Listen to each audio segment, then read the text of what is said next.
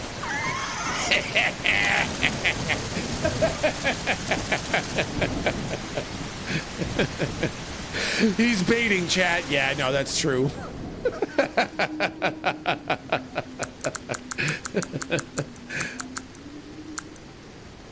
Okay, now we're in uncharted territory. Tech, you're full of piss. Really? I don't feel like I'm full of piss. All right, what's the next thing that's gonna happen? It's your error margin. If you want to get fired again, go for it. That's very fucking reasonable, Squishy.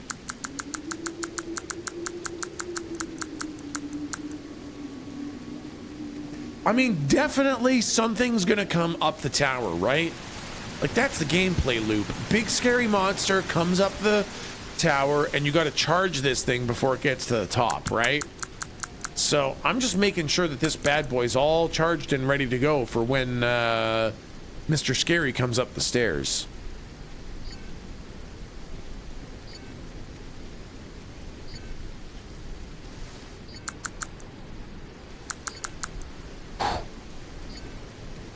Which corner is in the tower is our pee corner? I have to piss. Well, we can't sleep in the bed. So the bed is now the piss corner. It's nice and quiet when you pee on it so that you don't wake anybody else up. Oh my. Hello? That's a bear, right? Oh boy. Looks like a bear's biting my dick off. Jeez. Bear.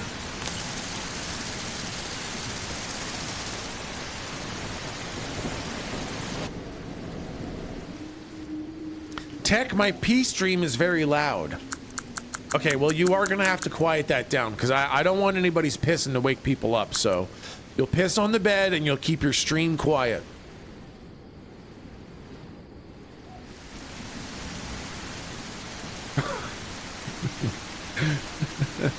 Jeez, bite. Don't bite my dick off there, bud.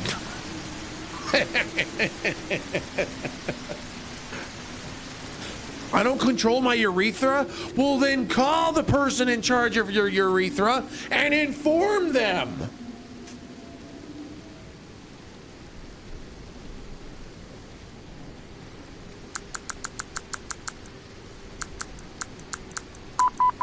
Don't, that's it. Yeah, nope, that's it. That's it. No more charge. No more charge.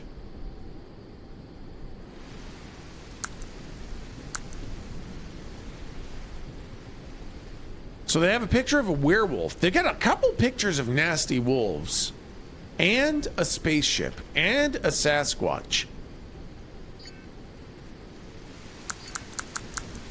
Oh, motion, motion, motion. What do you got in here, guys? What kind of spooky animals?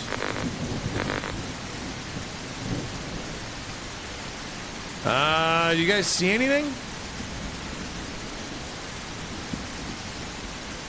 I don't see anything moving around. I think this one might be a nothing. Rain sets off my motion alerts. Interesting. I think there's nothing. I think this one's a nothing. Stoopy head bottom right. I don't have a report. I don't have a report button for Stoopy head.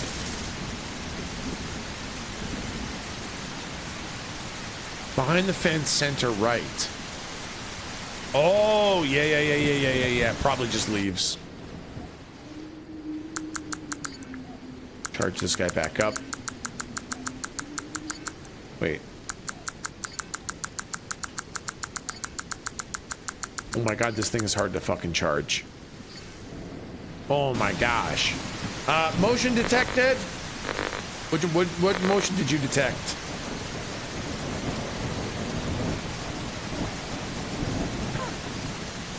Chat, it's not meant to be sexual.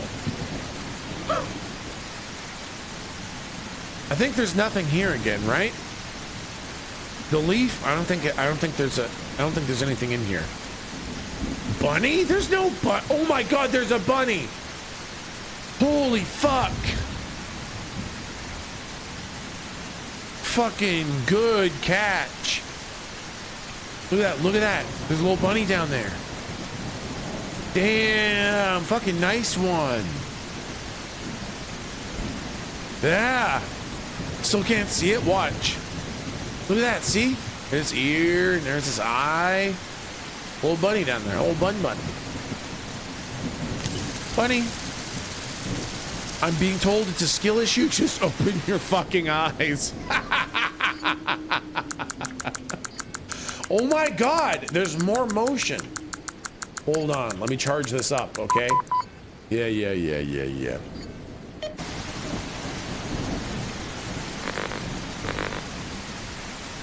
Okay, is there something here?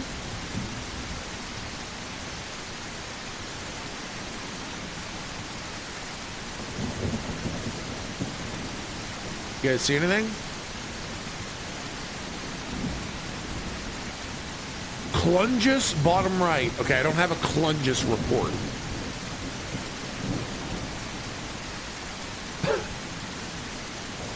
I'm being told it's a medical issue. Just get your eyes examined.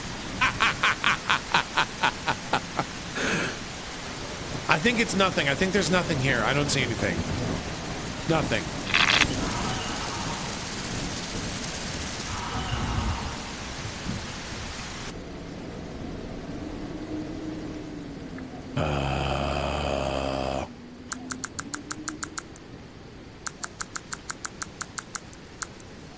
You guys hear those screams?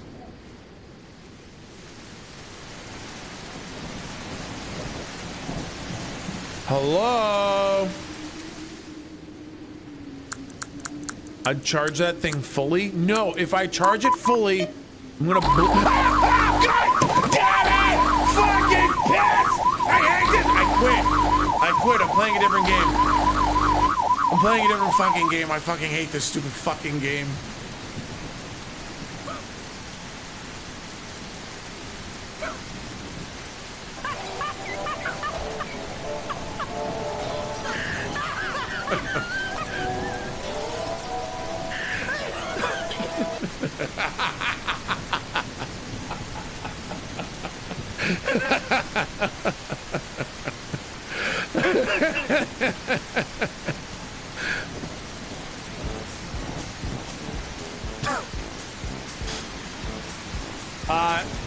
Joker, thank you, but I think I'll look it up myself. Thank you for the heads up, though. You literally said and then did the thing you said you wouldn't. I didn't charge it all the way. I thought you had to listen. I don't want to talk about it. I made no mistake. Get these fucking clowns out of my face. Get these. I did nothing wrong, okay? The game registered the charge wrong. It's the game's fault, not my fault. I didn't do anything wrong.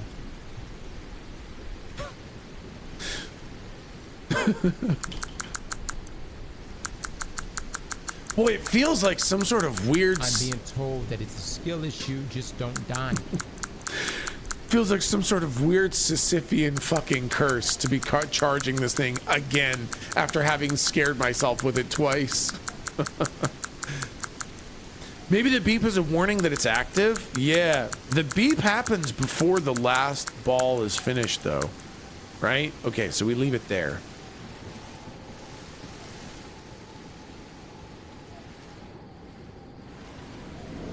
Didn't it say I should check outside? I did check outside. Oh!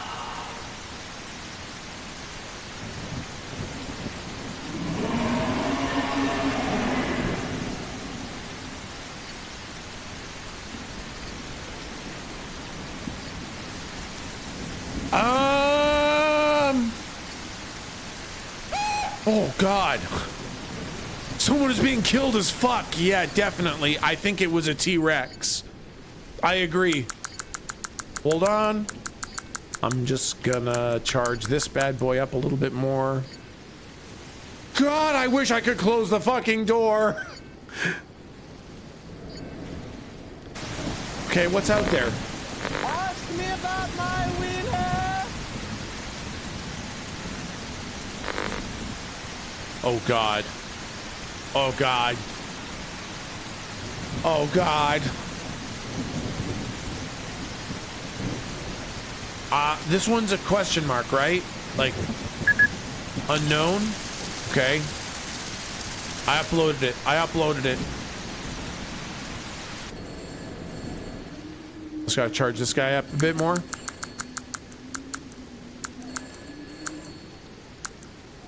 Okay. Hello? Hello? Yes, hello? And you reported a trespasser probably scared themselves half to death out there in the dark woods, huh? Flashlight is not suspicious, right? But hey, that's your job, so I respect it. A scream or a rodent's area, I didn't hear anything. Probably just a bear, knowing that this trespasser interrupted his sleep. No worries.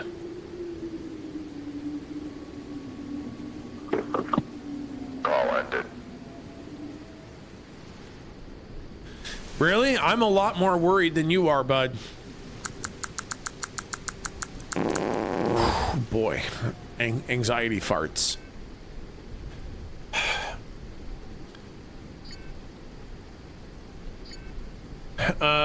Guy is remarkably unhelpful. True.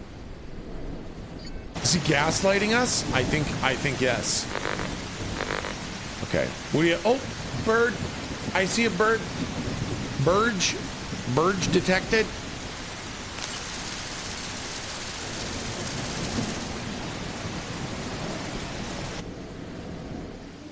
You really need to do a VC for games like this, like the FNAF guy. I would love to. Literally, it would make me so happy to do voice acting for all sorts of games.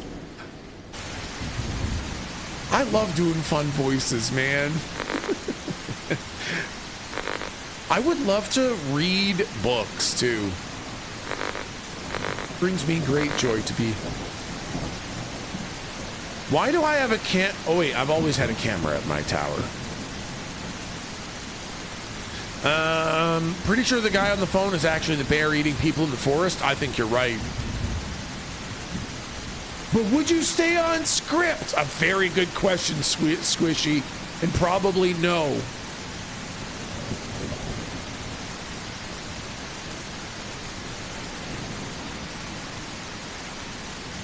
I don't think there's anything here. I don't see anything. There's nothing. Oh God, it's behind me, isn't it? It's behind me, isn't it? It's probably in the fucking tower, isn't it?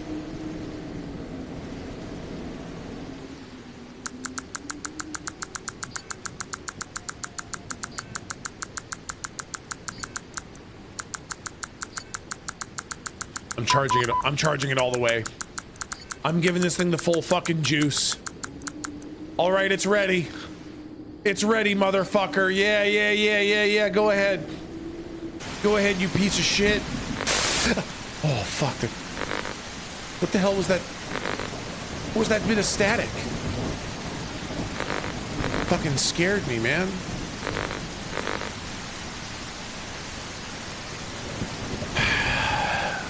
Okay.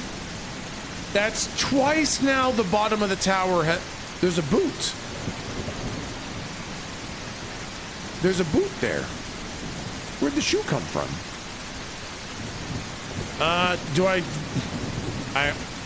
Oh no.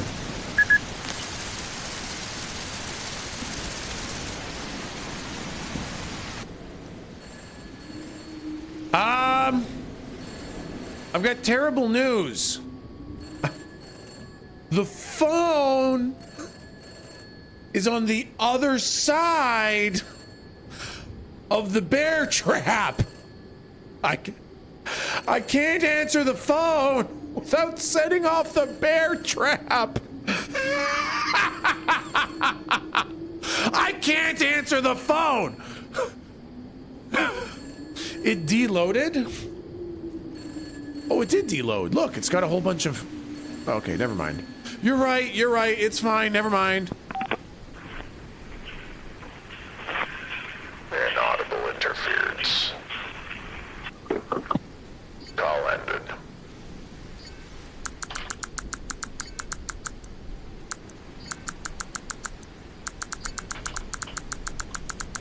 Bear call.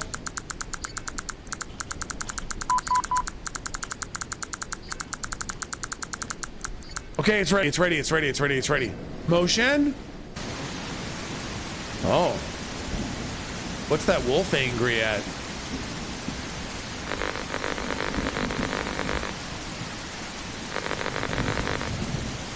Okay, wolf, very upset. Wolf is upset because of taxes? It's a fucking smart wolf.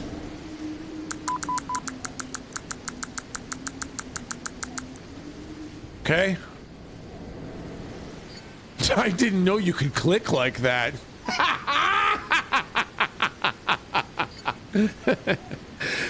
Wolf with underbite. Oh, was the boot gone? Why? How?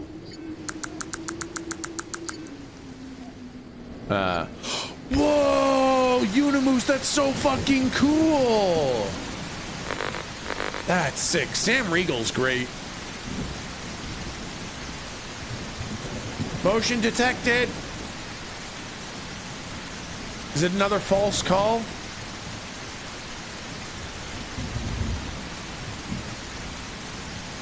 I don't see anything. Chat, do you see anything? I don't think there's anything there. Nothing. Oh, fuck, that was wrong. Oh, shit. Fuck.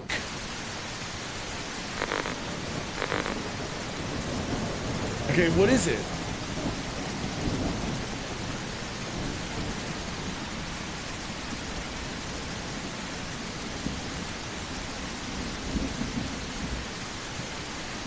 What do you see? Grass left. Oh my god, these eyes! Holy shit!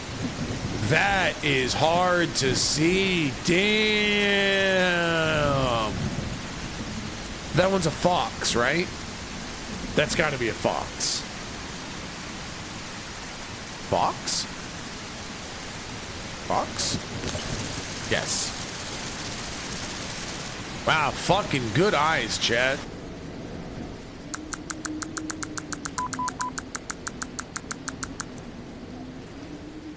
Come and get me, spooky monster. I fucking dare you. Looks more like a cat. Foxes have kind of a cattish nature to them, don't they?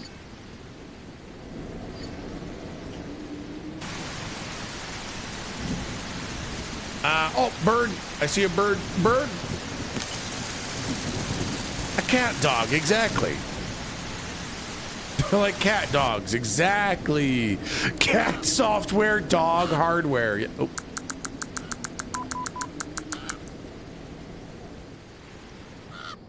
Oh, that's just a crow.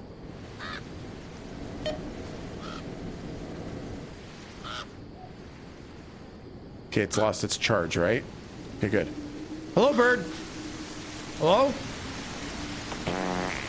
Disgusting. What a disgusting bird. Big stanky ass shit.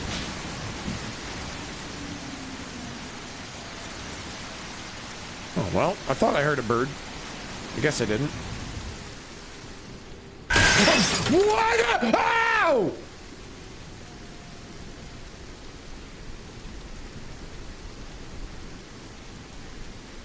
Oh.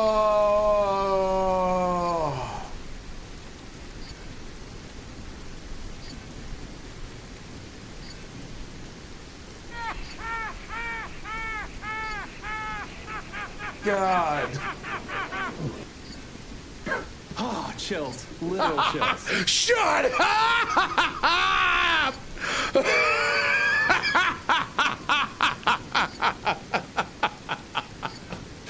Holy fuck, that was scary.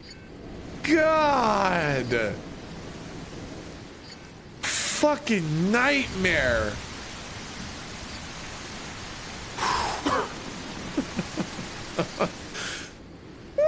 All right, we're fine. Everything's fine. What was it? It was this bird smashing through the window and dying.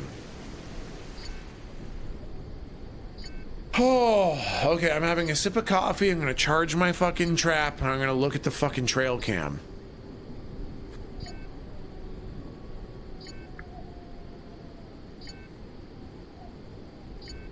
Oh. The bear threw it at you? I could see that.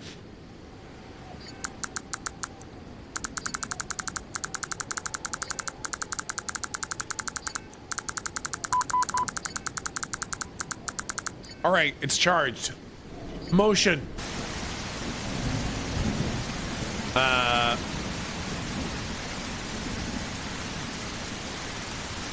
I don't see anything.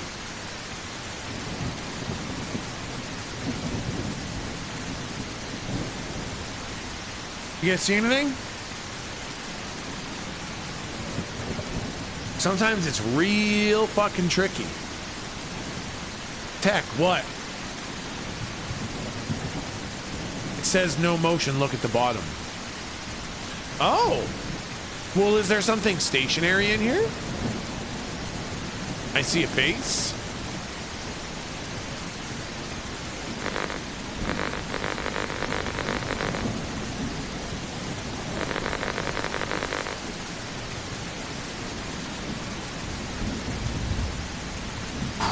Okay, I guess there's nothing here then. False report.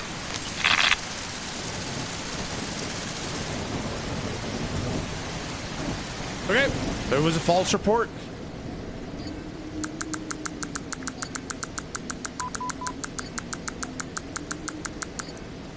Hold on.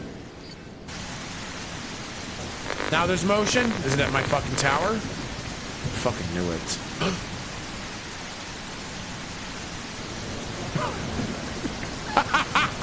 Malala! Okay, there's a bunny. There's a little bunny down there. It's just a little bun. Oh, it's just a little cutie. Oh, what a sweet little animal.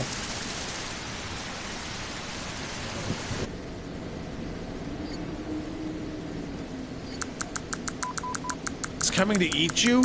I'm not scared of a bunny. Oh my god, more motion?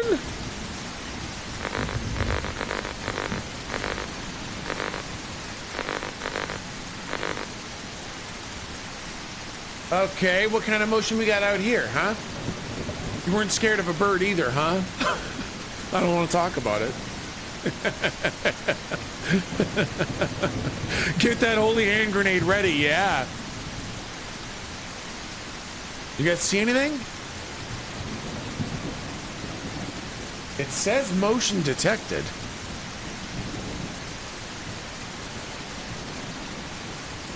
It says there's something here. Same spot, nerd. What, here? There's nothing there.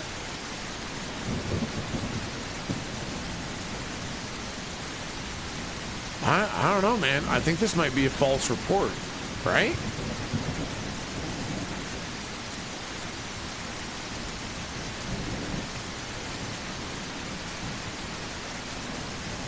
I'm not seeing nothing.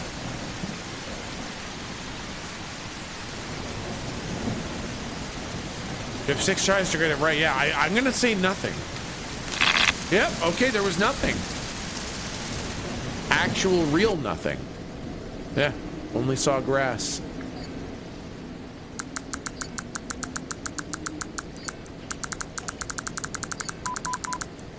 Okay, it's charged. Motion detected. Oh god, they're having sex. Oh god. It's deer sex out in the forest. They're deer 69ing. All right, deer. Deers. Close your eyes, chat. What do you think sex is? Holding hands and kissing under a blanket? Obviously. Like I don't know what sex is. What the?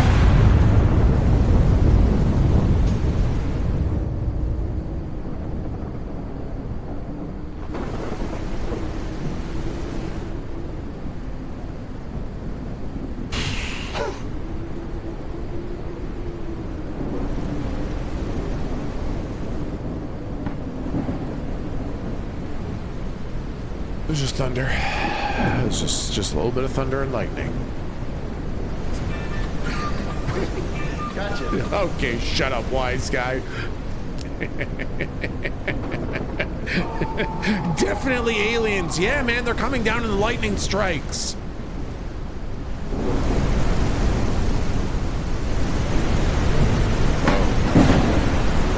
Wow, that is some good storm sounds.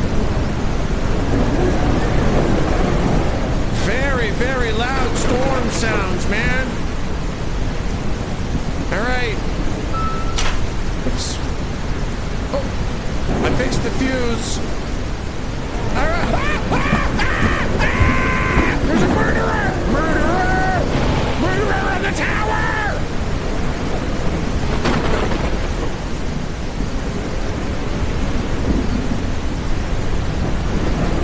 I saw the murderer on the tower.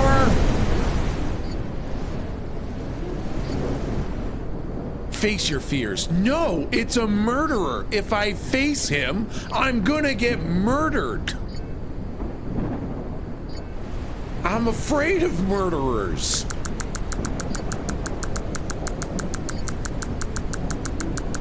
I gotta charge the trap. Not if you murder him first. True, but then you won't be afraid anymore. Also true.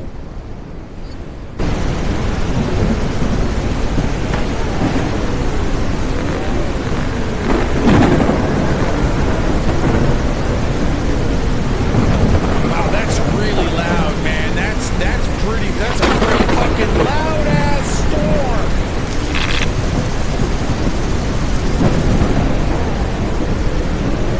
Okay, I'm gonna maybe just turn that down just the tiniest bit. I'm gonna turn that down just a little bit on account of the fact that that storm is so loud that God can't hear himself think. Okay.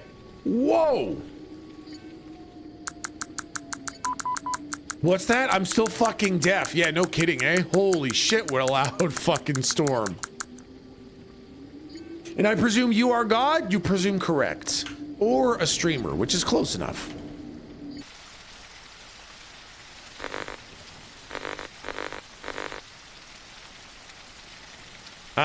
There's the murderer. Do you see him? Look. Look, there's the murderer. Do you see him, chat? He's hiding in there. Trying to get into the fucking house. He's in their door? Yeah, man. That's just a curtain. That is a murderer. That is a murderer currently half in their door. So what is that? It's anomaly? Yep. Murderer or Shadow Man? It might just be Shadow Man. I see him bottom right. He looks goofy too. Okay. Tech would know, he's a biologist. Thank you, full of piss. Looks like a deer to me, bud. Oh, God.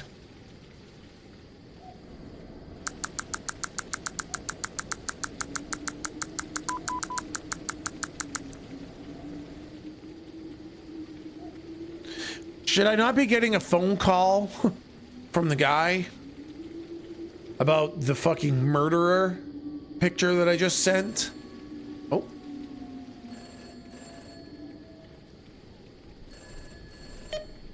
Okay.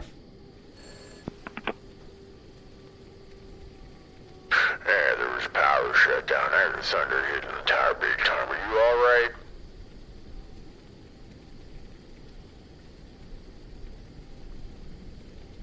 If I were you, I wouldn't touch anything, just call it a night. But who am I to tell you what to do? I mean, nobody found something, so why should you?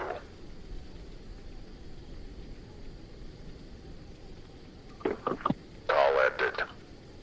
Oh, weird. Thanks for all the help there, bud. Okay, I'll call it a night and just fucking go home. Hey, guess what? When I see a murderer and my boss says don't worry about it, go home, I'm not about to get myself murdered.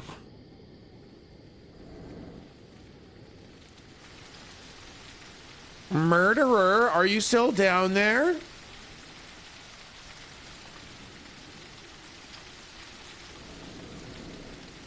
boss's murderer. I mean, he sure does seem to be explaining away all the murdery behaviors. Are we going to ignore the dead bird in your house? Oh, you mean the bird that smashed through the window and made me scream out my soul? Yeah, we're just going to ignore that guy.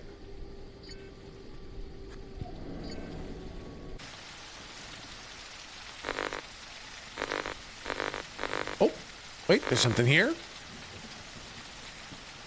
There's something here. Oh, wait, there's little eyes. Can you guys see that? What is that? It's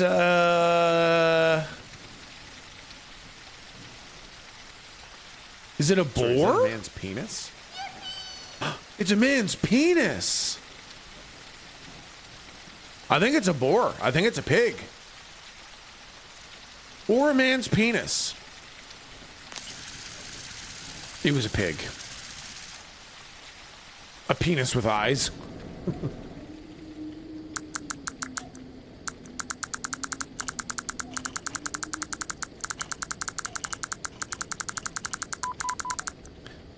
Got it charged up again. Okay, good. The all-seeing dong? Oh. Okay.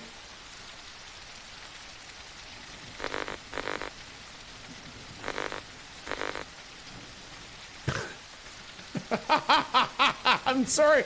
Are you caressing my camera? What are you doing?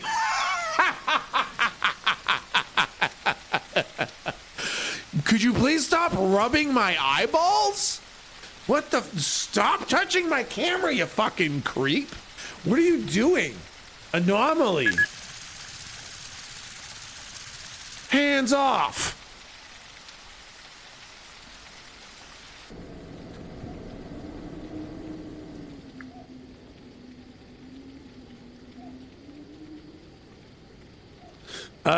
Viv says, we had training at my work. If someone were to be armed and want something, and the number of people who failed the question, what do you do, was silly.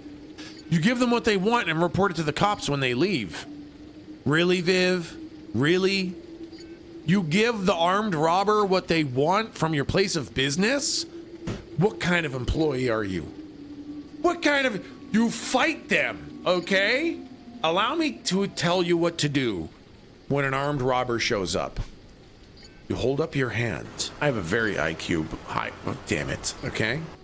You take your glove off and you slap them in the face with the glove. And you say, I challenge thee to a duel! And you fight for your company's honor. Remember, corporations are basically people, and you defend your corporation's honor in a duel of the highest honor.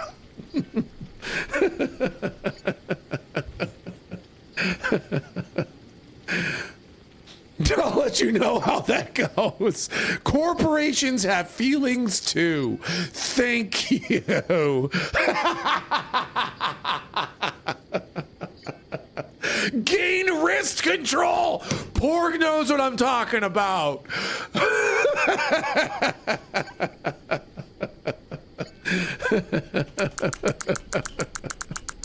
You will die for them, exactly.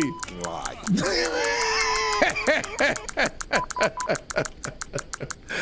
hey, come here. Look at me. Hey. Yeah. What'd I say? Yeah. No. Yeah.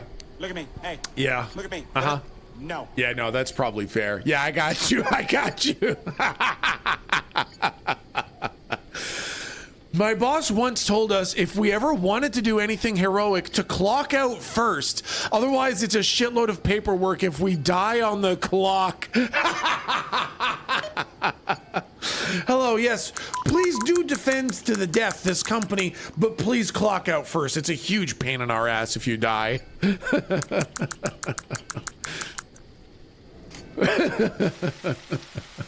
That's so good. Oh, something out here. Deer butt. Oh, it's behind you, chat. You can't see it. Chat, get out of the way. You got a deer butt on your face. Or on your butt. Actually, I don't know if it's a deer butt. Hold on, I gotta move you, chat. Chat, what is that? Do you see that? What is that? The flames, stop sniffing the deer butt. What is that thing? Get out of my vagina! A boar butt? That was the other. I was wondering if it's maybe a boar butt.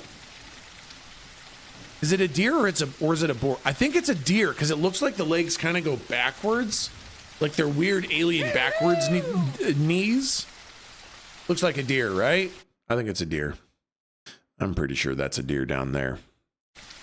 Legs too long for a boar. Yeah, and it does look like a deer tail too. Yeah. Okay, that one's a deer. Deer.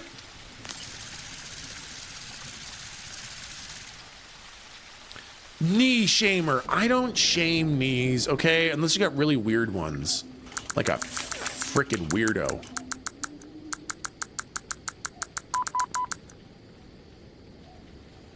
Can you explain how it's raining, but it's -2 degrees Celsius outside? Also, how are you not freezing in the hut?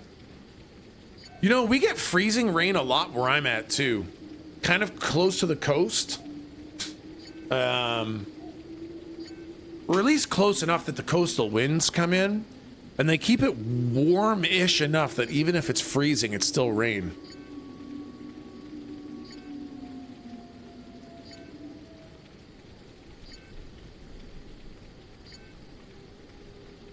Oh, yeah, look at that. You have that right now. Yeah. We have snow. I'm so jealous. Okay, let's charge this bad boy up. Charge. I'm eating fried cheese curds? God, Madless, I'm so jealous. But also, I think fried cheese curds at 9:30 in the morning might be the thing that finally kills me.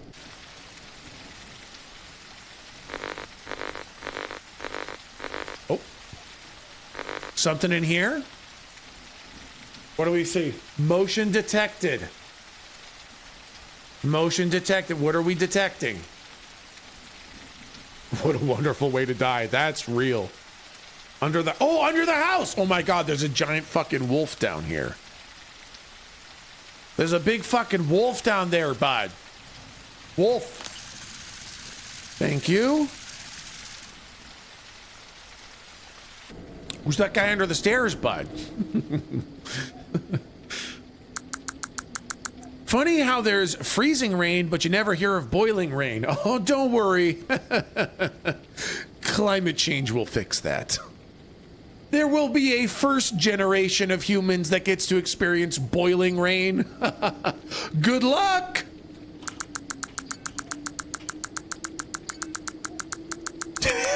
Yeah, it's coming. I'm not worried. Wouldn't it go right back up? Don't worry. The atmospheric pressure will be so high that it will stay in liquid form.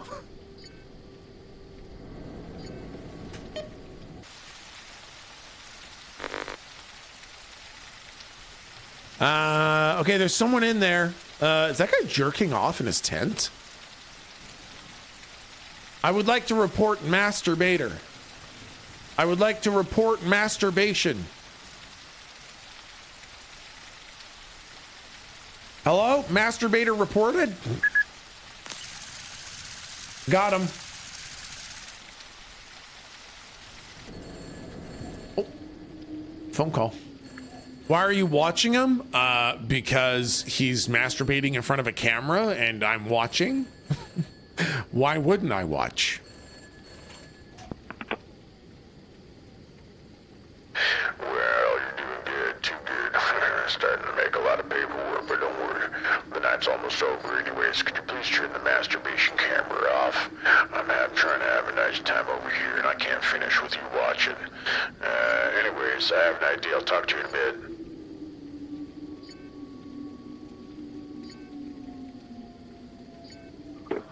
Call ended. Just trying to have a wank. Hold.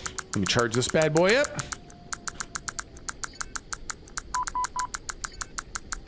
Tech, may I ask a personally invasive question? Yes, please do. Those are my favorite kind.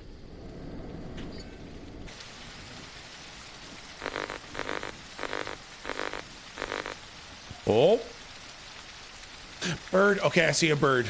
I see a bird. Yeah. I see a bird.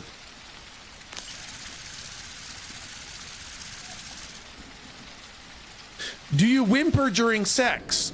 I consider it more of a whine, but that's probably pretty subjective kind of differentiation.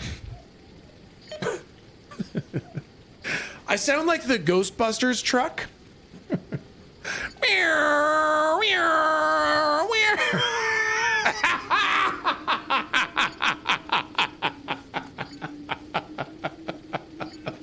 The Ecto 1, yeah.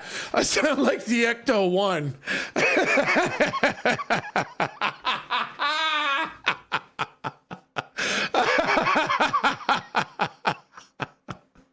Okay, wait, that wasn't Unimoose's fucking question. Okay, hold on. The actual question was, do you have any big or wild scars? That was the personally invasive question was, do I have any big or wild scars?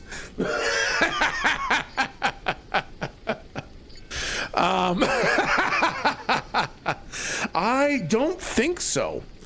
I've got a little scar on my shin when I did really stupid shit as a kid, and I tried hopping across wet stones near a waterfall, and I smashed my shin wide open on a rock. And I've got a little scar on my knee when I fell out of a tree as a kid. But that's about it for scars that I can think of. Pretty scar-free. Not really much of a badass. Kind of a pretty boy. How about emotional scars? Many. There's no non-scar tissue left. Greenish Meat says, then what's wrong with your face?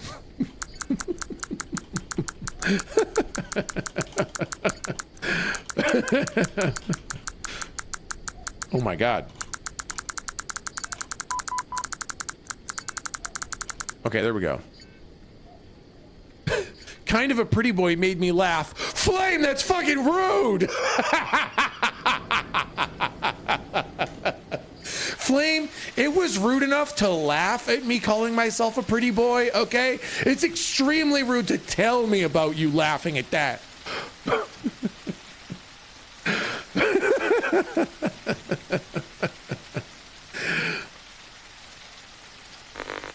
Okay, what's the camera saying?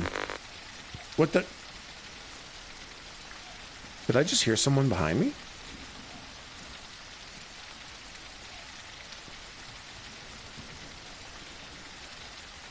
Looks like there's nothing. Do you guys see anything? Behind? I know I'm really fucking worried about what's behind me now.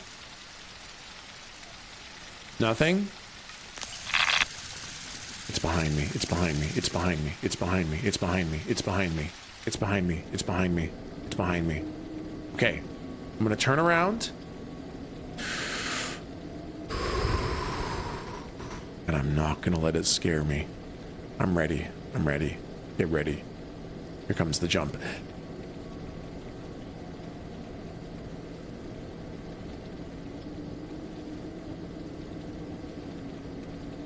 You stupid fucking cock of a game.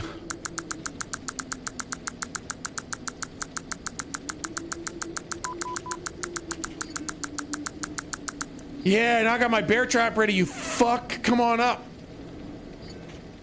Motion detected. Oh my. It says turn around.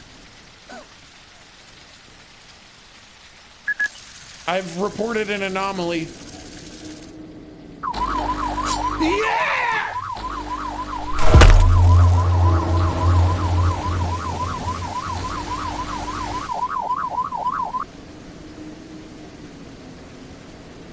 I'm so glad that the bear scare device was active.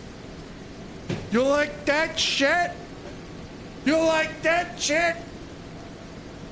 We call that told that it's a skill issue, just don't die. God gamer action, motherfucker. I thought I did die though. The camera. Yeah, I thought we lost too. That was weird. I looked an awful lot like I got killed. But apparently that's not what happened. Game sense was on 100, exactly. Wow, the fucking bear scare device fucking got him, bud. That's a megaphone connected with an MP3 player. The display shows Monster and Halloween Sounds Collection Volume 3. A TRAILCAM passcode device. I should check it on the PC. Yeah, I think that was the I think that was the fucking Ranger guy. Ranger cam.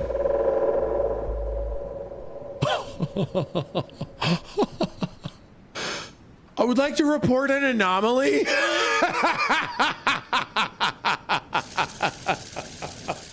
Wow, the Ranger was real busy. Upload completed. Authorities are informed. Leave PC. Wow.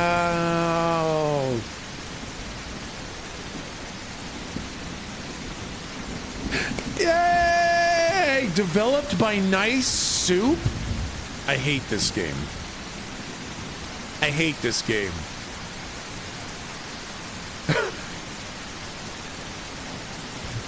Tech finally beat a game. Yeah, bud, I beat it. Woo! Beat it, bud.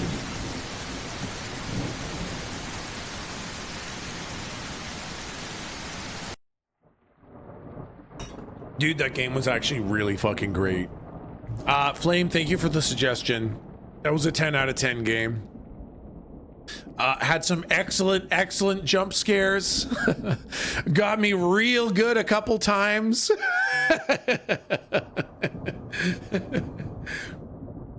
I wonder what would have happened if you didn't do your bear trap. I think you probably die and wake up in that pit of corpses, is probably my guess. Speedrun to see what the non-bear alert ending looks like. Well, there's another. I really want to play Threshold is the thing. So the Ranger was the killer? Yeah, the Ranger was the killer because his little MP3 device gave us... Hello, chat and streamer. Hello. I read today that if you see someone grieving, say the word plethora or myriad to them. Words like that mean a lot. Whenever I eat probiotic yogurt, I like to remind people that I am a woman of many cultures. Chat. It's getting cold out. It's soup season for the Northern Hemisphere. Fucking terrible. It was fucking terrible. Jarjos, Marge of Crime, please. Please. I want to play Threshold next. Which is a game about blowing a train whistle. So I can't see how that's going to be scary either. TRAILCAM, excellent game. Very fun. Good ending, now you know. Oh. Oh. That game has 2 achievements. Good ending, now you know, and bad ending, you forgot something? Probably you forgot to charge the bear thing. More achievements for TechSmith. Blowing man whistles is more fun, shrug. I can't say that I've had the pleasure, but I believe you.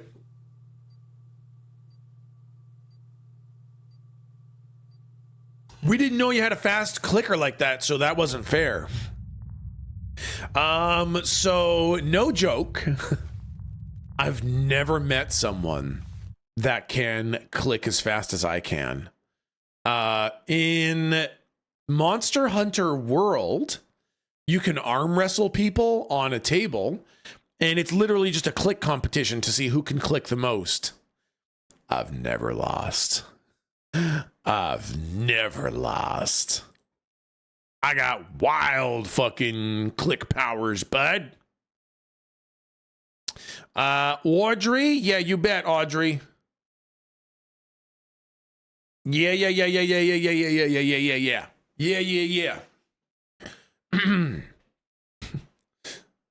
Master clicker, exactly.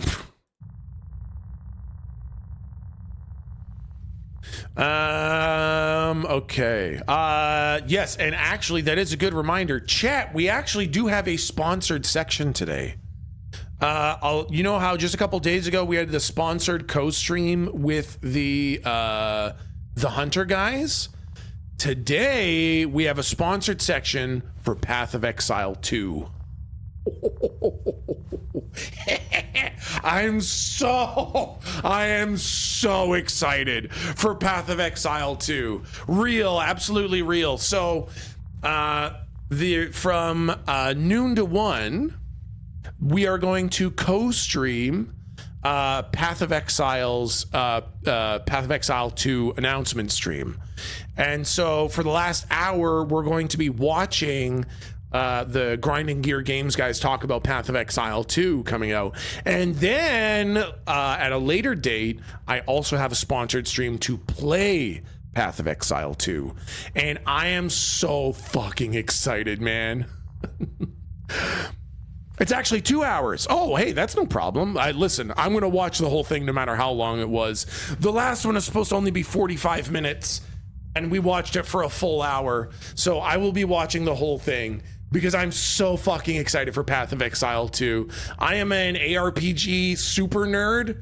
I've been playing Path of Exile for a million years. So I'm really excited for Path of Exile 2. And I'm so glad that we get to watch the stream with them together. And yes, we will be going long today for that. We're going to have a big old thick stream today.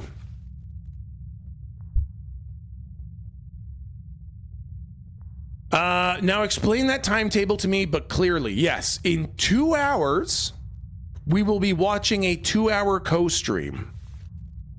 And then on early December, there will be a full stream of Path of Exile 2 that I will be streaming as well.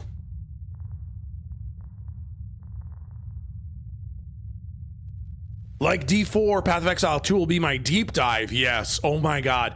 Listen, I could sit here and talk about Path of Exile for hours, but I really love the direction Path of Exile 2 is taking, because Diablo 4 and Path of Exile feel like unique, different games. You get a different experience with them.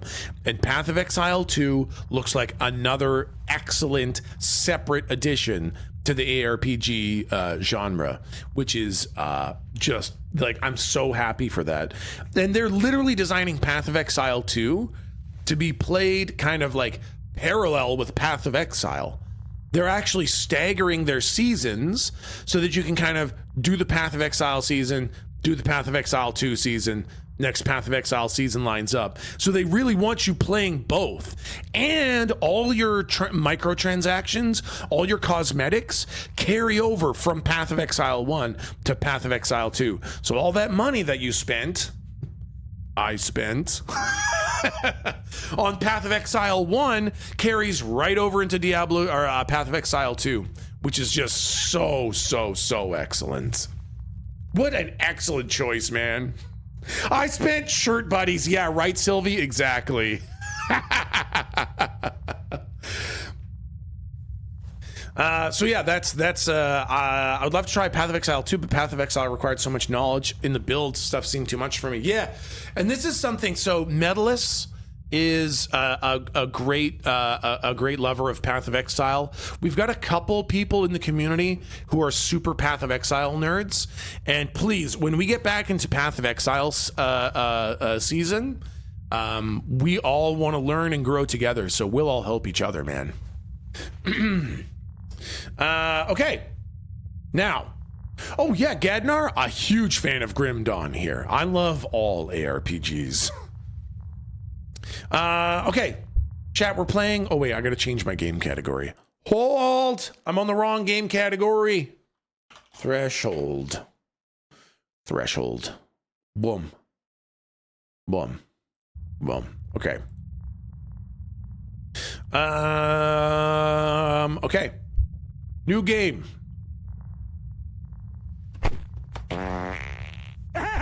What? Excuse me?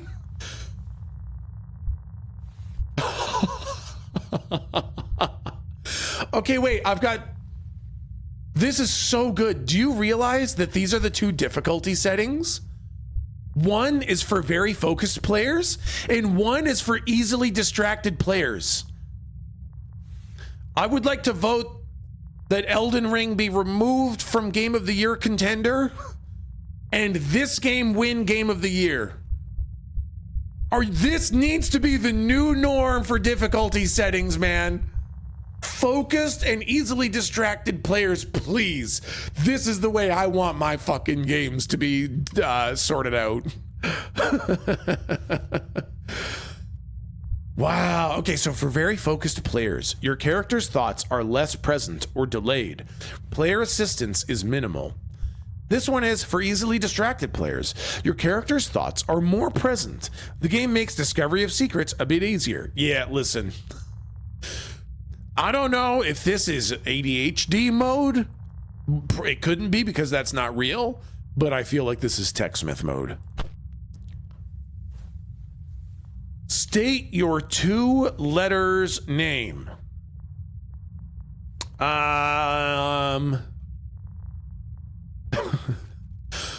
was gonna do TS, but PP is pretty good. I was gonna default to TS, but PP is pretty good.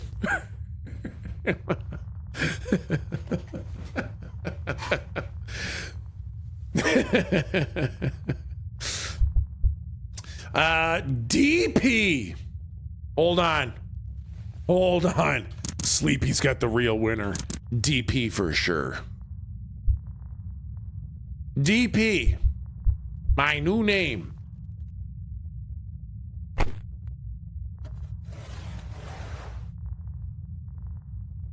Hello. Are you burying me?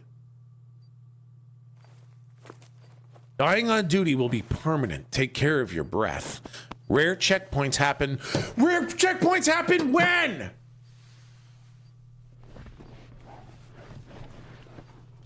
Wait. What the fuck is this?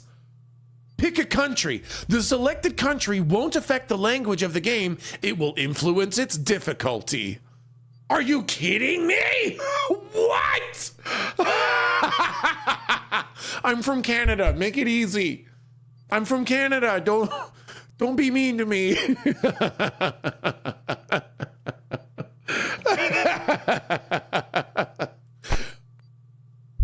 Start to watch. I'm from Canada. Rare checkpoints happen during the story. Gotcha. Thank you. Canada. Yay, 2021. Okay, all right.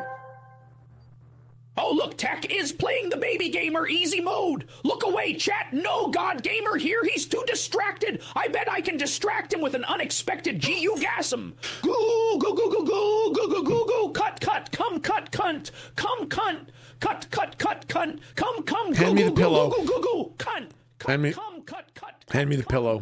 Goo, goo, goo, goo, goo, goo. Good night, Marjos. Good night, sweet princess.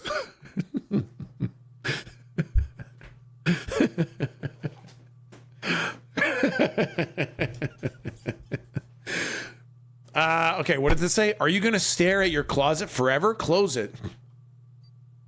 Oh my God, I heart Ottawa. That's a lie. That's a lie. That's in Toronto. I mean, Ontario.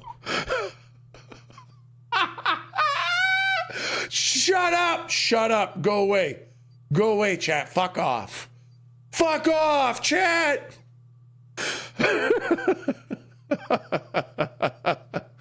Do you even know your own country? No, I know BC and that's it. Canada. Didn't you hear what I said? I didn't hear what you said. I need your contract. You signed it and put it on the bench earlier. Oh, okay. Mo's stuff. Okay. Pulmonologist office. Nuts. What? Signed contract? Oh, there. My very first contract. And for the government. I'm excited. Hello? Hello, Mr. Government. Hello? I have my piece of paper here for you. Insert your contract into the slot. Boy, that sounds an awful lot like it's being shredded on the other side. Thank you. Hurry up and get in front of the door, okay? Yeah? Yellow watch starting now. The hell's yellow watch? Mandatory checkup. No personal belongings must transit through the elevator. You might experience dizziness in the process. Holy fuck. Yep, I'm dizzy. Hello. Mo has been here for more than 6 months. Good luck for the takeover. First watch, here we go. Okay. Oxygen level. That's not good.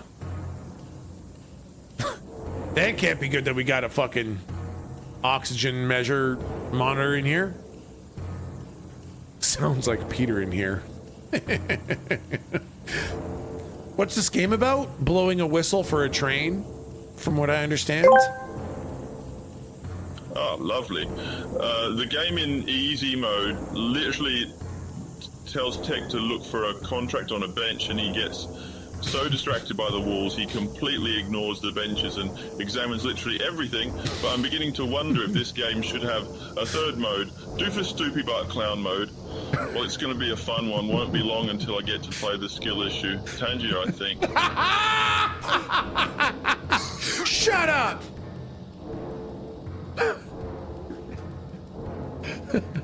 A game by Julian Evil based on a true story. Threshold. I ran out of oxygen.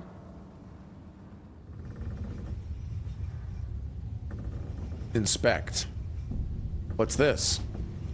I don't fucking know. You're supposed to fucking tell me. Why would I click on this to have you tell me what's this? You want me to fucking answer you? It's a giant robo penis. Give it a suck. This was made by the same people who did mouthwashing? No fucking way. Oh God, we're in for a nightmare ride. Well, away we go.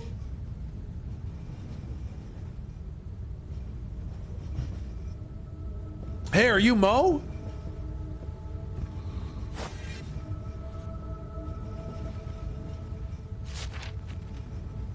My new yellow partner, DP, finally.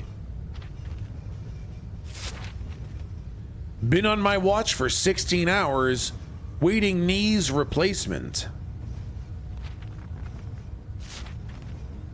Welcome to the most boring and stressful maintenance job in the country. I'm Mo, purple clerk in charge of Purple Watch. No speaking here. Air is scarce. We prefer to write. Odd they didn't give you a notebook to write back. Probably a mistake. My watch is over thanks to you. I will introduce you to the basics real quick. Follow me. I need to show you something. Why do I have a picture of a mouth on the left-hand side of the screen?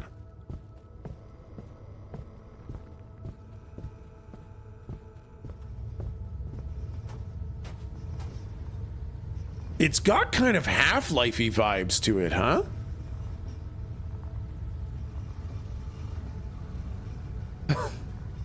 The game said, do you want a distracted mode? And TechSmith said, oh, you mean turn my off my brain completely mode? Got it. True. The horn, most important thing here. Whistling in it commands the train to move faster. Easy, you think? There's a problem. The train slows down.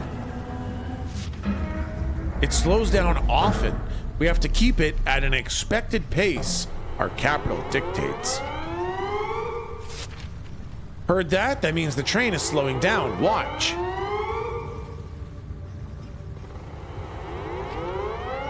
Yeah, I'm watching. I see that. See, now the train speed is unaligned with our expected pace. Maybe you noticed? The river level lowered too. Very bad. Our country needs water. Simple blinking light is the expected pace. Oh, blinking light is the expected pace. Train needs to be at that pace. Here, a spare whistle belonged to your predecessor. Whistle is a multi-use tool. Can be used for other things. Take a deep breath and whistle in the horn. A whistle made out of ivory must be expensive. It is unusually cold.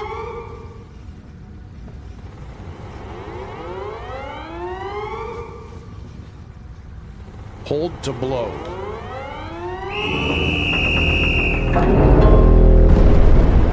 Get that train moving, Bob! We got quotas to meet. Get that fucking train moving.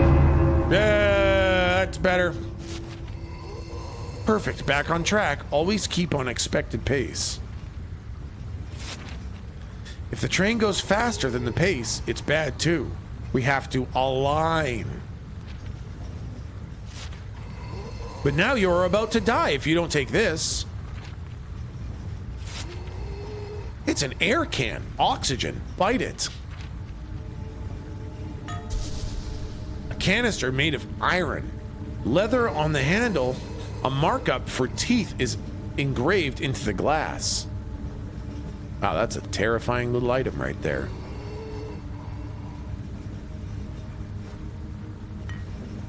Inhale.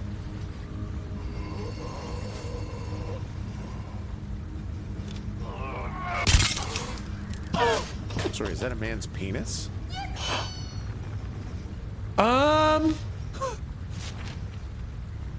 We get used to it. Now come with me. His mouth is bleeding. Are you kidding me? I have to bite into a glass tube every time I want to breathe? Whoa, it is a horror game. I hate that. There has to be a better way. We get used to it. What the fuck? Tickets have to be used in building 2. I'm exhausted. I need a shower. Take care of the train. The green light at the elevator means I'm ready to be called up. I got a ticket. A thick paper perforated by a multitude of holes. Technology from the past. Where'd you go? Well, Mo seems nice. I guess I can trust him?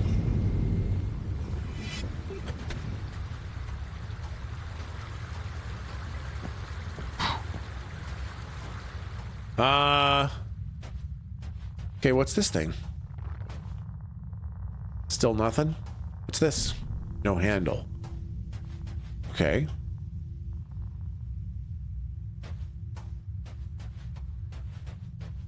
Ooh, what's in here? A lot of blood? A machine with a huge hole. That's basically what I am. Okay. Oh, inspect. There's a slot here. I can put something into it. My ticket? A ball. Oh, that's how I get oxygen. I see.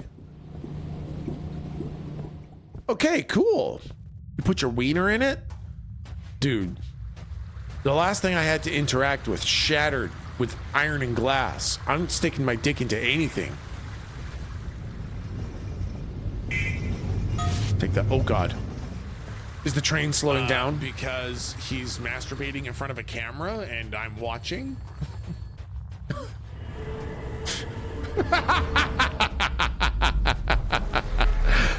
Yeah. Oh, God. It's going too slow.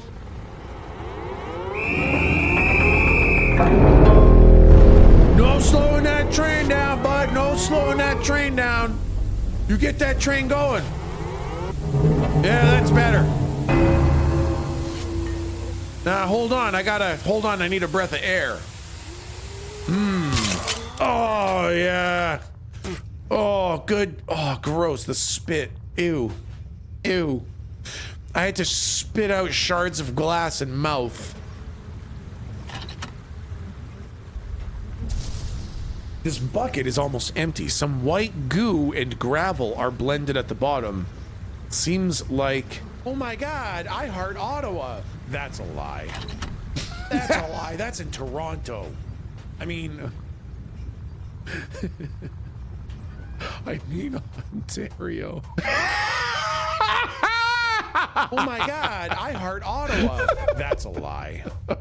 That's a lie. That's in Toronto. I mean... I mean Ontario.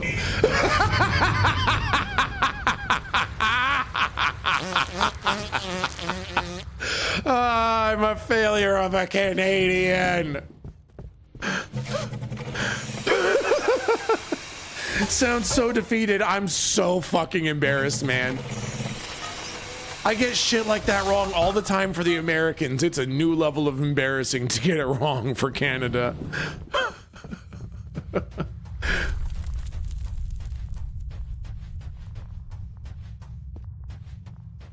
Train is going along nice. Yeah. Do I need to do anything else? I just fucking sit here and wait? An empty bucket. Oh, plus gravel? Whoa, I got a bucket full of gravel now. Oh, I dumped the bucket. I need a key to open the pooper. Are you slowing down there, bud? Look like you're slowing down. This is an allegory for capitalism. True, but most things are an allegory for capitalism these days.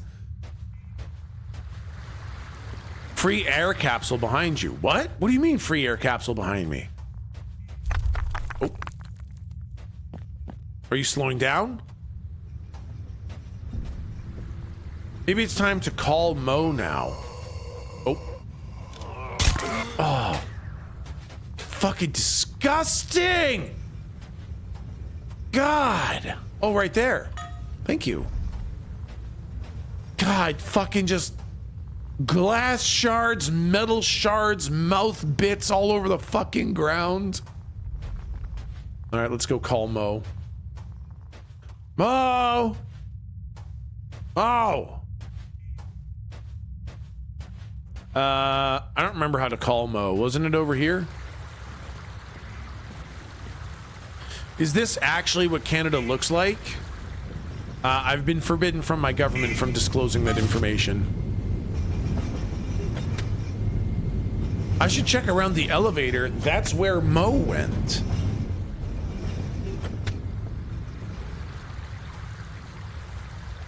Inspect. Someone tried to break in the house through here. Interesting. Oh. Oh. A creaking sound precedes every slowdown from the train. Yeah. Hold on. Yeah. Hey, you get going. Hey. No slowing down the fucking train.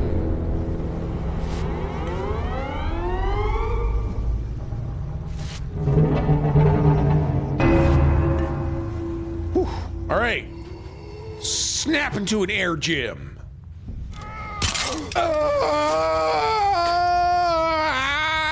I feel better. This game has a cool sound design. I'm fucking loving this, man. This is fucking great. I see. So I need to blow my whistle into this. Okay.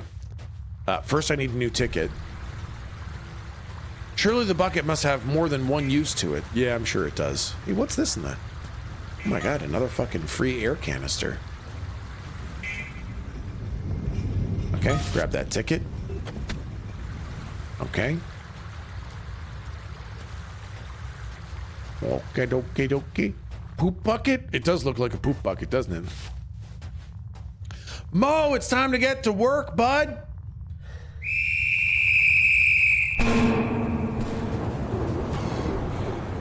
I can breathe here. Oh my god, free oxygen. Oh god. Oh yeah.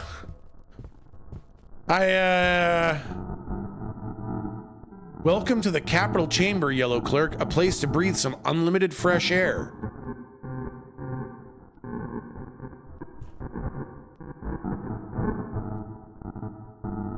You can also whistle to the pipe to ask questions. It's very bright. You guys are kind of scary. Can I come in there with you guys? Whoa.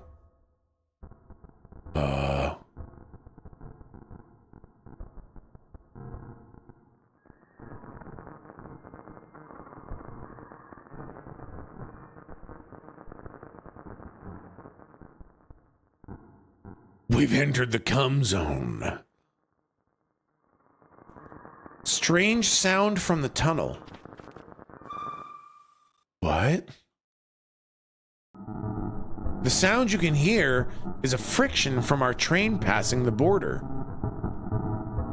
That is why it slows down. There is a resistance, and we must compensate it with your efforts. You can ask another question. What the fuck? Can I trust Mo? Obviously, yes, right? Mo has been our purple clerk for years now. We think Mo likes the simplicity of the job and our great health care.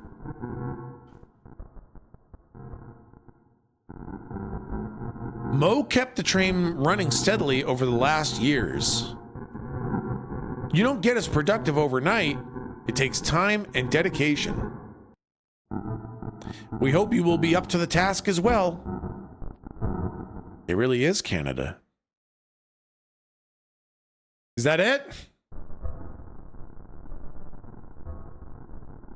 What a cool fucking place, man. You get a free mouth replacement once a year. Gross, man. This game is fucked up. Okay, well. Yeah, they didn't really answer if they trust Mo. Yeah, no, they did not answer.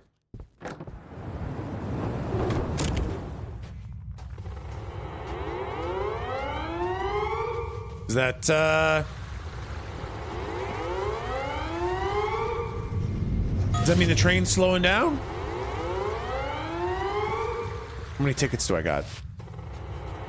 I got 3 tickets to paradise. It's not working. Why is it not working? Oh God. Oh God. Oh God. What's happening in there? Mo? What's this? Huh? We need the train going. I'm doing it. I'm doing it. Hey, train, you gotta go fast. The lid is closed. Is it related to the lights in the building? Oh God, oh God, oh God, oh God, oh God, oh God, oh God, oh God, oh God. Oh God, oh God, oh God, oh God, oh God. Oh God, oh God, oh God, what's happening? Yellow Clerk, welcome back. The train is not aligned with our needs at the moment. If you fail to align with the pace, the air pumps cease to work. It means that if the train goes too fast, wait for it to slow down. If it goes too slow, whistle in the horn. Make sure to keep the train at the expected pace. Yeah, I fucking know. I upset the Prime Minister of Canada. Now that your lungs are full, please align with the expected pace. Yeah, I want to. Having fun? No. If you don't have something better to do, go back to work. I want to.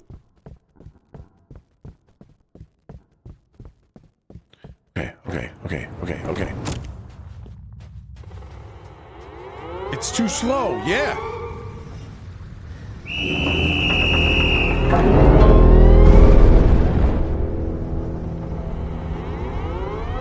Go faster.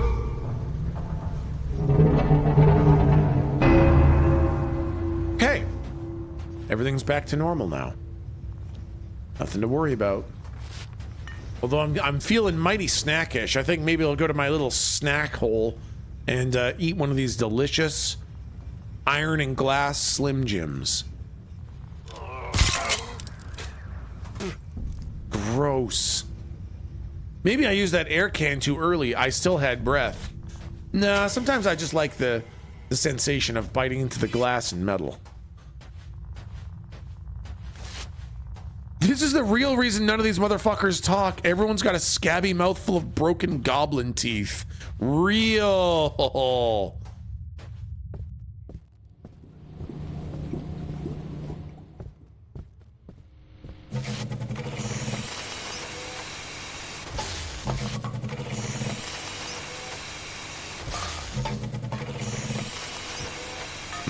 Snacks.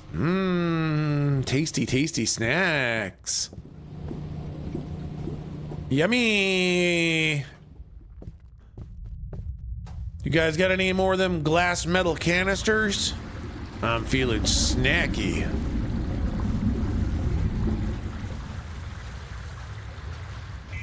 What's this? Oh, I hear something. Does that mean I have a ticket ready? Oh my god, a ticket for me.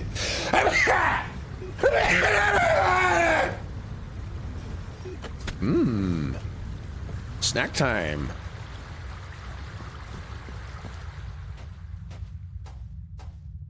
Okay, chat, it was a little sneeze, chat. You're being way over dramatic.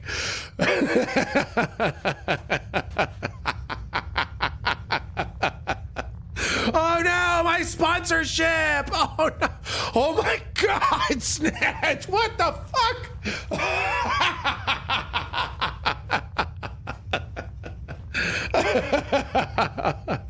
I can't hear my nutsack. Oh god. I sneezed your nutsack into silence. I'm so sorry. I don't remember where Toronto is. Oh my god, same though.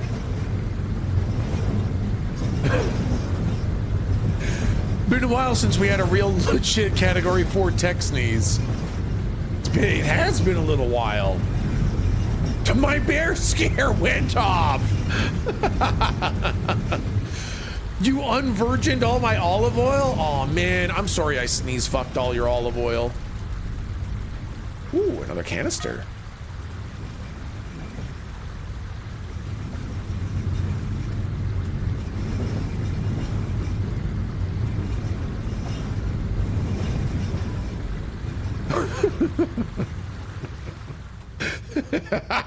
Don't say that again.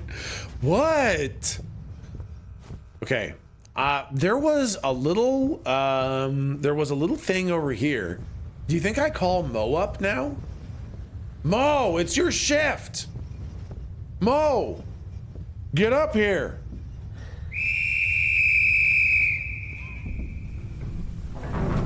Air. I need air. Yeah, hold on. Air snacks. Oh, God. Oh, the train slowed down. Oh, God, the train slowed down. Oh God, the train slowed down. Okay, hold on. Hold on. Speed the fuck up. No slowing down, motherfucker.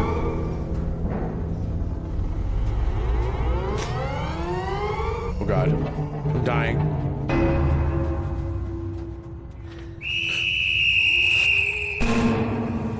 It was probably the best shower of my life. I see you've already taken the bucket already. Let's put it to use. Follow me. I can't. I gotta fucking breathe first. Oh my God.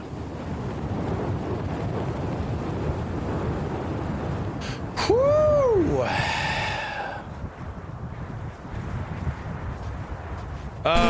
Where'd he go?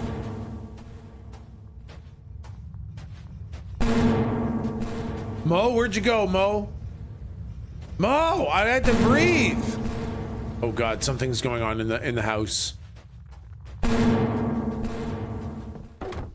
Is that room just infinite free air? Yeah, infinite free air, and also the capital here. This is where Toronto, Ottawa, Ontario is. Hello, Mr. Pearlescent Shimmering Prime Minister. I'd like to ask a question.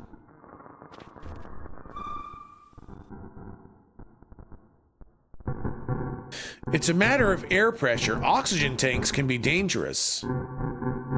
Yes, the system is a little rough, but even bloody at first. But it ensures a great oxygen retention inside the cans. And remember, we provide a free dentist care down the mountain. No question, you can get back to work. Okay, great. That's great. What a wonderful, wonderful fucking job this is.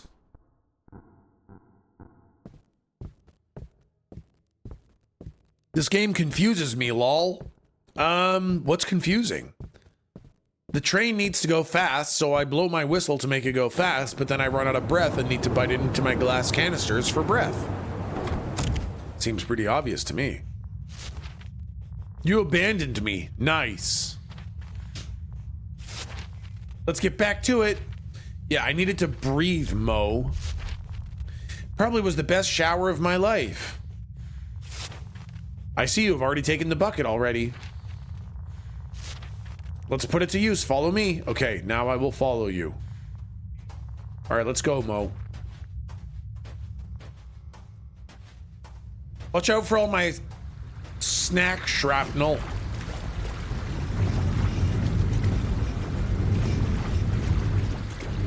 Poor Mo, I feel you. Yeah, do we ever get a paper pad? Come on. I want to say things.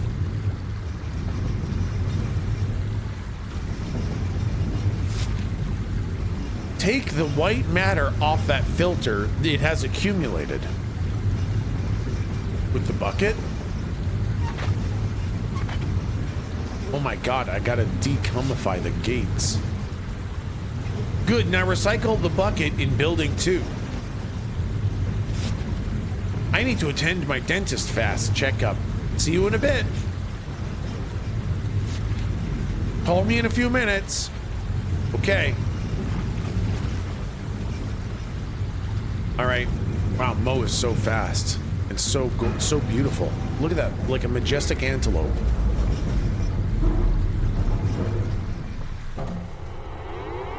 I fucking thought so, bud. I fucking... Get that train going!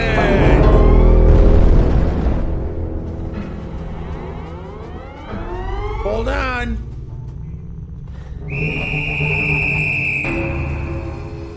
No answer, maybe later. Oh God. Oh God. Ah. Oh fuck. The spitting out small bits of meat and blood really is just a level of detail that I don't know we needed. Ah, sweet, sweet glass. Fuck. Really hate it, right? God, what an excellent fucking design for the game. It is so upsetting. That's what good penis tastes like? Like glass and metal and bits of your own mouth? That doesn't sound anything like avocado. Dump bucket. Oh, I got a ticket. Don't mind if I do. Ticket. Maybe with braces.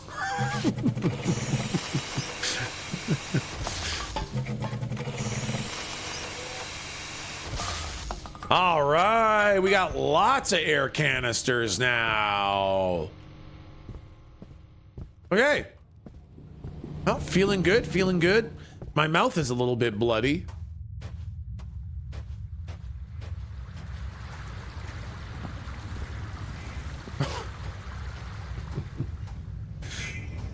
Oh, sounds like another ticket's ready.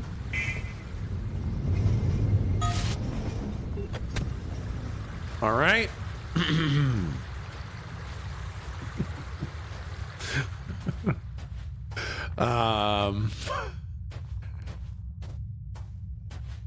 Now, I should probably go check that filter again.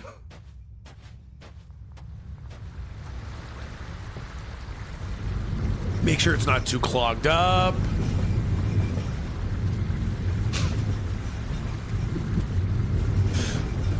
Uh-huh. Down here. Oh yeah, looks like it's clogged again. Oh yeah, collect all that white matter. Great. Uh-huh. Hey, I missed it. What did Snatch say? Snatch said, I only get birthday cake on my birthdays.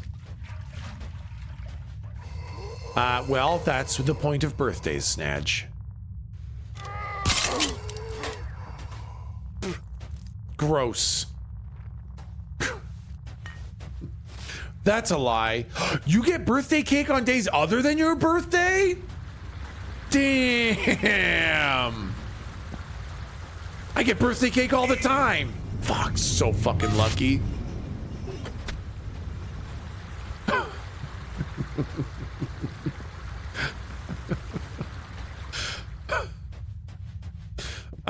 Okay, we gotta dump off our fucking bucket.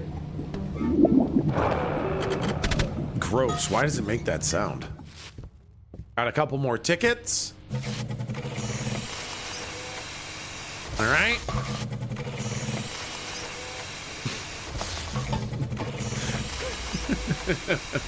You know, this is a great reminder that I will be turning chat off of the screen for the sponsored segment today.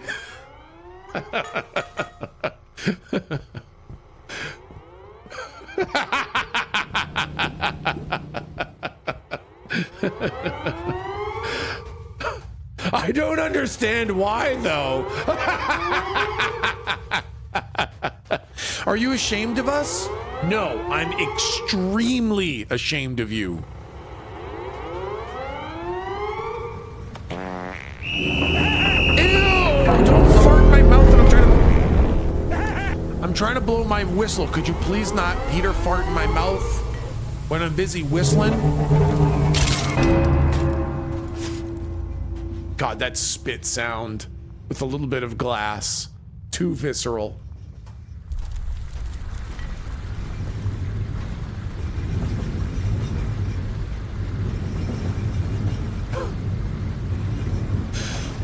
I heard that horn earlier when I was pooping and heard your stream through the walls. I thought it was a truck outside.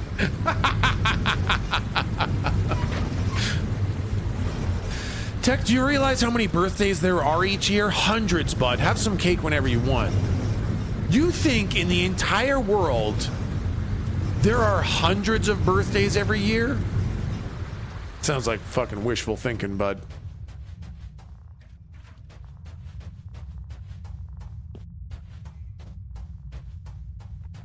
Okay, let's dump this off, and then we gotta go call Mo. There are at least 5 birthdays in the entire world each year. Cite your fucking sources, bud. You think I'm gonna believe that just because you said it? Show me the peer-reviewed primary literature study proving that there are at least 5 birthdays in the entire world each year. Mo!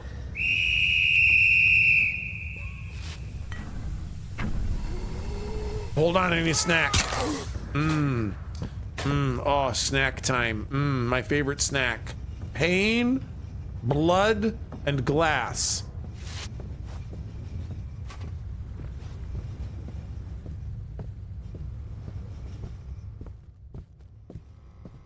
We've had at least 5 birthday dings this month alone. Yeah, well, I've got a terrible memory, so I don't believe you.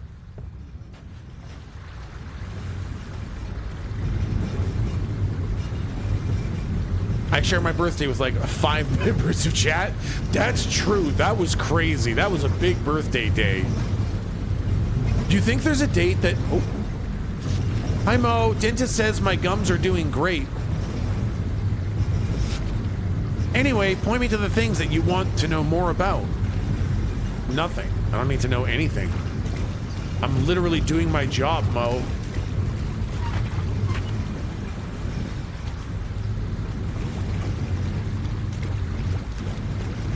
Could you imagine if there was a day, one date, that there were no birthdays on the entire planet? That'd be a cool movie. You could make an entire movie about that. It's a day and nobody has a birthday. That's the entire story. What a great movie. Copyrighted, patented. TechSmith 314. Ask Mo. Mo, what's this? You know what this is. It's called a pipe. Or I would not be back here with you. Yeah, I do know what that is. Follow me now. Okay, I think you mean follow me, please.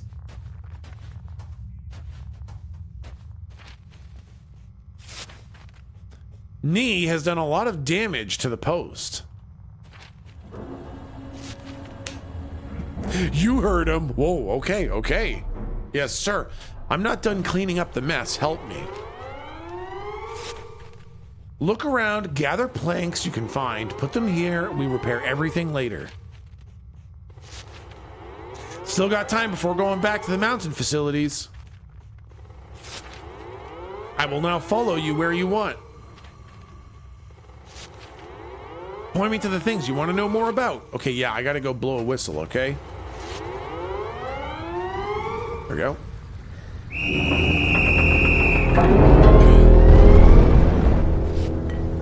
Hey, Mo, you want to crack a cold one together? Come on, cheers, Mo. Cheers, bud. Fuck yeah! Blood! Wait, why is it... Excuse me. Faster, please. What you got? Did I make it go too fast? I have some stuff to do down the mountain facility. Call me later if you need me. Mo, I made it go too fast. Mo, how do I slow it down? Mo! Mo, I made the train go too fast! Oh no! Oh fuck, all right, I gotta go get some wooden planks. It's still too slow? Oh my god, it is too slow! He needs to go even faster!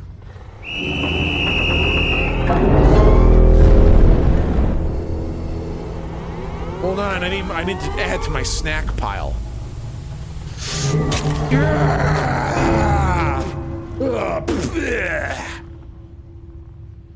Oh yeah. Oh yeah, it feels good. You're not slowing down again, are you? Oh my god. Oh my god. The train stopped. Oh, sorry. Prime Minister wants to talk. Prime Minister wants to talk. Hold on. Nader Todd. You got a question there, Nader Todd? Yeah. Nader Todd, I see your arm's getting tired up there, bud. What's your question?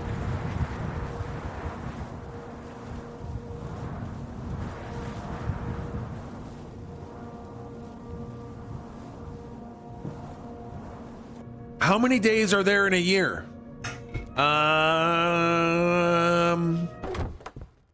100. And then another 100, and then another 100, and then also 60, and another 5.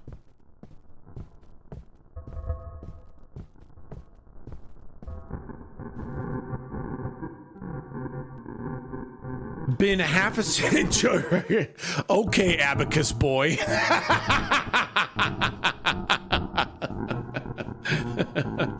DP just got here, or maybe a mechanical issue? Anyways, DP is here. Unfortunately, right now is not the time. The train has to start again. Go back to work. You'll be asked to compensate the stop by accelerating our train's pace. Take care of your breath, DP. DP has arrived. Who's ready for DP?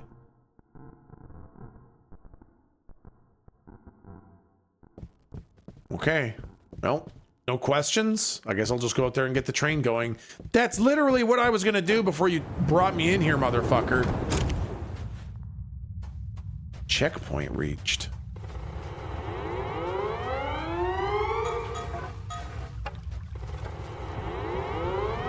Yeah. Wait, the name "me" is engraved on that plank?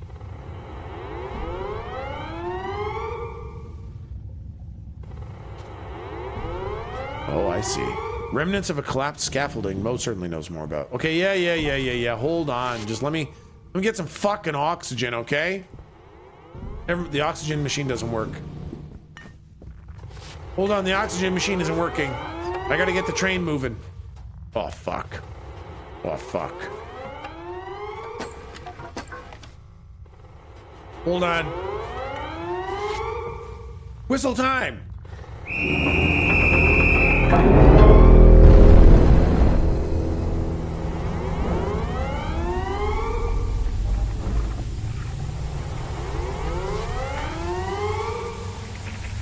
Hold on, I need my AirPod.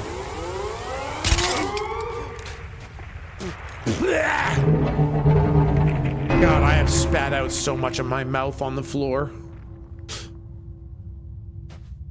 Okay, it's moving. Okay, let's go get that white gunk. Oh my God, the water has completely stopped flowing. Oh God, my fucking bucket is still full of cum. Do you see the lips on the left side of the screen? Yeah, they are slowly getting more and more bloody the more of these fucking air cans I eat.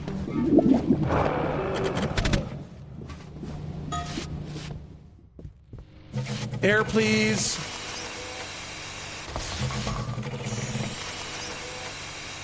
See the lips on the bottom right? Yeah, man, they're luscious, full, and ready to suck your breath away.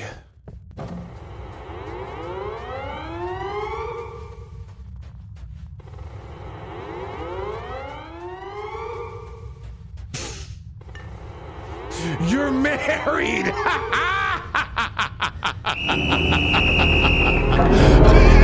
Ahooga hubba hubba, how romantic!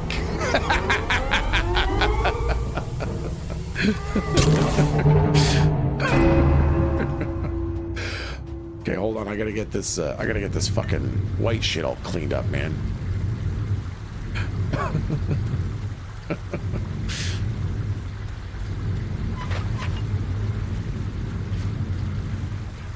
Suck your breath away still implies blowjob. Okay, if you're getting a beeger that sucks the air out of you, they're sucking too hard. Those systems should not be connected. Or just right. I need another ticket. Wait, I need some planks. Planks. Some planks there, bud. I need my ticket. Whoa, what's that? Pick up? Oh, more planks. The balls are lungs.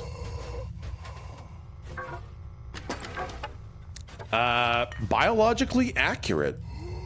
Hold on. Yeah! Let's get this train moving!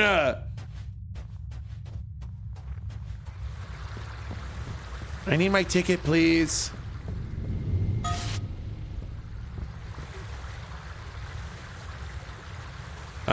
And then I need, there were a couple more planks. There's a plank. How many fucking planks do you want for this shit?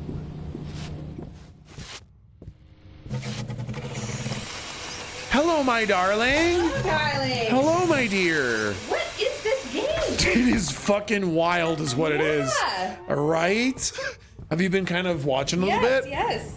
Watching me eat all these fucking glass canisters? Well, that's the trick, is like attention switching between editing this thing and looking over and being like, what? Yeah. You're eating? Hold on, I gotta get this train going.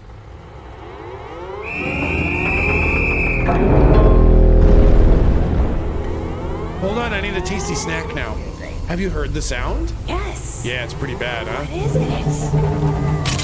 Oh, yeah. Yeah. My snack pile. I don't think that's the way you're supposed to eat those. I mean, it seems to be working. Oh, well, that's good. It's totally good. Yeah. Okay, wait, let me. Game. I need a hug. Okay. I need a real hug. Okay. I need a daytime real hug from Kay.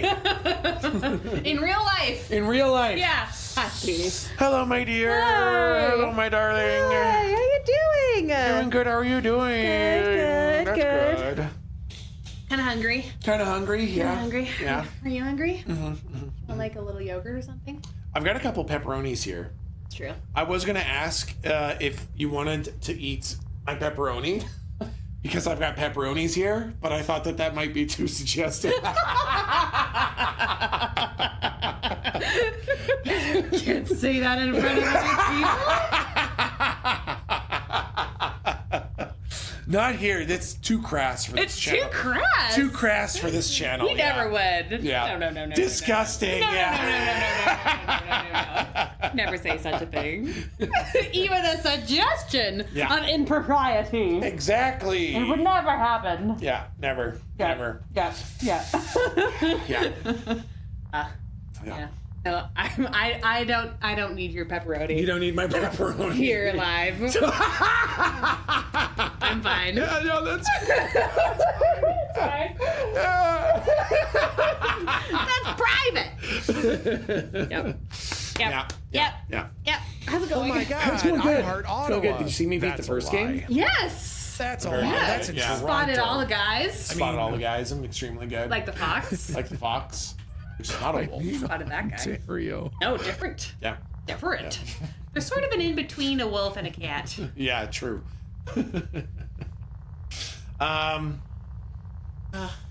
Okay. Okay, my dear. Yeah. Just saying hello. Saying hello to me, saying hello to chat. Yes, exactly. Hello to everybody. Oh, yeah. Did you hear it this time? You've heard? The audible part? Yeah. That was so good. I laughed.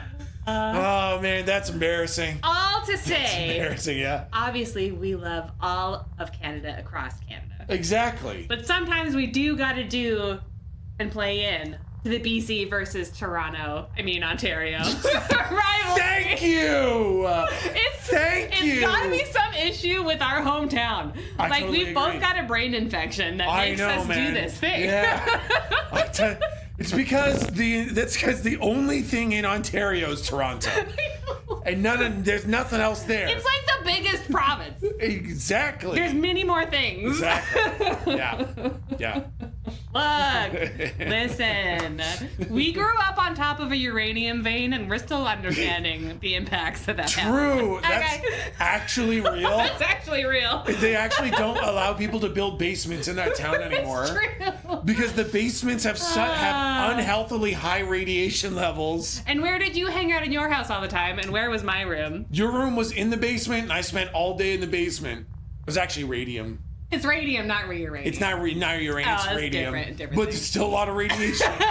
Still a lot of radiation. I'm sure it's fine. I'm sure it's fine. We hardly glow. Yeah. We glow only the normal amount. It's just the normal. Exactly. Anyways, Anyways. you've got a train to start and multiple metal cans to eat. I got metal cans to eat. I got trains to whistle at. Yeah. Exactly. Exactly. So I you got do that. The Prime Minister to talk to. The Prime Minister is there? Yeah, the glowing blob is the Prime Minister of Canada. Ooh, could be. We'll see next year. That's what I'm saying. Okay. Okay, my dear. Okay. Thank you for coffee. So you're saying there's no further errands that I can do, and I have to go back to my desk? Yeah, unless you want to play my game for me. I'll leave that to the professionals. Yeah, okay, yeah. It's a pretty tricky game. Yeah, that's true. I gotta leave it. I'll see if I can get a hold of one. To the pros. Yeah. Get it? Get it? Get it? It's self-deprecating. Because I'm not very good at video games. That's the joke. That's the joke. Oh. Yeah. Okay. Okay, my dear. All right, this is me actually leaving. Okay, thank you for coffee, my darling. No problem. No problem. Okay, thank you for distracting me. All right. So Okay, long, chat. Bye, chat. Bye, darling. Bye, my darling. All right. Okay.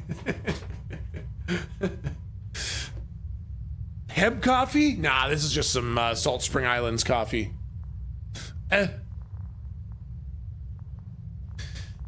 Okay.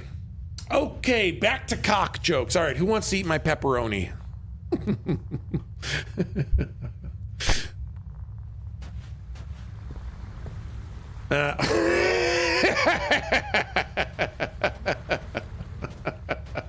Rather die? Okay, that is unnecessary.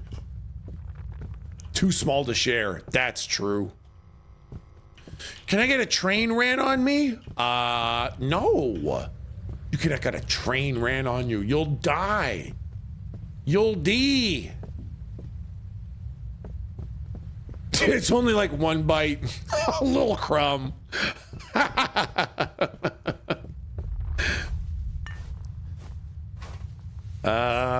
Okay, train is good. Does tech know what that means? Get a train ran on me? Yeah, it's when you're like tied up on a train track and a big train comes and runs you over.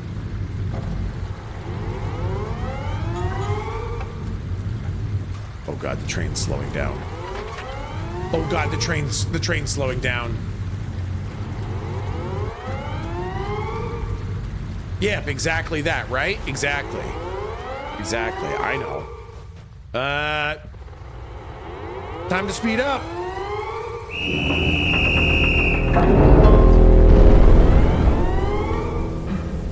Snap into an air can.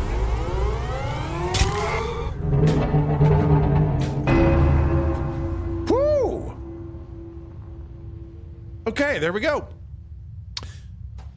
We can show him? Show me what? What getting ran over like a train by a train is? Ooh, another plank.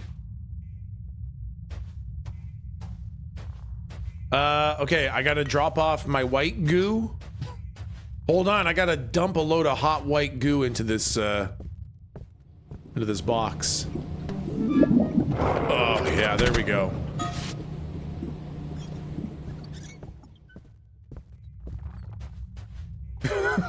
Icky. Any more planks you guys got? Ooh, planks. Oh my god, is the train slowing down again? What the fuck is wrong with this fucking train, bud?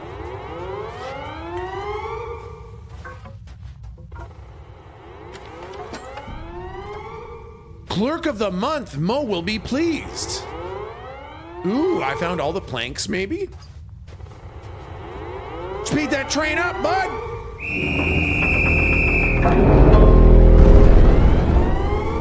There we go. Oh, God. Oh, fuck.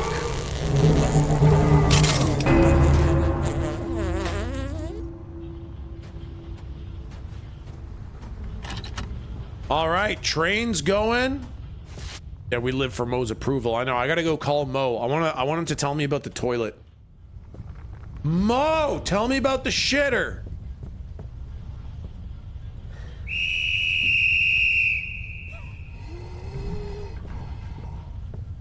All right, Mo. You help. You ate a can of fart? Oh, gross. Somebody farted in my air canister.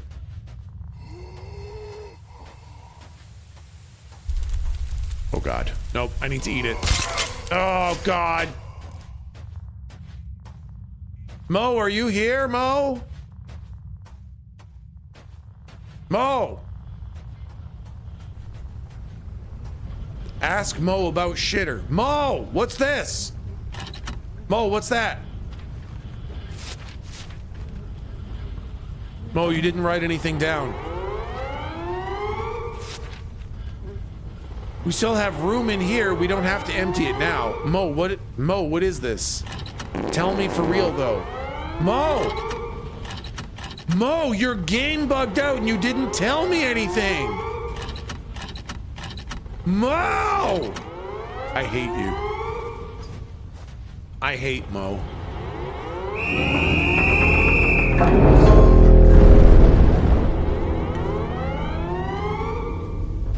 Mo, what about this?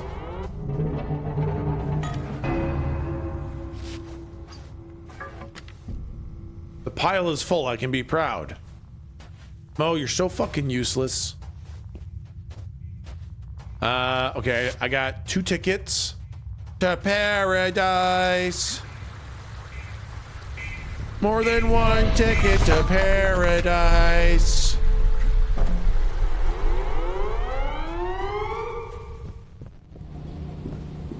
Tomorrow fishing with Milton confirmed for sure, yes?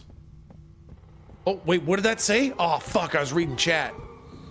Mo, what did you say, Mo?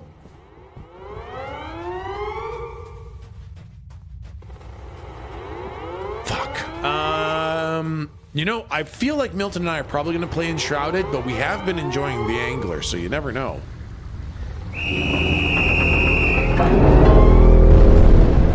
Oh, wow, we are really speeding that train along. Holy shit, that train is moving. Hey, Mo, you want to crack into a cold one with me? Yeah! Fuck yeah!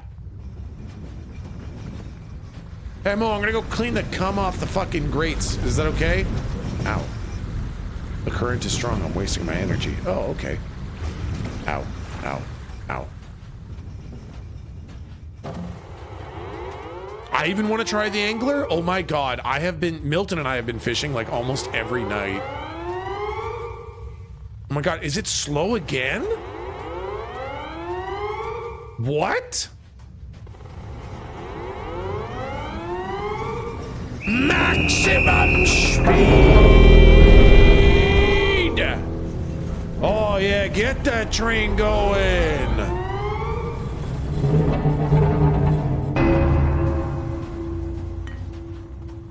Tech, your lipstick is a little smeared. That's okay. Well, Mo says, DP, that's a nice stack of wood. Thank you.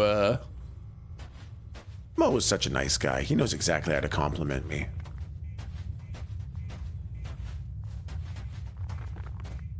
What even is this game? There's no way to know.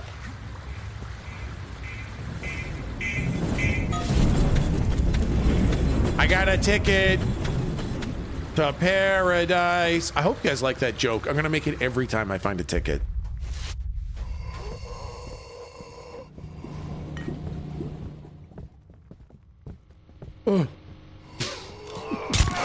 Ow!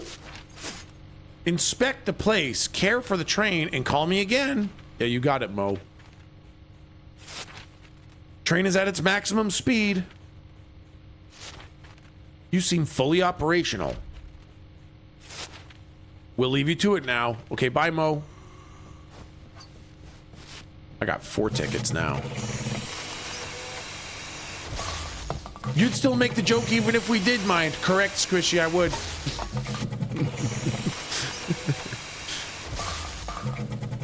Bites into Dab Pen's glass tube? Boy. Would be a pretty sick end, but it would definitely be the end. Why does the mouth on the left look like my butthole after Taco Bell? I guess because you shatter glass tubes into your butthole after you eat Taco Bell. Which, I mean, hey, listen, I think that's weird, but I don't want you to feel bad about it.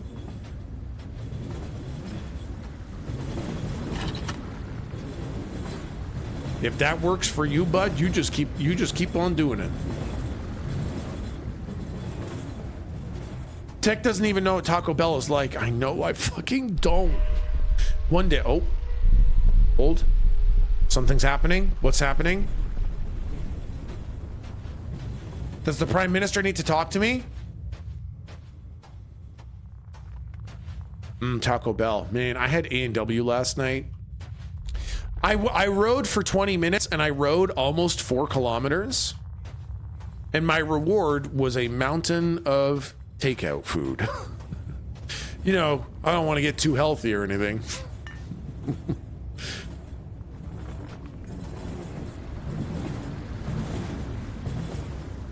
Undid all the health. Exactly. I don't want to get too far ahead. That totally doesn't sound counterproductive. No, it was absolutely perfect. All things in balance. Lol, you're so funny, Tech. Thank you. I fucking know. I am laughing, Tech. Good. Keep laughing. Remember, this is a pure comedy stream. Everything I say is a joke, and you have to laugh at it all. What's that in the water? Oh my, is that a fucking fish? Ew. Oh.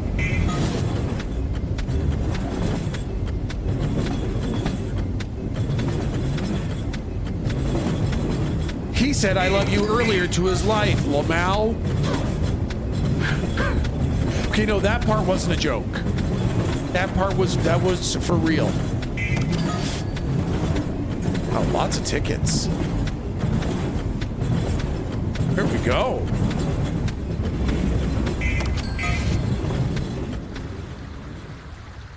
There we fucking go. Give me some oxygen, bud. Oxygen. Oxygen.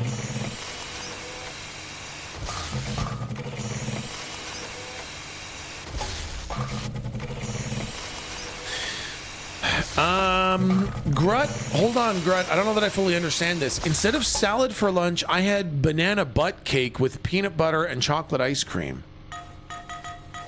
What in the fuck is banana butt cake?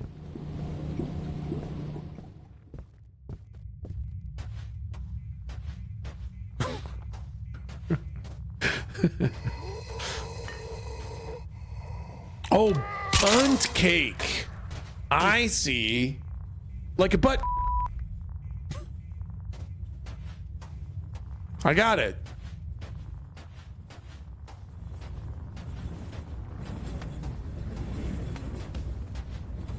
Oh, banana nut cake. Oh, you can just call that nut. Banana butt nut cake.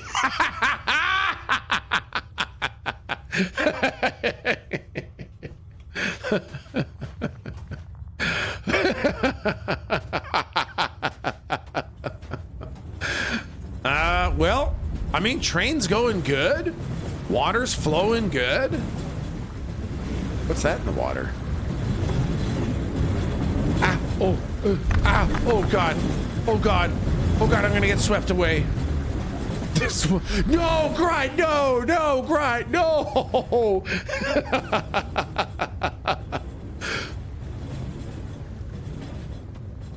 Please, tell me about your banana butt cake every day. I'm stupid. No, I'm stupid.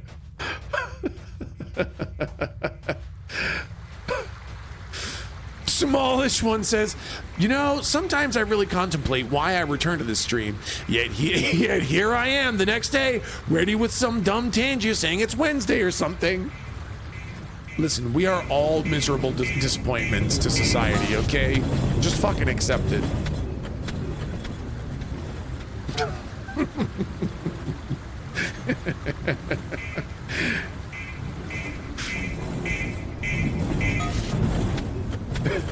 Speak for yourself, sir. I am. And I'm saying I'm a big enough disappointment that you are a disappointment by association.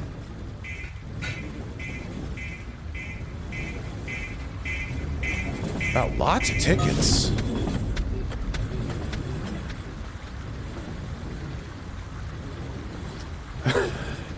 Hey, I'm more than miserable.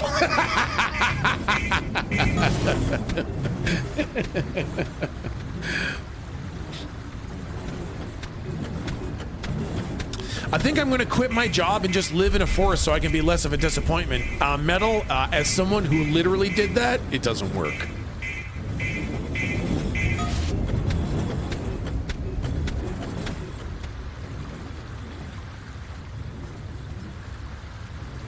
Literally quit my job and moved into the forest in the north.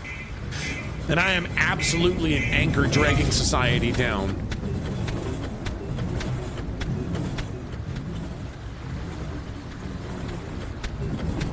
Wow, lots of tickets, man. Oh, sounds like the train might be kind of slowing. I have 7 fucking tickets, man. You're not. Thank you, Art Pie. Oh, yeah. Oh, yeah. Don't be so hard on yourself, bud. You aren't that much of a drain. Oh, that's so sweet.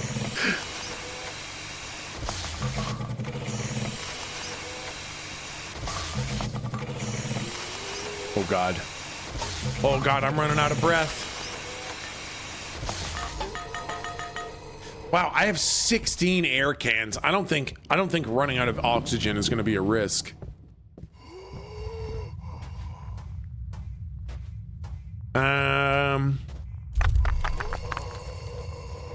Tech, are you the bottom center of my standing shower? Because you're a fucking drain. Ew, your drain is in the middle? Gross. I don't know what else you guys want me to do. There's dead fish showing up. Wow, lots of dead fish showing up. Where's yours? Mine's on the side. Like underneath the tap. It's like you got the tap. Yeah, under the faucet. Exactly.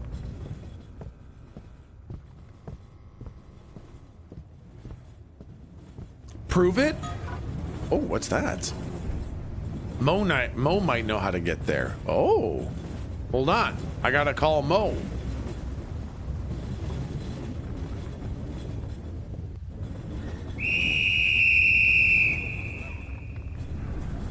Not in a, oh, you know what? You're right. I don't have a standing shower. You're fucking right. You're fucking right. I have a regular normal human shower made for human beings.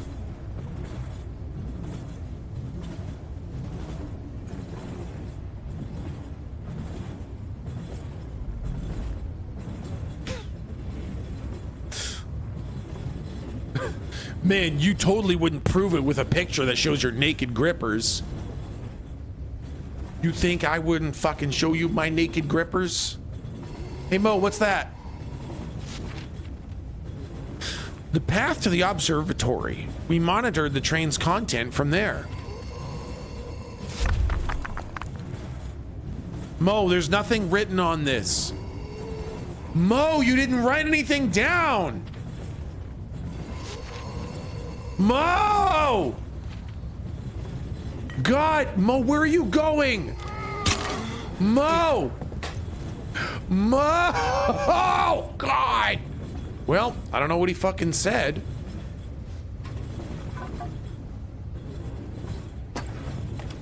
Oh, can I build this? What's this?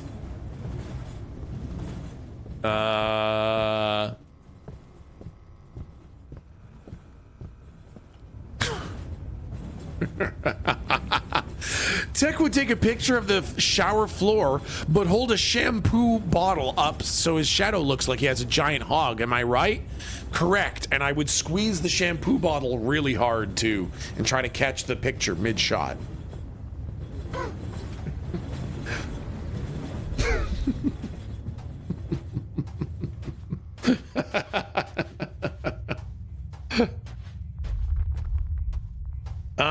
Can I talk to the president, prime minister? No answer. Fuck. Well, I wasted that oxygen. I'll go grab another couple tickets. Gotta get that money shot. Exactly, Flame.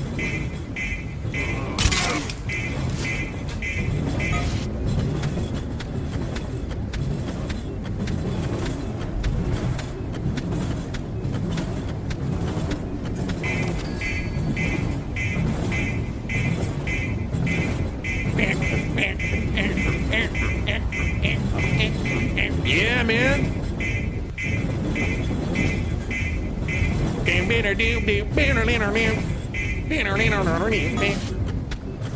Banjo music.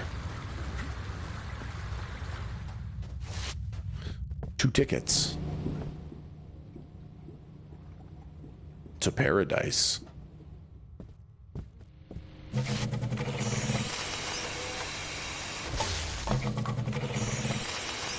18. Joker, would you please not count the number of times I make the same joke, okay? It's the only thing I have.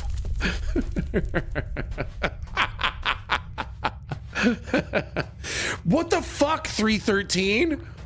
313 says, grow up.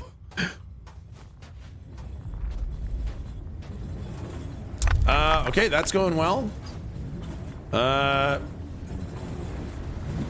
Don't need to decumify the water.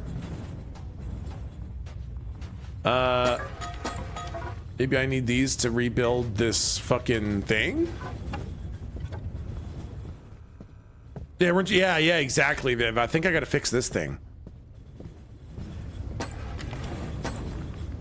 Okay, I'll just grab them all then. You're so funny and original, no one else can compete with your levels of comedy. Thank you, Korig. Thank you. I was thinking that I might stop streaming to go have a career in stand-up comedy, but I thought that'd be very unfair to all the other comedians. They don't need that kind of heat. They don't need that kind of competition.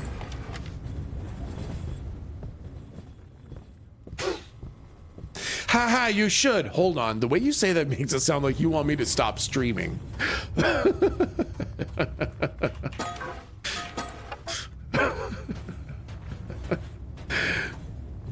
You are famously good on stage, yeah.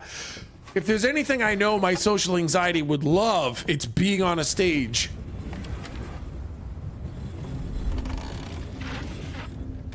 Oh my god, I solved a puzzle. Oh my god, I solved a puzzle. Bag of burritos, hold on. Bag of burritos says, there he goes being humble again. I write this about 9 times per stream, by the way.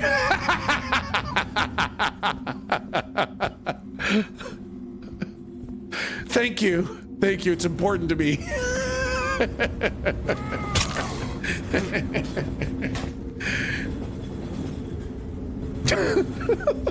Yeah, man, Sam Regal last night was telling me they were looking for a clown that knows their way around an RV siphon hose. That's me. He's talking about me. Oh. What is this? What? The train is full of corpses? What are we shipping? It's all meat. The train is full of only meat. Oh God. My mouth? What about my mouth?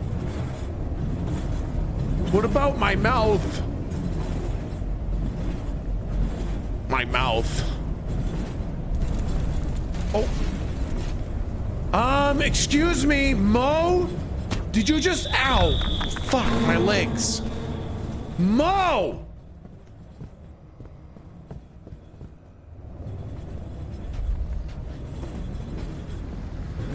God damn it, Mo. God damn it, Mo. You make me so angry. It's just, ah!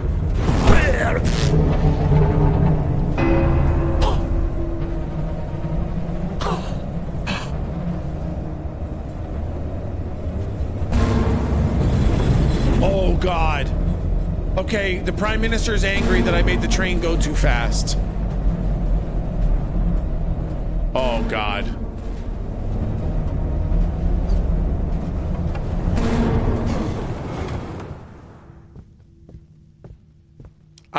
Hey, boss. Hey, boss, just trying to make sure the train's going real nice and good, eh? Hey, boss, just making sure the train goes nice and fast. DP, Mo has informed us you discovered the train's content.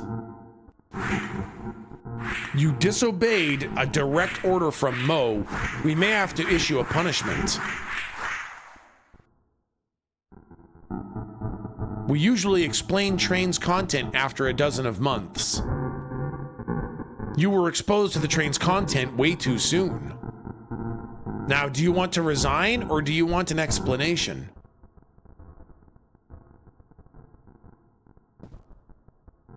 Whoa, I can choose.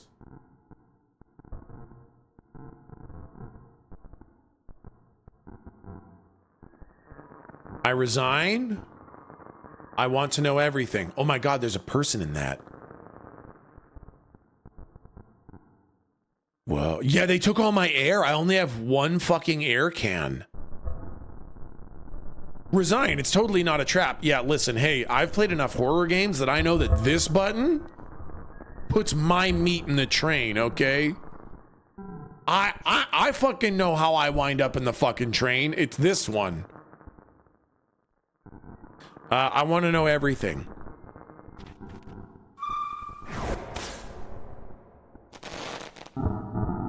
It's animal waste due to be processed on the other side. Those corpses get recycled and returned to us as water. As our clerk, your work is about maintenance. You didn't kill any of these animals. Your hands are clean. But balance might be hard to find. We hope you are okay with it. Take example from Mo. Mo found a balance. Mo understands what's at stake. The livelihood of hundreds, thousands of families, yours included. If you don't feel up to the task, you can resign.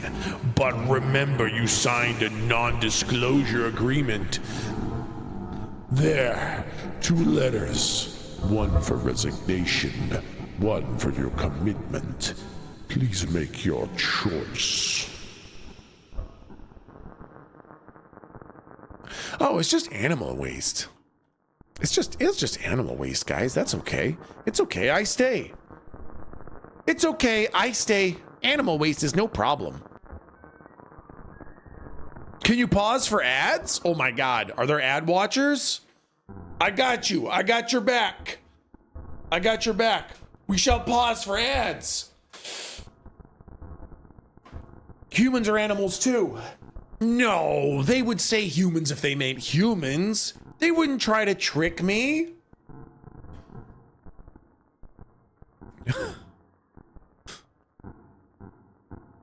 This was the process for PoE 2 closed beta. What does NDA stand for? Non-disclosure agreement. Read subs while the ads roll. Fuck, that's really fucking smart. That's a really good fucking idea. That's a great fucking idea. You're so fucking smart. You should be the streamer. Columbo's Chin, thank you for the Prime for 6 months. Baby Bearish Jew, thank you very much for the 26 months.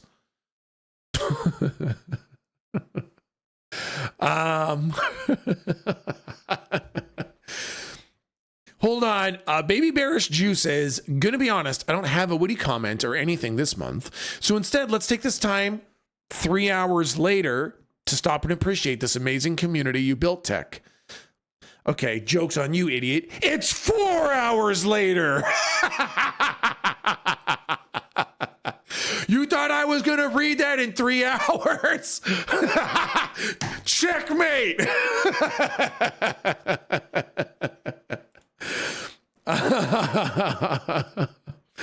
Lexamator, thank you for the 36-month prime. It's my ding day, Mr. Torque Smart. Hopefully you read this before the day ends, and so maybe I can get a ding on my ding day. Love to hate and hate to love your content, you big tubular mouth having butt. Yeah, happy ding day, Lexamator. 3 hours later. Yay! Big level up. Nice one, bud. Ooh. Well, yep. Hey, Dave K75, thank you for the gifted sub to Unimoose. The Dark Pixel, thank you for the prime for 13 months. Little Pink Pony, thank you for the 36 months. Where do bad rainbows go? Do not. Amanda, please, thank you for the prime for 5 months. Maddie Moon, thank you for the prime for 27. Marak, thank you for the prime for 24 months. Do I have to bring my own blanket or are they provided in the basement? Well, Marak, you're about to find out. The blankets are made out of skin. Just all the shed skin from the people down in the basement. They've woven it together into a big old blanket, so you don't have to bring one. Burning Skies, thank you for the gifted sub to Major Paper Cut. Miscalculate, thank you for the 34 months. You don't deserve Mo, he's too good for you. That's real, actually. Jelly Centaur, thank you for the 100 bits. Here's my bits for those naked gripper pics you just promised. Gyodza, thank you very much for the prime for 23 months. Hey, Tech, hope your morning is going well. I noticed the door to the basement is getting harder to open. Can you make sure I can get out next month? Thanks, bud. Oh, yeah, of course. Yeah. I'll leave the door open a crack for you, Gyodza. You got nothing to worry about. Okay, we're going to pick. It's okay, I stay.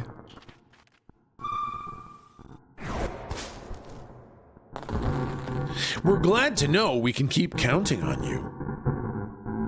It would have been awkward if you had a problem with that. There are actual genocides and wars out there. You can get back to work. Make sure the train keeps running.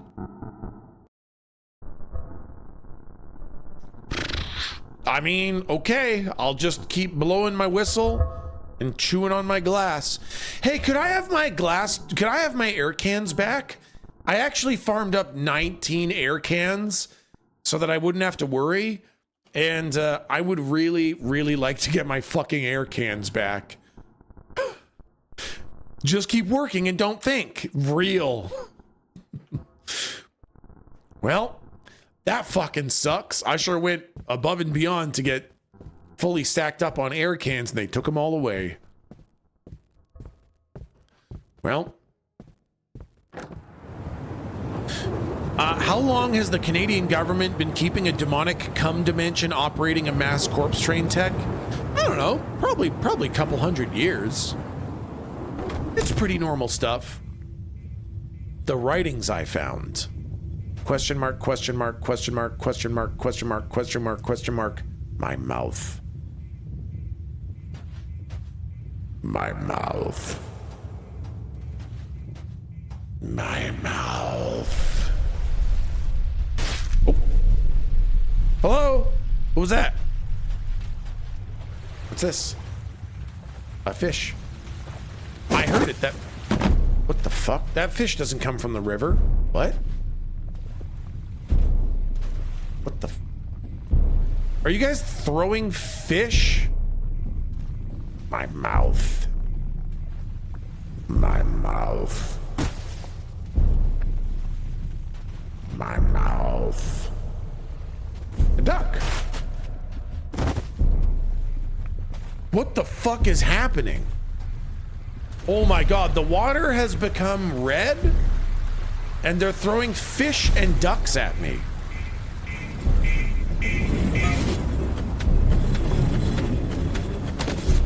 catch it in your mouth? My mouth! Ah!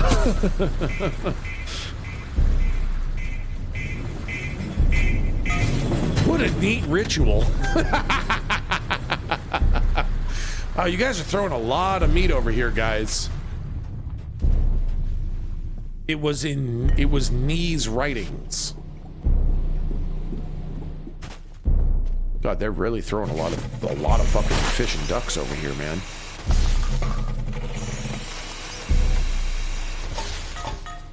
Okay, I got 2 more canisters. Let's go have a little look around.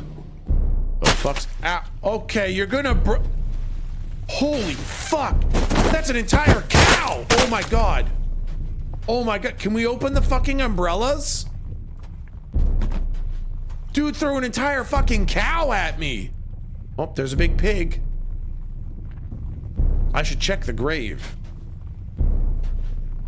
Hey, you think I should check the grave? I think I should make the train go too fast again.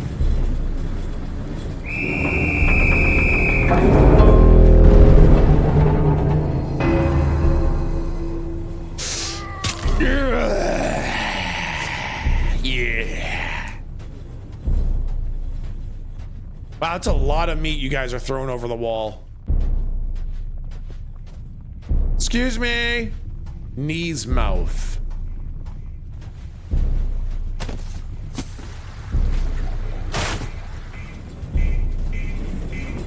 I'm at the grave. There's nothing here. Desecrate the grave?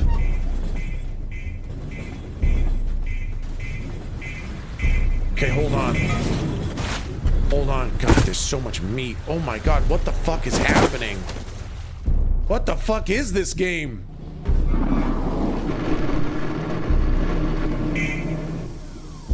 Okay, I don't get a ticket for that. That was not my best idea. I should not try it again. Oh. Oh god, what's happening? What's happening to the wall? Oh god, the Titans are breaking in. Oh god, the Titans are breaking through.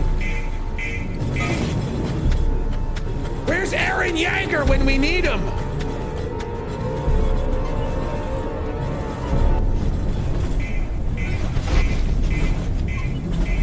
Open mouth. A larger whistle made out of a dense black material weighs a ton. Oh god, there's so much meat. Collect chicken. Collect chicken. Hold on. I need an air can. Ow. Did you dump gravel in the cum recycler? I did.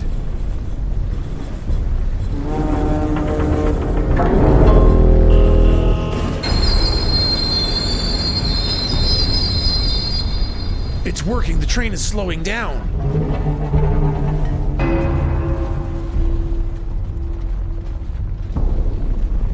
What the fuck? What the fuck? What is What is coming over the mountain? What is coming over the wall? What the fuck is this game?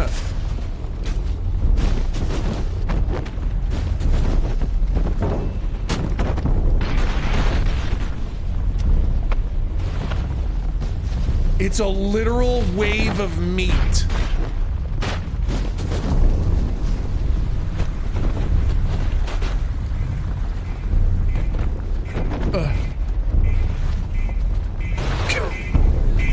You should have resigned after all. Yeah, no kidding. Oh my god, hold on, I need some more air cans. This is starting to feel like a time section. Oh my god, I can't go get any more air cans, can I? Oh my god, I can't get more air cans. I gotta get to higher ground. I'm gonna drown in meat. They did say they make the water out of animal parts. Yeah, apparently they weren't kidding.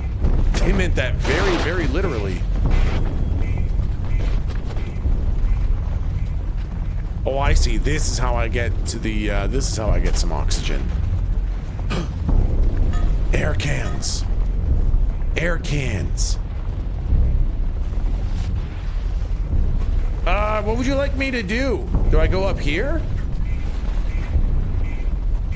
You want me to... Jumping is exhausting. I should only jump when I need to. Oh. Okay. Do I need to slow the train down again? I think I need to slow the train down again with the big black whistle.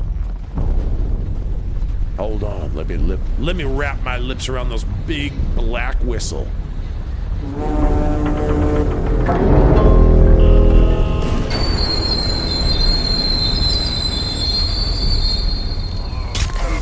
Yeah! Yeah, fucking slow her down there, bud.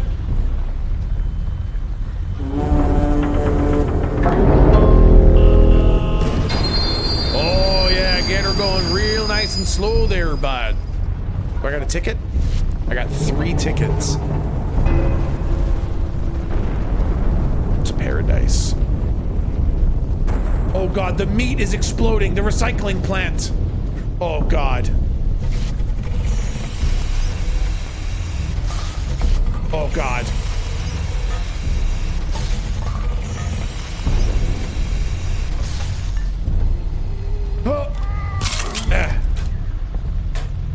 Oh my god, it's not giving me any more oxygen. I've run out of...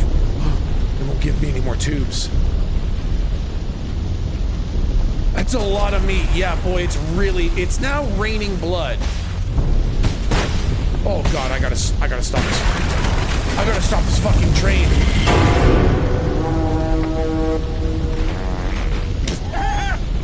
Damn, I blew so hard I farted.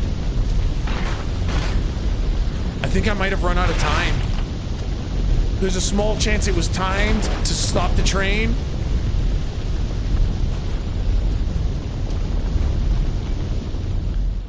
Hey guys, maybe I should call Mo. Hold on, I'm gonna go call Mo, everybody. Maybe Mo knows how to fix this. Hey Mo! Mo, we got a problem. You decided to remain with us. Please get back to work.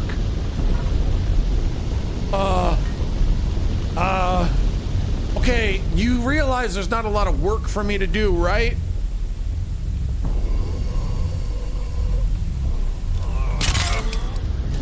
Ew, that's just a decapitated moose head.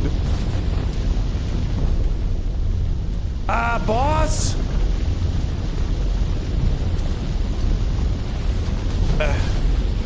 Collect chicken. Collect chicken.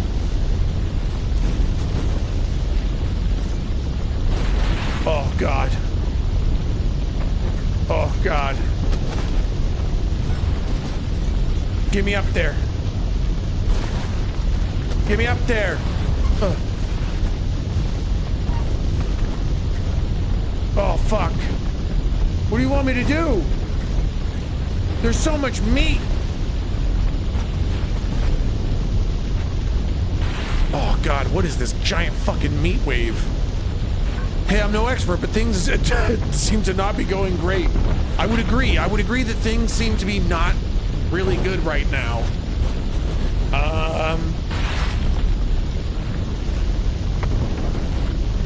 Do I have tickets?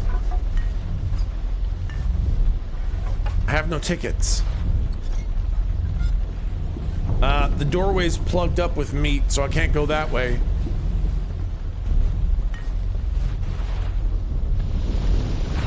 Now, can I get in here?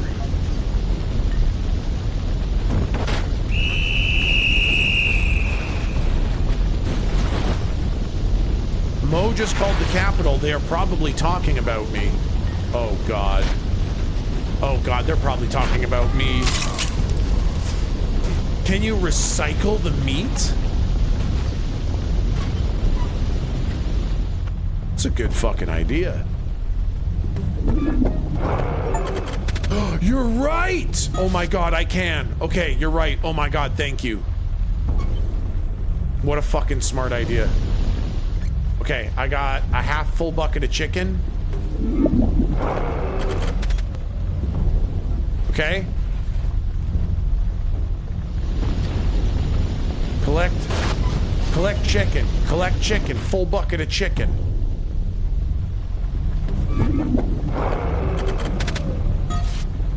Okay, I got a ticket. Okay, get some more fucking oxygen.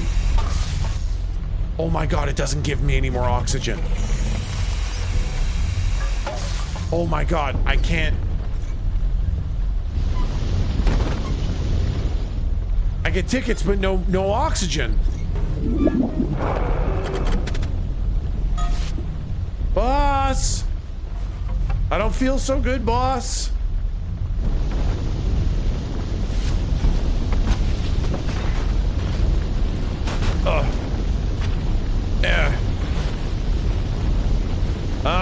What do you want me to do up here? Do I go this way? The train is still going. Oh my god, there's a fucking...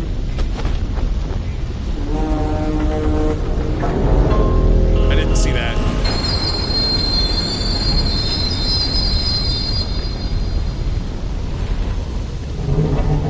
Oh man, I think I fucked up. I think I fucked up. I'm out of breath. And I don't have any more canisters. I used them fucking around because I didn't see this. No! I've made a terrible mistake. I've made a huge miscalculation. You guys get any more canisters lying around, maybe? Oh god, I think I'm dead. I think I'm dead. I'm in the meat-verse. Oh, what about endless air room? They won't open up anymore.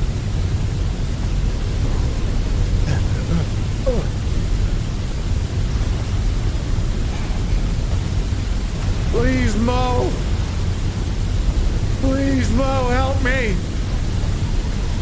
Mo. I think I died. I think I died. Hello? Disposal Administration, how may I help?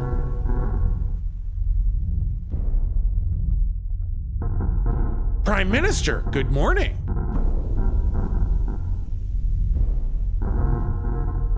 Yes? Yes? Unfortunately, I've got bad news. We've lost contact with the border post. Yellow Clerk is most likely dead. No. Purple Clerk Mo is stuck in Building 1. The leak won't stop. The train is still pushing forward. The border's filling up with corpses. What happened? It's still a bit unclear. Some recent reports mentioned an intense friction activity by the wall. How long? Oh, you mean that last watch? 90 minutes.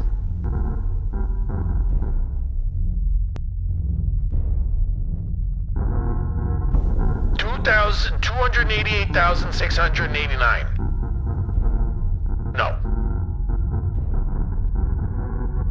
With all due respect, Prime Minister, this isn't going to be over soon. The train is still pushing more bodies through. Today? 5,261,920. All right. Thank you, Prime Minister.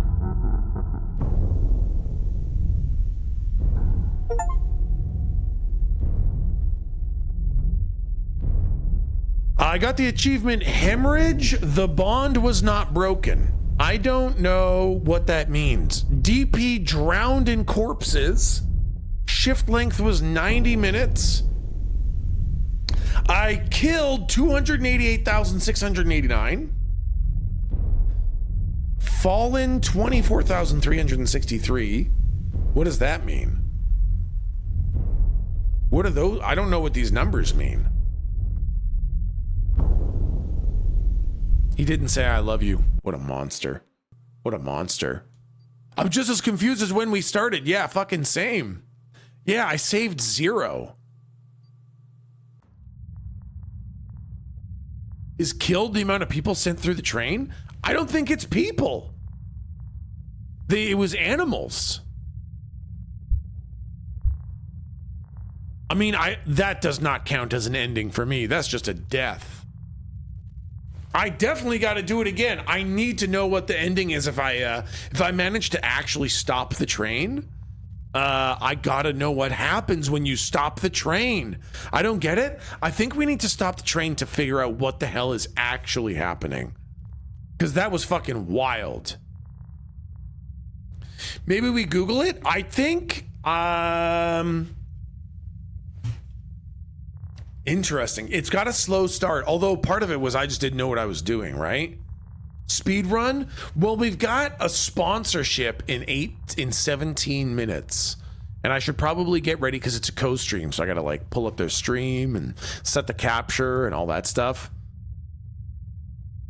Okay, you know what? Yeah, here. Why don't we go back to the chatting scene for a sec? I'm going to Google what the hell.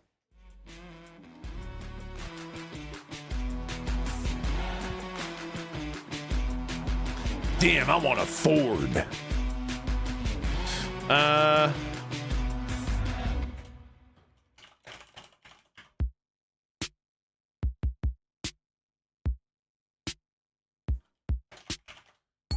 Tech, your hair looks great today. Thank you. Thank you. Wow. I'm actually not seeing...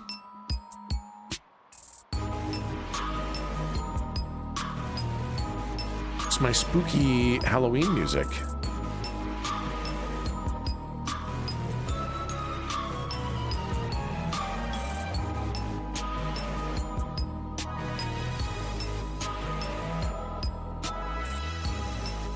Interesting. I'm not actually seeing a lot of information.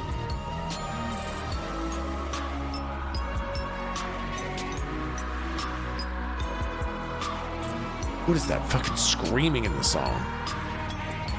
Wow. You know what? I don't know what the ending is. I googled it and didn't find a good answer. Maybe look on the Steam discussion. Oh, that's a good idea. Oops, not TRAILCAM. That's not what I want. I want Threshold, Community Hub.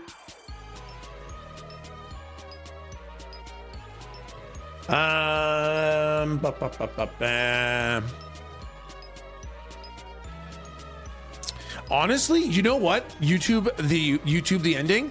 I YouTubed the ending. They got the exact same ending as me. So I actually don't even know if there are other endings because the YouTube one had the exact same ending as me. But I feel like if you stop the train, there's a different ending. All I see is there are 5 endings. I might just have to play it again sometime. Maybe it's a great game for Spooktober next year. Because I actually really enjoyed that game. That was fun. So I'll have a little bit more of an idea of how to do it properly. Yeah, revisit it. Exactly.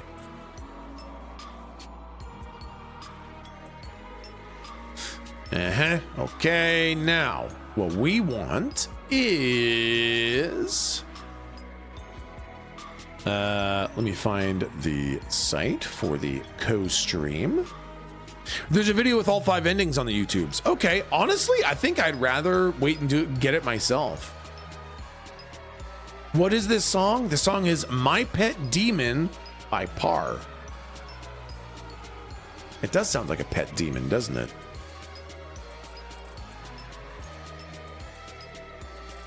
Okay, wow, bright.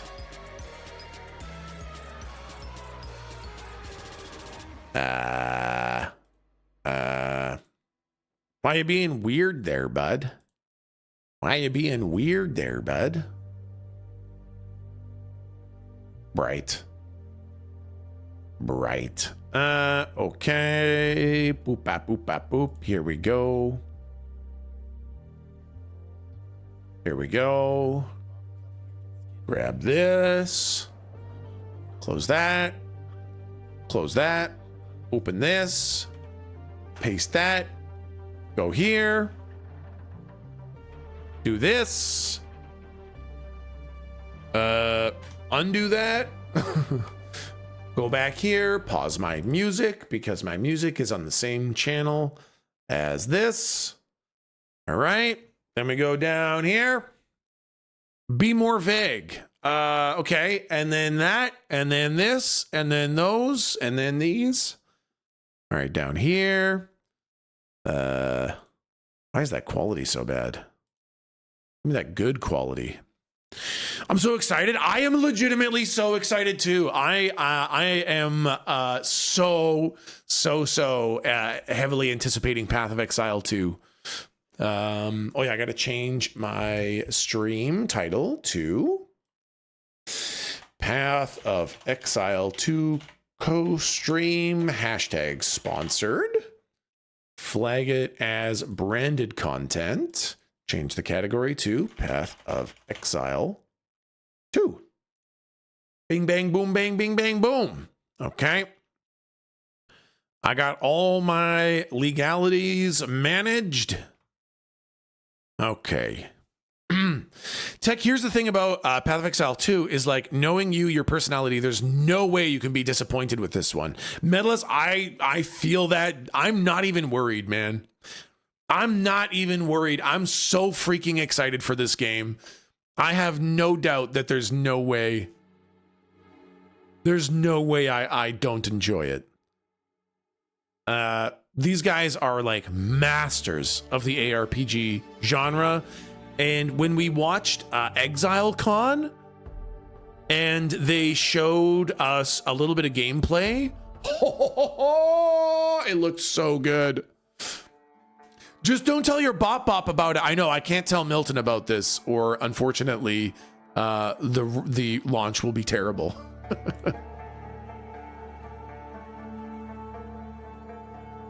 There we go. Here we go, chat. Here. Oh wait, hold on. Chat's still on the screen. We don't want that.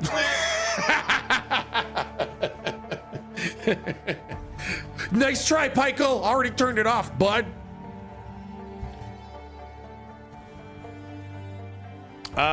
Chat, I'm also gonna pause the Tangia dungeon. Well, I don't think the Tangia dungeon would actually, I don't think that's a, yeah, I know, I'm already doing it. I don't think the Tangia dungeon's an issue, actually. I'm fine with chat and dungeon being there. Listen, I'm not gonna have chat there. Are you kidding me? The dungeon, though, I think the dungeon should be fine. That's just a little thing. You guys can, not that alarm. It's the only alarm I have. So yeah, you guys can play your dungeon while you're learning about Path of Exile 2. How about TTS? You know what? Hey, that's a good point. How do I prevent a TTS from ruining everything? You know what? I'll leave it on. And if a Tangia or a TTS threatens things, then I'll shut Tangia off. So chat, you get the dungeon until a Tangia ruins things, and then it all gets turned off. Then you're banned.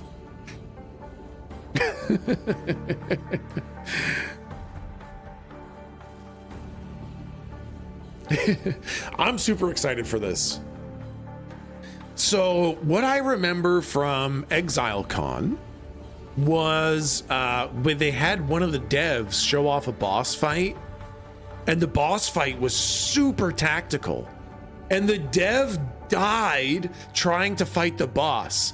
And I remember the look on his face of pure frustration, of like frustrated embarrassment of dying on like a boss that, you know, they're supposed to be the best at fighting. And that made me so happy. Please give me some good hard bosses. Oh, I love meaty bosses in ARPGs. Diablo 4 didn't launch with many. They've got better now. Lost Ark had some pretty good bosses, but they were really group focused, and I just couldn't get the groups together for it. Path of Exile 1 has some pretty decent bosses, but they're pretty standard ARPG, so I'm really excited to see the kind of meaty content we get for Path of Exile 2.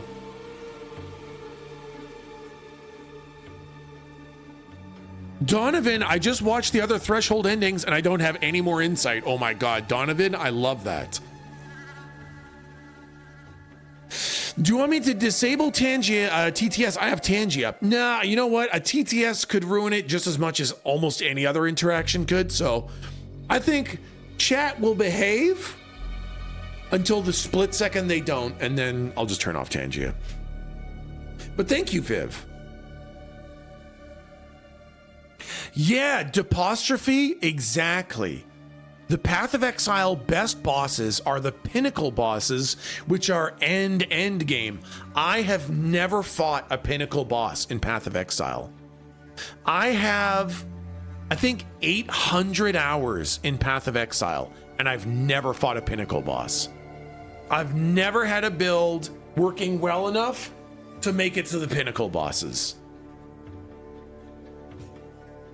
I fought at Ziri once. I've seen videos, but yeah, never fought him myself.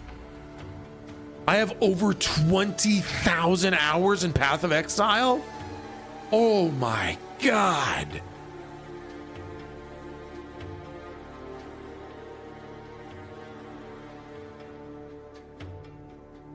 Flashing light pin. Oh, can we I don't have any pinned messages on my thing. So flashing lights is unfortunately going to be a general warning for this entire stream. There are we play games, almost every single game we play has flashing lights. And so unfortunately that's just a permanent warning for the stream is flashing lights.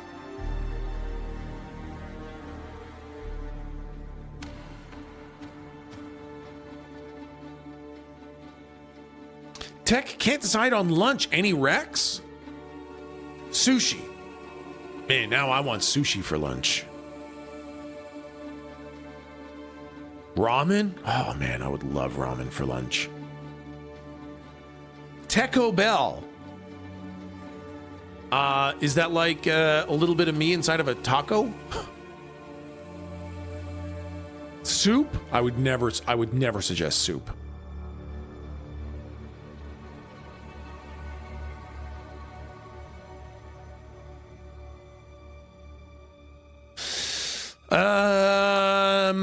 Tech, have you ever considered the immortal snail question? Would you rather get $100 million and an immortal snail will forever chase you, and the moment he touches you, you die, or would you not take the deal? I would absolutely take the deal. I would absolutely take the $100 million, and I would spend $5 of that to build one of those Hot Wheel loop tracks. And I would let the snail run around in a loop for all eternity. And then I would take the $99,999,995 left and live the rest of my life in peace.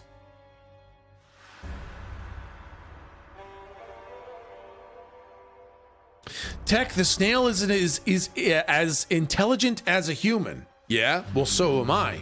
And I would get stuck on a Hot Wheels loop forever.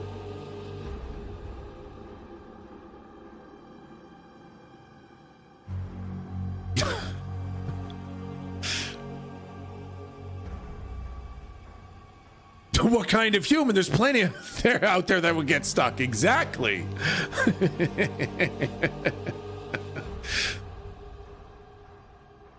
I'd get the snail onto a Mobius strip and it would go in a loop forever.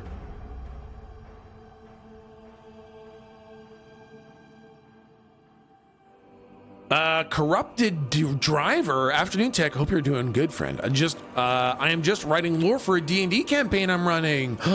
It's a half homebrewed campaign set in Spelljammers while I listen to your insanity. That's so fucking cool. I've been writing the hard mechanics of my D&D campaign lately. It's not as fun, but it does feel good to get done. But Medalist says I would touch the snail. Now, Medalist, would you spend any of the $100 million first? Or would you just like look at the money, touch the snail, and peace out?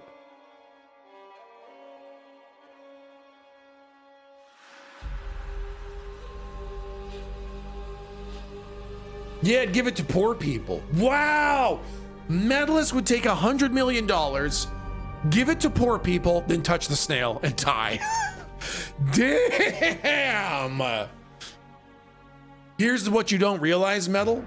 Every single person that touches that money also gets an immortal snail that chases them.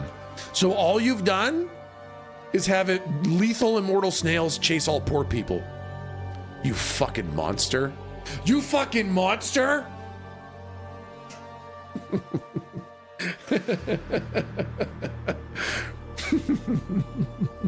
Hey, he tried!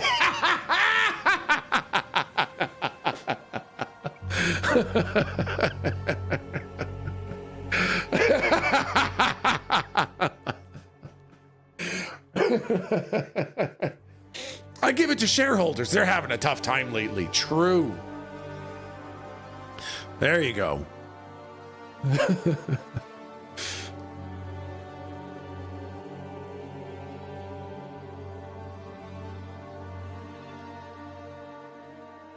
Okay, but if everyone that gets any of that money has their own snail, does that include when you use the money to pay for things? Are you just becoming a mass murderer by existing? Yes. Anytime, it's 100 million cursed dollars with 100 million cursed snails. And every time a dollar moves somewhere, a snail fucking chases that person.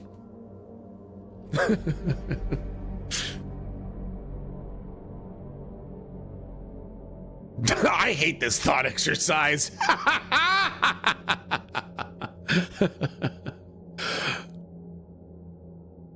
Dan! The cannon sits there, idly, in a destructive state. If it does not serve its true purpose, it still serves as a reminder.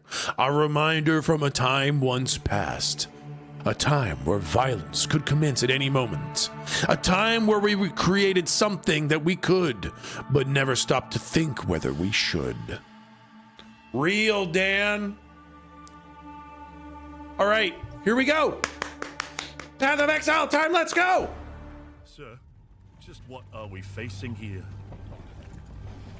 A relic of the old world. Ready your men, Captain. We will only get one chance. And remember, when you hear the whispers, call for help. Do not attack. Oh, these graphics are great. What do you think he was on about? It's Dorman, right? Yeah? Then Dorman. Shut your damn mouth. Ugh, why do I always get stuck with these rookies? Hey, the kid's got a mean cleave. Give him a chance. Quiet.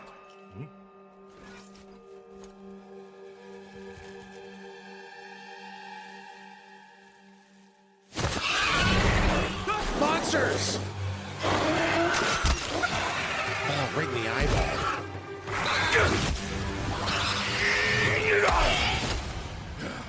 Yucky!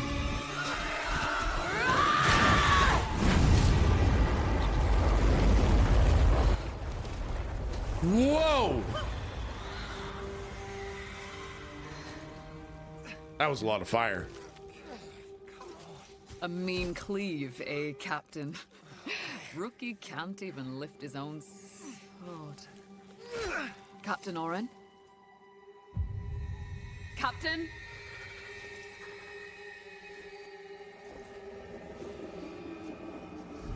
It's here. Rain! Send the signal! What the fuck? Rain! Did you just swear? On my back, blade up! Come on, come on! I'm ready. I'm ready.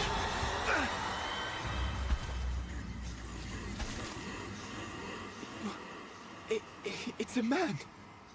No, it's not.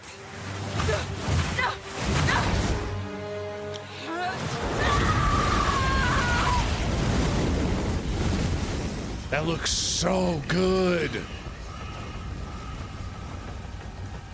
Is it the Shaper? Run.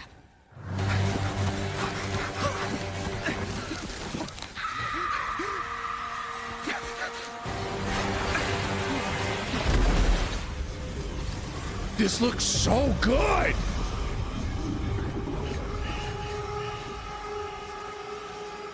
Whoa, no, who is that?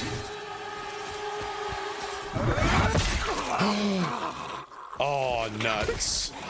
Oh, no. Oh, no. Why are you here? This is...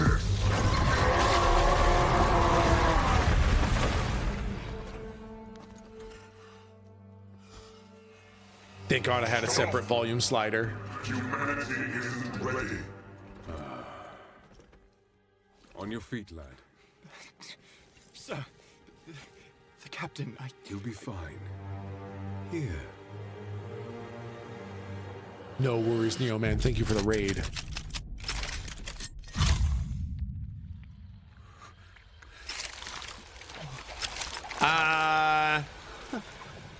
What is this?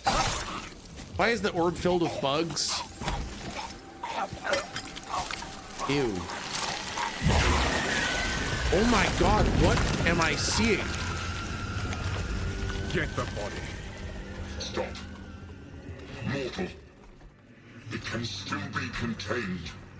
You don't know what you have unleashed. Your kind no longer control this world. We cannot destroy your body, it's true.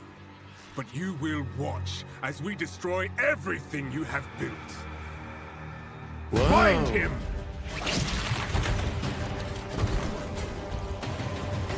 Feed. Grow, my child. I'll make sure you can eat your fill. Wow, that's a lot of worms.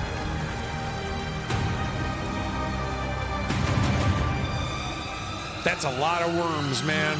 Yeah, I feel torn. Who am I cheering for? It's Path of Exile. You don't cheer for anyone.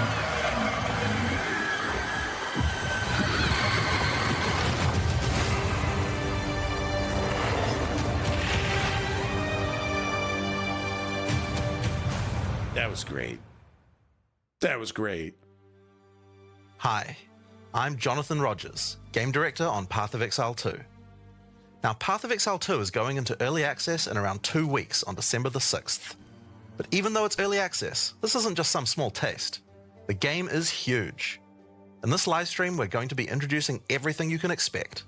So without further ado, let's roll the gameplay trailer. Existence is a thing of beauty. Precious, but impermanent. Life and death are mortal enemies, and yet bound to one another. The continuation of life must be protected at all costs. Some have said, my methods are brutal. To this, I say, there can be no salvation without sacrifice.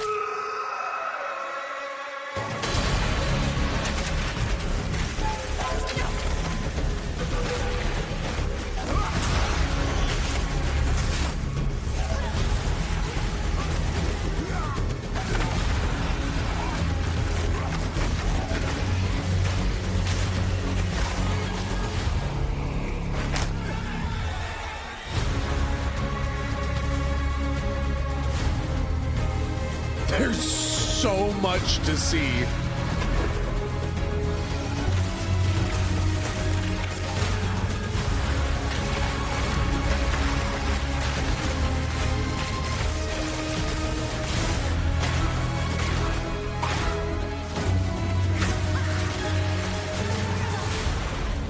We are faced with the end, and I will do what I must.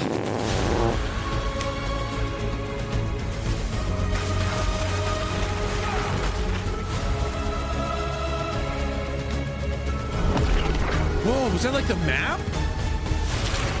Okay, skill tree nodes. Harbinger zone. Cool bosses. Guy with a flamethrower. Those who obsess with death Let them soon be acquainted with it. Wow, huge hands. Now, as you just saw, even in early access, Path of Exile 2 is a big game. It's actually been 5 years since we announced PoE 2, and over that time we've revealed a lot, but it's been in bits and pieces. It's pretty hard to keep track of it all, so today we're going to do a full rundown of all the content that will be available at the start of early access. Classes, character progression systems, and for the first time, a full overview of the end game. This is going to be a big one, so get comfortable. For 20 years, Raycast has been free from any sources of corruption, but the Count of Ogham, tempted by promises of power, intends to harness it once more. The dead are rising, monsters are mutating, and madness is spreading. Under the dark influence of corruption, the Count doles out sentences of death to any who would question him.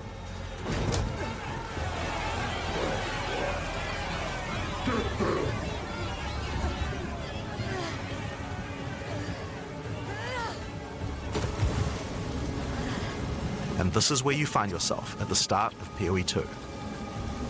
Explore the dark forests of Ogham. Traverse the barren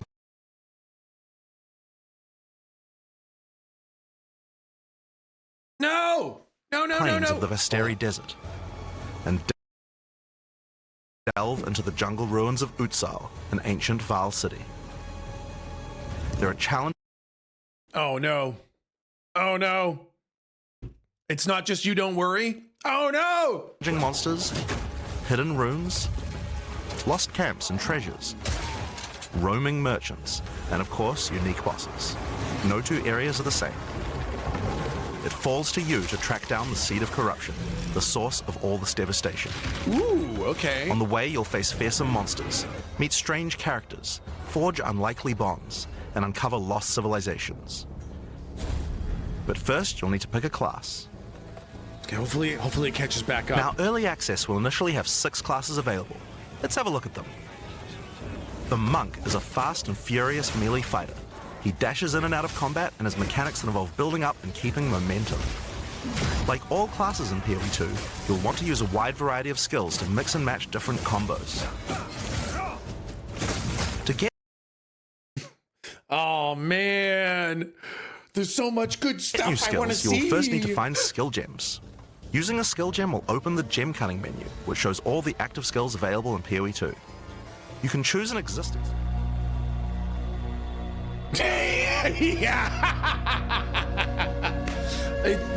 Thank you. Thank you. Literally, I don't want to miss this stuff. There were so many, like, animated sequences. Yeah, they know what's up. Thank you so much. They were literally going to describe the skill system with skill gems. And I was like, no, I really want to know this stuff. These poor guys have been working hard on this for weeks. I know. These guys do so much incredible work. ExileCon was amazing. So I know that they can deliver an incredible experience. I'm glad that they're going to like work through and get it fixed, because I want to see this stuff. I desperately want to see these details. Yeah, right, exactly, Sleepy. I'd rather this than have them be like, let it buffer. Yeah, let's run it back. Absolutely. I don't care about Path of Exile, but it's so fun to see Tech being so excited. I love this game. I love it. And I want to see everything. I can respect the fact that they had tech difficulties banner just in case. Yeah, right, that's just it. Usually it just kind of like, the streams just kind of go down. So I like that they're like, hold on, let's fix this on our end.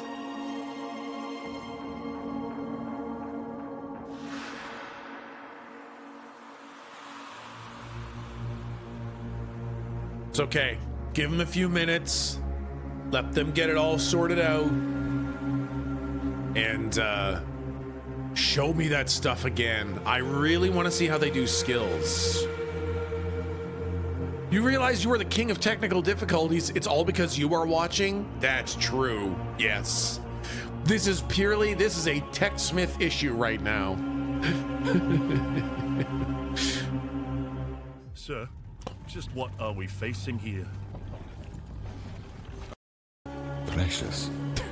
Those who Scrubbing Power through the video. intends to harness. There are They're getting us 21 back. active They're getting us skills for back. quarter It's okay. staves, Yeah. so this just scratches the surface of the options that you have. By endgame, you'll be dashing from pack to pack, spewing where you find yourself at the start of PoE 2.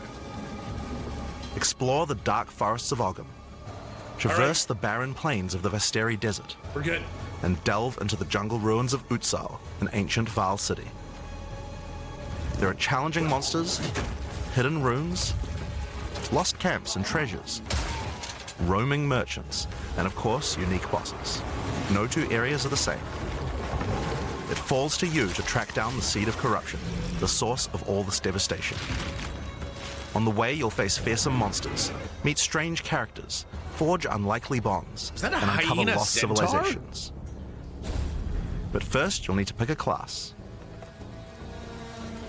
Now, Early Access will initially have 6 classes available. Let's have a look at them. The Monk is a fast and furious melee fighter. He dashes in and out of combat and has mechanics that involve building up and keeping momentum.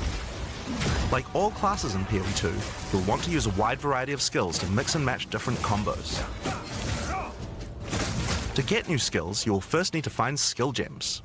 Using a skill gem will open the gem cutting menu, which shows all the active skills available in PoE 2. You can choose an existing skill to level up, or choose to engrave a new one. Since this is a level 7 skill gem, even if you pick a new skill, it will immediately be level 7, so there's no harm in trying out something new. The Monk primarily uses the quarterstaff. Okay. There are 3 schools of martial arts. That's lightning, really cool. Ice, and wind. But don't think you have to stick to just one. The best combos are going to involve mixing elements of all 3. Let's try Killing Palm. Like many monk skills, this can be used to quickly take advantage of a specific situation. If there's an enemy on low life, you can use Killing Palm to dash to them and kill them instantly. This will provide a power charge. Then we can use a different skill to consume that power charge for a much more devastating attack. The Monk also has powerful combo skills. Tempest Bell, for example, is a skill that places a giant resonating bell. Hitting the bell causes it to ring, dealing damage to all enemies around it. You can also do things like freeze or shock the bell, which will add elemental damage to the strikes. Ooh! The Monk also has a variety of abilities to empower his staff. If an enemy is close to being stunned, you can use Staggering Palm to punch them down. After that, any attack you do will shoot out wind projectiles. There are 21 active skills for quarterstaves, so this just scratches the surface of the options that you have. By endgame, you'll be dashing from pack to pack, spewing projectiles and obliterating screens of enemies with huge combo attacks. I like all those words. All those words Now, if you are like good. a style of melee that's a little slower but hits much harder, then the Warrior is for you. He pounds the ground with big, chunky attacks and can shrug off the hits of small enemies with large amounts of armor. Even though the mace slams are slow, you never lose control. Longer attacks can be retargeted as you go, and if you find yourself committed to a long attack, you can dodge roll out of it at any time. Yes! Among the skill my options for maces, you'll God! find a variety of slams, fire attacks, war cries, and shield skills. Animation Here, I'm canceling. going to slam the ground, dodge rending it rolls. apart with lines of fire. Any slam skill will then cause these fissures to erupt with lava. I can Yeah. even run through them with a skill like Stampede to do huge amounts of damage. That's huge. The That Warrior can melee's also fixed, use man. war cries, which can empower your next skill. Seismic Cry, for example, will double any slams from your next attack. The Stampede counts as a slam, so I can double that for even more craziness. If you want to go a little faster and be a little more defensive, equip a shield. In PoE 2, you can raise your shield at any time to block all damage from the front, even spells. While holding up your What? shield, your stun meter will build as you take damage, so be careful. If it reaches 100%, your stance will break and you will be vulnerable. That's very cool. A functional Some enemies frontal also have defense unblockable shield? attacks, which are indicated by this red flash. If you see one of these coming, make sure to dodge out of the way. Using a shield also gives you access to shield skills, like Shield Charge, which allows you to charge towards enemies and stun them. Look how good that looks. While charging, you're also blocking the whole time, so you have full damage immunity from the front. Oh, man. The Warrior also has access to totems. Some totems have built-in abilities, like Shockwave Totem, which can be placed to stun nearby enemies and trigger aftershocks like those from the Earthquake. But you can also get Ancestral Warrior Totems, which allow you to use any slam skill in your repertoire. This is a meta skill, which means that it's a skill you can put other skills into. I can take a slam like Sunder and socket it into my Ancestral Warrior totem. Now when I summon him, he'll sit there and slam the monsters from a distance. There are 20 active skills for maces, so there's a lot more to try out. But by endgame, you're going to be dropping hammers from the sky, leaping fearlessly into combat, and separating the very earth you stand on. Warrior sounds so good. Time for some ranged attacks. The Ranger is primarily about the bow, but we wanted to make sure that she feels agile as well. In PoE 2, you can shoot while moving. Combined with all the skills the Ranger has that allow you to jump around, you'll have a lot of mobility in combat. Moving Bow skills have shooting? a variety of lightning, poison, ice, and physical attacks. Lightning attacks bounce around between targets. You can also stick lightning arrows in the ground which explode when hit by the bouncers, or electrocute enemies to take them out of combat. Ice attacks allow you to slow and freeze enemies to keep them away from you. Look at how good it Using looks. poison, not only can you slowly damage your enemies from afar, but also grow some interesting plants. With 21 bow skills and all the mobility and combo tools the Ranger has, you can take advantage of every situation. By endgame, you'll be creating hundreds of arrows, be they falling from the sky, bouncing around between enemies, or spraying out of tornadoes. Oh, look at those effects. You might have noticed in the bottom left of the screen that the flask slots look a little different. Ooh, yeah. In PoE 2, you have one dedicated life flask slot and one mana flask slot. Flasks gain charges as you kill enemies, and typically allow you to heal 6 or 7 times if they're full. But that's not the only thing you can use charges for. Charms are a new item type that will automatically defend you from various debuffs or damage types. Having trouble with getting frozen? Equip a Thawing Charm. When it's fully charged, it will make you immune to freeze for 3 seconds if you get frozen. To recharge them, just kill more monsters. Oh, I love that. You can gain more slots for charms by upgrading your belt. That is excellent! The Mercenary wields a crossbow that can be loaded with different ammo types, offering versatility, power, and mobility. All classes in Path of Exile 2 can be controlled with WASD, which makes this class play exactly like a shooter. For the crossbow, you will find skills that work like shotguns, sniper rifles, assault rifles, and even grenade launchers. But not only that, there are a wide variety of more interesting elemental ammos too. It's very fast to switch between ammo types, so long as you already have them loaded, which makes the Mercenary able to combo abilities together for devastating effect. Use Glacial Bolt to create walls of ice to separate enemies, then switch to Fragmentation rounds to explode the ice, dealing massive AoE damage. That wall of ice looks so good. If I come across an armored enemy, I could use armor-piercing rounds to break their armor, and then high-velocity rounds to take them down. Or perhaps I could fire a gas grenade to poison enemies before detonating the cloud with an explosive shot for massive damage. If you want to call in some suppressing fire, you can summon artillery ballistas. These have a minimum range, so you'll want to prepare your position carefully before moving in. There are 22 active skills for crossbows. By endgame, you'll be calling destruction down from the sky as you litter the battlefield with grenades and pepper your enemies with your automatic shotgun. If you're looking to take a backseat and let your minions do the work, then the Witch should be your choice. She can call forth hordes of undead monsters to fight for her, while casting powerful chaos spells that debilitate her enemies. Occult skills are some of the most varied in the game, with skeletons, noxious spells, specialty minions, curses, and sacrificial magic. Before we talk about minions, we'll have to talk about a new resource in Path of Exile 2 called Spirit. This is a Spirit Gem, which allows you to pick from a range of persistent skills. All classes have a variety of these skills which can add some very interesting effects, like Arctic Armor, which does cold damage to enemies that hit you, or Raging Spirits, which summon fiery skulls each time you cast a fire spell. For the Witch, though, we'll want to be using our Spirit to create permanent minions. These minions will be revived automatically when they die, so you don't have to worry about resummoning them all the time. Oh, that's excellent, excellent. Here, I'm using the skill choice. screen to allocate which minions I would like in my horde. You can see the spirit cost of each one. Skeletal warriors are cheap, but weak, useful for tanking damage and distracting enemies. But I want more heavy hitters in my army, so I'm going to unsummon some warriors and instead add skeletal arsonists. Permanent minions come with special active abilities called command skills. You can order these guys to detonate your own minions for even more damage and area of effect. If you want a bigger army, you'll need a scepter. This new weapon type is imbued with even more spirit, allowing you to summon even more friends. And if you want an even bigger army than that, you can take advantage of corpses to summon true hordes of minions. What a But neat what can a take witch on do the summoner while her army is style. at work? Well, she has a range of chaos spells to spread disease amongst your enemies, or bone skills to impale them. Or, you know, you could curse them to make them weaker so your horde can take them down. There are 25 active occult skills. By the endgame, you will be the leader of a fearsome army of the dead, consuming everything in its path. The sorceress bends the elements to her will, using them to unleash devastation on her foes. This classic spellcaster weaves a flurry of elemental magic from afar. The elemental skills have everything you might expect and more. Fireballs, icy explosions, lightning storms, you get the idea. Each spell is unique and has many different ways to build and combo with others, even between different elements. For example, Flame Wall conjures a burning line that not only damages enemies, but also empowers all projectiles that pass through it. Oh my god, the If you place lightning's a on wall and fire. fire lightning sparks through it, they'll gain extra fire damage. It's a good idea to take advantage of the ability to automatically swap weapons when you use certain skills.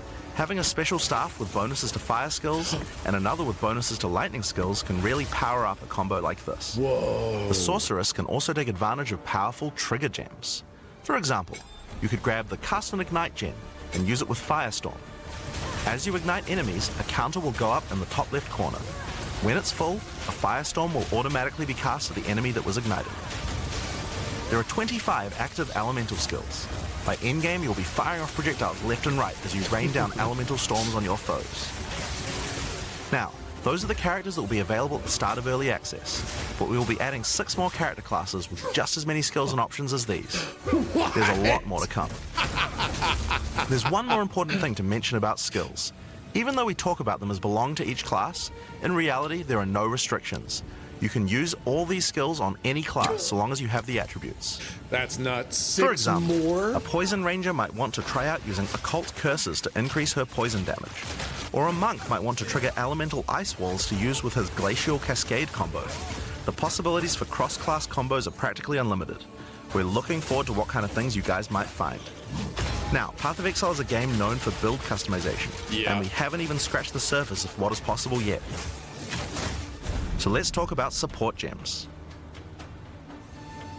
Yeah, Path the of Exile animations 2 are is a so system good. of support gems that can be combined with your active skills to dramatically change the way they work.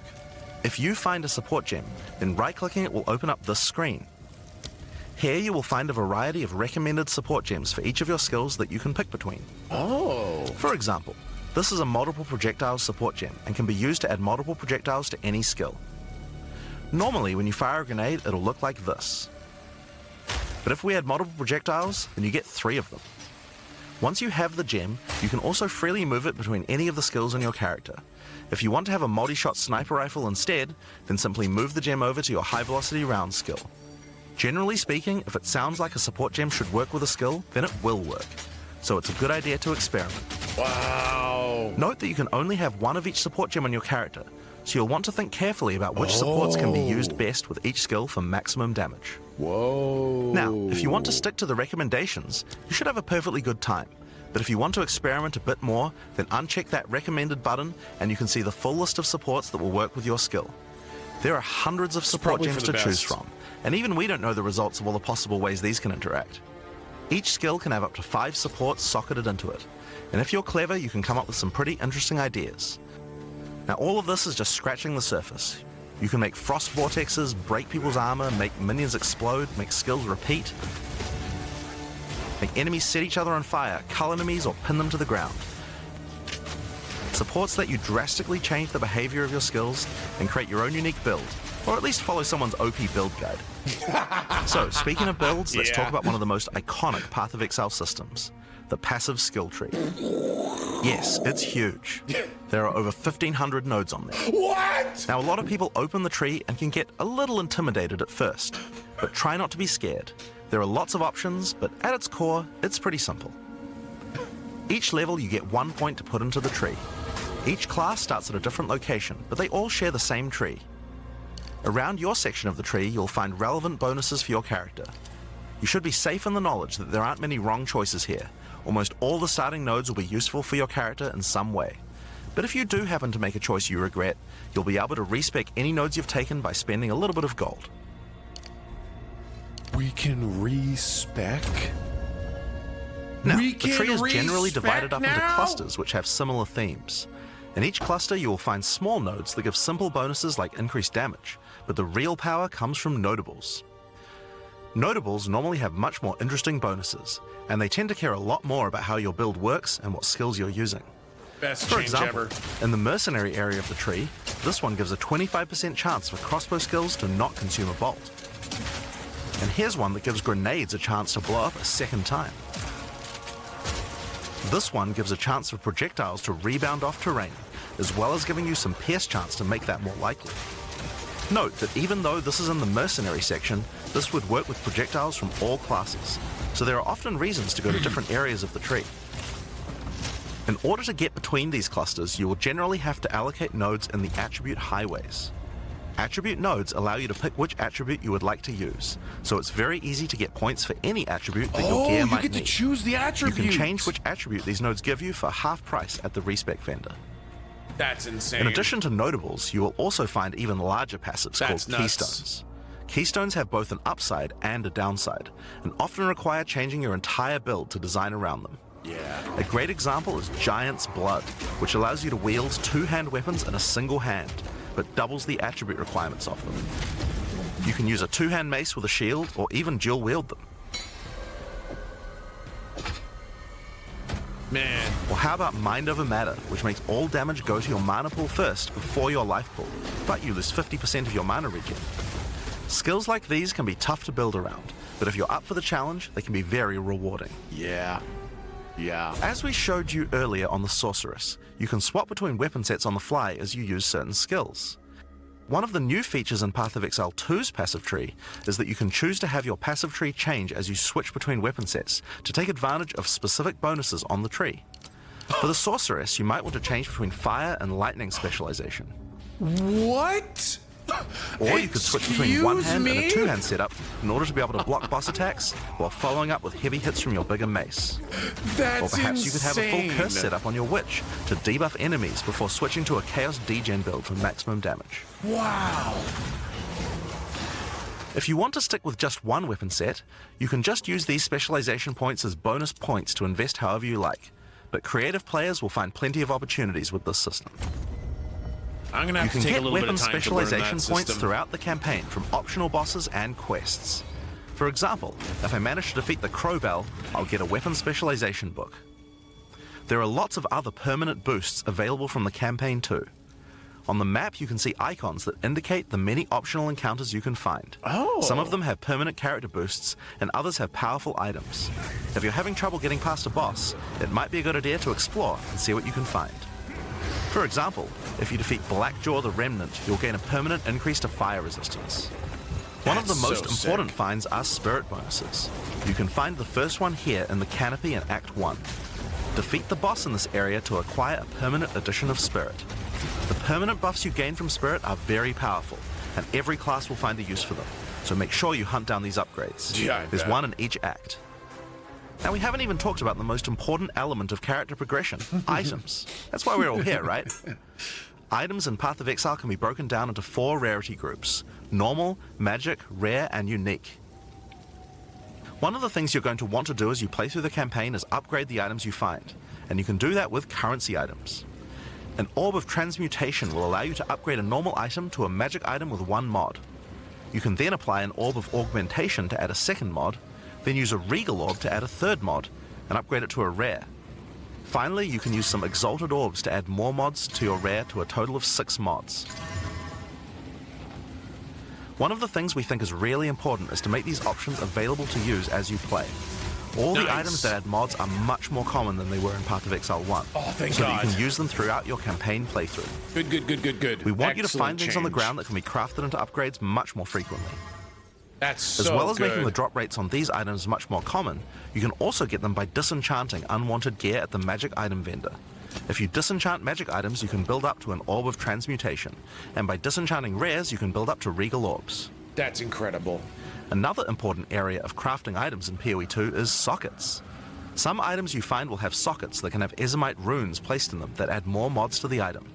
If I insert this glacial rune into my helmet, it will give extra cold resistance. This is a great way to solve problems that you have with your build, like resistances or damage. Yep. If you find socketed items that you don't have a use for, you can take them to the salvage bench in town to work towards an artificer's orb. This will allow you to add sockets to your existing items. Oh, nice. Body armors and two-hand weapons can have up to 2 sockets, while the rest of your armor and one-hand weapons can only have 1 socket. You can also salvage items with quality to create items like armor scraps or whetstones.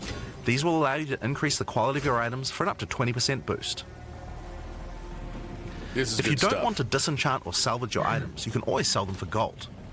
Gold can be used to buy items from vendors, and we've tried to do a lot to make sure that the items they have for sale are actually useful.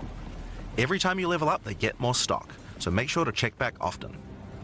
Other vendors offer a gamble. Pay a flat amount of gold and you'll get a random item of a specific type.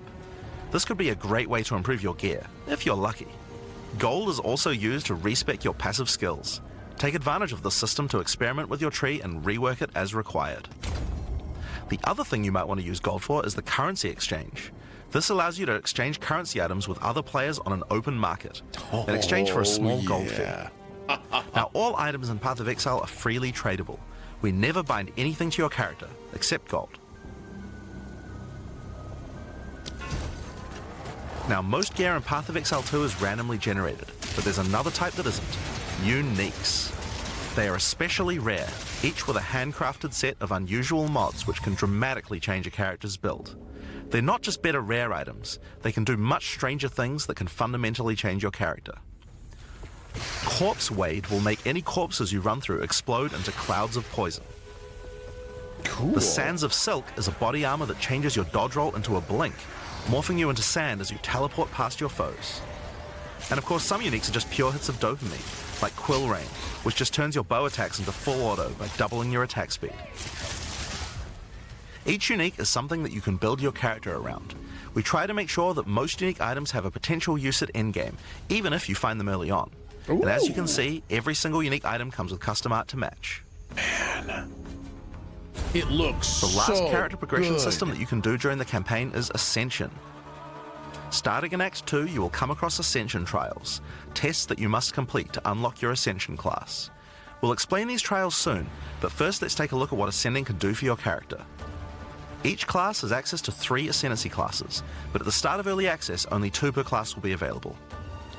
Ascendancy classes are unique to each character class, so choose wisely. They can drastically affect how you build your character. As a sorceress, you could become a Storm Weaver, a master of the elements. Tempest Caller causes elemental storms to be summoned each time you do a critical hit with a spell. That's With sick. Strike twice, you can stack 2 copies of Shock for more damage. And going deeper into the tree, you can make all your damage types apply Shock. Make a Shock build from any skill. Alternatively, you could become a Chronomancer and command time itself. She literally has the ability to stop time with Time Freeze. Not only that, but she has many other time manipulation abilities. Using Temporal Rift, she can teleport back to a previous location, resetting her life and mana back to what it was. Or with Time Snap, she can reset all her cooldowns and cast all her spells again. On the Warrior, you can choose between the Warbringer or the Titan. The Warbringer channels the might of his ancestors to gain tremendous power. Using Answered Call, you can summon ancestral spirits linked to each of your totems. With Jade Heritage, you can encase your body in a protective layer that absorbs all damage until it breaks. Warcaller's Bellow allows you to explode the corpses of your enemies. And with Great Wolf's Howl, you can ignore the cooldowns of your war cries. Let all that anger out. The Titan class is all about hitting big. With Earthbreaker, every slam is a chance to create an aftershock. With Crushing Impacts, every hit becomes a crushing blow, which will allow you to stun your enemies with ease. With Surprising Strength, you can take advantage of stunned enemies to deal 40% more damage. As a ranger, you might choose to be a Deadeye, an expert markswoman who can take down foes with style. With Endless Munitions, every attack gains an extra projectile. With Gathering Winds, she gains a small increase to movement speed with every attack, but be careful, she loses them when getting hit. With Eagle Eyes, she will never miss, allowing you to stop wasting all those passive points on accuracy. Alternatively, you could become a Pathfinder, the master of flasks and poison. She can choose from one of several throwable concoctions, allowing her to spend her flask charges to throw explosive bottles that deal various types of damage. Man, they really A like that bleeding flask concoction will mechanic make your they enemies built. bleed, while a fulminating one can shock your enemies, allowing you to do extra damage. Contagious contamination allows her to spread poisons between her foes, while overwhelming toxicity doubles the number of stacks they can be infected by. Oh, overwhelming toxicity, just like Chad. Running Assault allows her to move much more quickly while firing, while Relentless Pursuit makes her totally immune to being slowed by enemies. The Witch can ascend into the Infernalist or the Blood Mage. As an Infernalist, she can summon a loyal Hellhound companion. The Hellhound sets enemies on fire, as well as taking a percentage of the damage if the Infernalist gets hit. With Pyromantic Pact, you can turn your mana into Infernal Flame. As you cast more spells, the flame builds up, and if it overflows, you'll take damage. Using Bringer of Flame, you'll want to make sure you keep the flames topped up.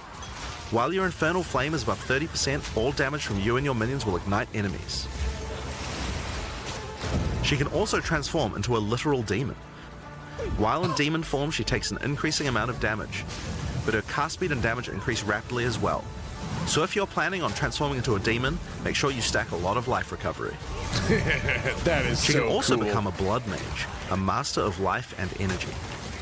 All Blood Mages must pay the price of making skills cost life as Look well at as that mana. art. But in exchange, every monster they kill will drop life remnants, which allow them to quickly gain back that life. Whoa. With Crimson Power, she can gain large amounts of extra life, and with Vitality Siphon, she can use her spells to leech life back as well. Once you've got a significant amount of life, you can use Gore Spike to make your critical hits deal incredible amounts of damage. A monk who is in tune with the elements might become an Invoker. With Elemental Expression, the Invoker will create waves of elemental power each time he does a critical strike. With Faith as a choice, you gain the ability to meditate, allowing you to double your energy shield. Choose between I am the Blizzard or I am the Thunder to specialize in cold or lightning. And I Shall Rage will allow you to turn into an unbound avatar. Each time you apply a status ailment to an enemy, you gain Unbound Fury. When you have enough, transform into an avatar to deal way more damage and inflict even more elemental ailments. Some monks choose to reach into the darkness instead. The Acolyte of Chayula can exchange their mastery of spirit for darkness, a resource that can be utilized to both absorb and deal damage. The Shroud of Darkness will protect you from all damage incoming, but if you take Grasp of the Void, you will deal extra chaos damage from all the darkness you have. Their Dark Pact offers greatly increased resistances to chaos damage and can allow their mana leech to not only happen instantly, but apply to their energy shield as well. Another node you can take is Waking Dream, which allows you to see into the domain of the Breach Demons. There you will see the Flames of Chayula that can be taken to gain life, mana, and damage. The Mercenary has a job to do, but which job suits you? You might choose to become a Witch Hunter. Obsessive Rituals will give you a sorcery ward, allowing you to defend yourself against elemental hits in exchange for less defense against attacks. With Zealous Inquisition, your enemies have a 10% chance to explode on death. The chance is doubled against demons and undead. With Judge, Jury, and Executioner, your initial hit against enemies can deal up to 30% of their life and damage, if you're lucky. This is great for hunting powerful bosses. And with Witchbane, you can break your enemy's concentration, preventing them from casting spells as often as they would usually do. You could also choose to become a Gemling Legionnaire, enhancing your abilities by embedding gems directly in your flesh. Integrated Efficiency will give you extra skill slots. Thermatological Infusion gives you extra maximum resistances Like as you sock up more and more Diala or support whatever. gems. Adaptive Capability allows you to use any color of gem without worrying about attributes, while Crystalline Potential adds extra quality bonuses to every gem socketed into your character. So those are the Ascendancy classes for the start of Early Access, but one thing we haven't talked about yet is how you ascend in the first place. Ascension in Path of Exile 2 requires completion of one of the Great Trials, which you'll find as you progress through the campaign. Each one is associated with one of the major cultures of Rayclast.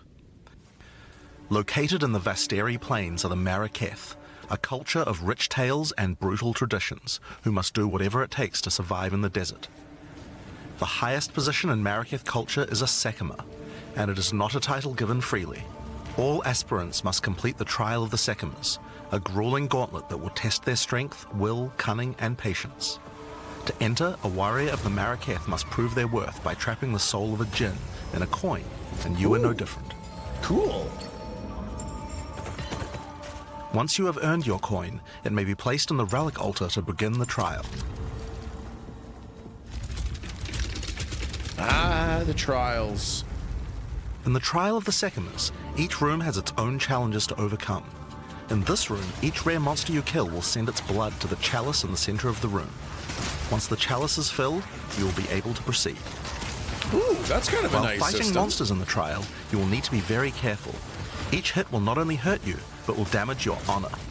The monsters are well telegraphed, so that you can avoid their attacks, but if you run out of honor, you will fail the trial and need to find another coin in order to try again. Interesting. It is a good idea to make sure that you are well prepared before challenging the Trial of the Seconders. After each room, you will be rewarded. In this case, you have been given a key that can be used to unlock chests later in the trial. Once you have claimed your reward, you will be shown a map of the rest of the floor and may choose how you wish to proceed. Oh, which that's challenges nice. would you like to face? And which rewards do you want to claim? No more random paths. Some rooms are more dangerous, afflicting you with debuffs that will persist for the entire trial. For example, entering this room will afflict you with Spiked Shell that will cause all monsters in the rest of the trial to have 50% increased life. Whoa. You will want to take care if you choose such a path.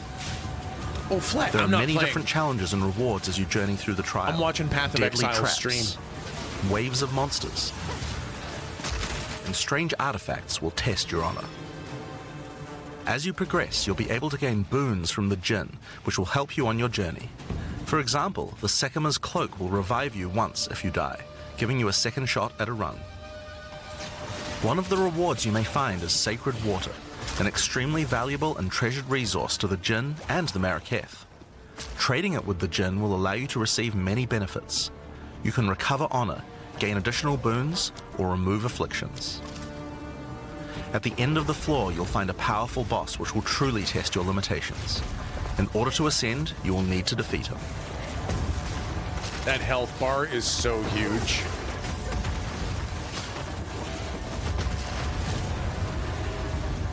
Having defeated the boss, you've earned the right to ascend. But first, the loot. True metal. The keys you have found may be used to open the various treasures in the vault at the end of the floor. We only have a single bronze key, so we'll just have to open one of these small chests. If you want to open the better ones, you'll need silver or gold keys. Let's use the Altar of Ascendancy. Your first ascension will allow you to pick your class and grant you 2 points to use in the tree. Now there are more floors and many more rewards that can be found within the Trial of the Sekimas, but we'll save that for the section on the endgame. For now, let's talk about the second Ascendancy trial, the Trial of Chaos. In Path of Exile 2, you can choose whichever trial you like to earn your ascension. Each culture on Rayclast had their own methods to ascend. If the Trial of the Sekimas is not your kind of playstyle, or you're finding it too difficult, you could try another. You can gain all your ascension points from just one, or mix and match them. It's up to you. What? For early access, we will have 2 trials as options, with a 3rd trial coming later for the full release. Whoa. While exploring the Vaal jungle, you'll discover the Temple of Chaos. Before the Vaal embraced the science of corruption, their civilization worshipped chaos. This ancient trial was once used by the Vaal to test their high priests. A high priest of the Vaal must show willingness to risk everything to gain power. Entry to the trial requires a token from a strange entity known only as the Trial Master. For those in which he sees potential, he shall inscribe an ultimatum. Many have attempted these trials in search of greatness. Most have perished. Will you be able to defy the odds? Before you begin each chamber, the Trial Master will offer you a reward and a choice. Choose one of 3 tribulations to affect you through the rest of the trial.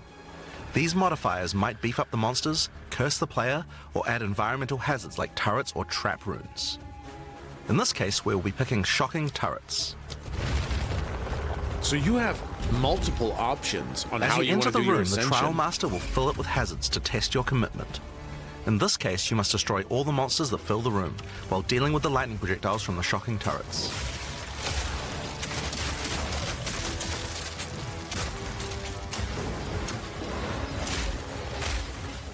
Man, those explosions look so good. Wow, these spell effects are just next level.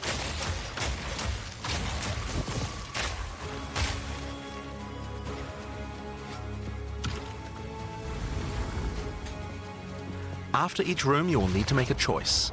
Take the rewards you have earned so far, or go double or nothing. Increase your rewards, but take on more risk.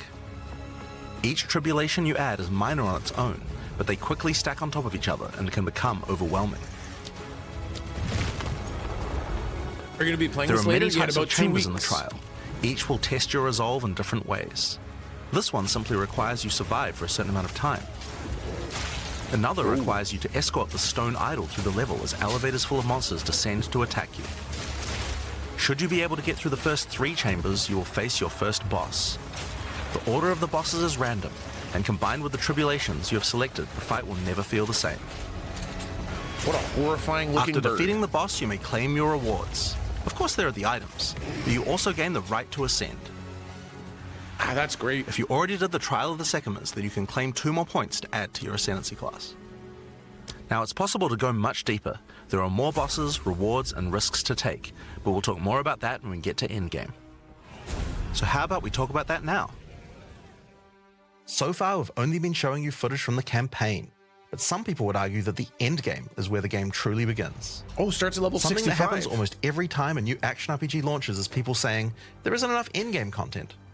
Well, we want to make sure that in PoE 2, people don't feel that way. And we actually only changed our development priority for this recently. Whoa! The first 3 acts of PoE 2 already take around 25 hours to complete if you're a new player. This is already a pretty significant campaign. Yeah. On the other hand, people spend hundreds of hours in endgame each league. We realized that finishing the rest of the campaign for early access was actually a bad idea. Instead of having acts 4 to 6 in early access, we could concentrate on endgame and make that great. Interesting. For new players, a 25-hour campaign is already a huge game with lots of content. But for existing action RPG players, what you mostly care about is all the endgame challenges to overcome. So several months ago, we switched the entire development team's focus over to making endgame content. Wow. At the start of early access, there will be 50 bosses and around 400 monster types. But the great thing is that the rest of the game is like 80% there. We'll be adding content to roughly double the size of the game during early access and into release. Now, in order to make the endgame happen at the same character level as what it would be after we added the rest of the acts, we've added a second difficulty level called Cruel, where you repeat the campaign with all the monsters and bosses leveled up. Nice. And of course, new rewards. You can kind of think of it as like a new game plus. It's also a lot faster to get through the content the second time as your clear speed increases. That will take you to around level 65, where the endgame begins. Once we add the remaining 3 acts, we'll be removing Cruel difficulty, so you'll progress straight from the end of Act 6 to endgame. These guys are so smart, man. To explain that, I'll hand over to Mark. He can tell you all about it. These guys know how to make a game. Hi, I'm Mark Roberts, Game Director on Path of Exile 2. Hi, Mark. Well, one thing that Path of Exile is known for is having a lot of distinct endgame content to choose between. Each endgame mechanic needs to have its own progression system, areas, bosses, rewards, and player power that can only be gained from that content. We are going to be adding a lot more over time, but for Path of Exile 2 we decided to start with 7 distinct systems you can progress through. This is the Atlas, and it serves as the core of the endgame for Path of Exile 2. Whoa. It's infinite and expands in all directions. What? Now, we are not going to spoil the plot too much here, but corruption from the beast has blighted the land, and your objective is to help fight it. In the center of the Atlas, you will find the Ziggurat, a temple in which the Val research the fundamentals of space and time. Here, we can open portals to nearby locations and begin cleansing corruption and finding resources. In order to power the portal device, we will need waystones. Each waystone has a tier which will determine the level of the monsters that you will face. To go to an area, simply click one that is adjacent to an area that you have already completed. Insert the waystone and click Traverse. Portals will open, allowing you and your party to travel to the area you have selected. All the areas in the endgame feel distinct from the locations in the campaign, and we have dialed the randomization up to 11. The monster packs you will face in each map are totally random, and the combination of them can lead to some very interesting combat situations. There are over 400 monster types in early access, and they have a lot of varied and interesting abilities. Depending on which combinations you face, you might find some serious challenges. In order to cleanse the corruption from the area, you will need to defeat all the powerful rare and unique enemies in it. Once you have done that, the area will be marked as completed and you will be able to travel past it to progress deeper into the world. If you die, then the map can no longer be run, and you will have to find another way around to get to the areas behind it. Whoa, there are what? also all kinds of other random encounters you might run into as you play maps. One such encounter are precursor artifacts. These are ancient, corrupting monuments that irradiate the monsters around them. The monsters that feed off the corruption are drawn to their power. If you defeat the monsters and cleanse the artifact, you will get a powerful temporary buff.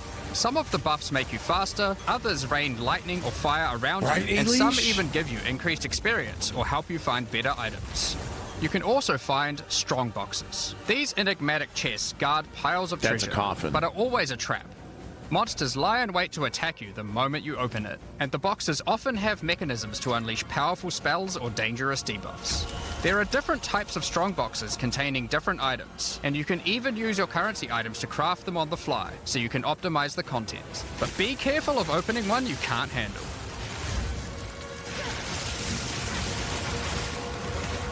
I am beyond excited for this, man. Sometimes you'll discover monsters frozen in essences, solidified crystalline corruption. These dangerous monsters can be broken free. If you defeat them, the essence they drop can be used to upgrade normal items to magic items with a guaranteed mod from a category. For example, we could use this one on some boots to ensure a movement speed mod. Rarely, essences will also drop that allow you to upgrade magics to rares, adding the guaranteed mod. Exactly, Van. Yep.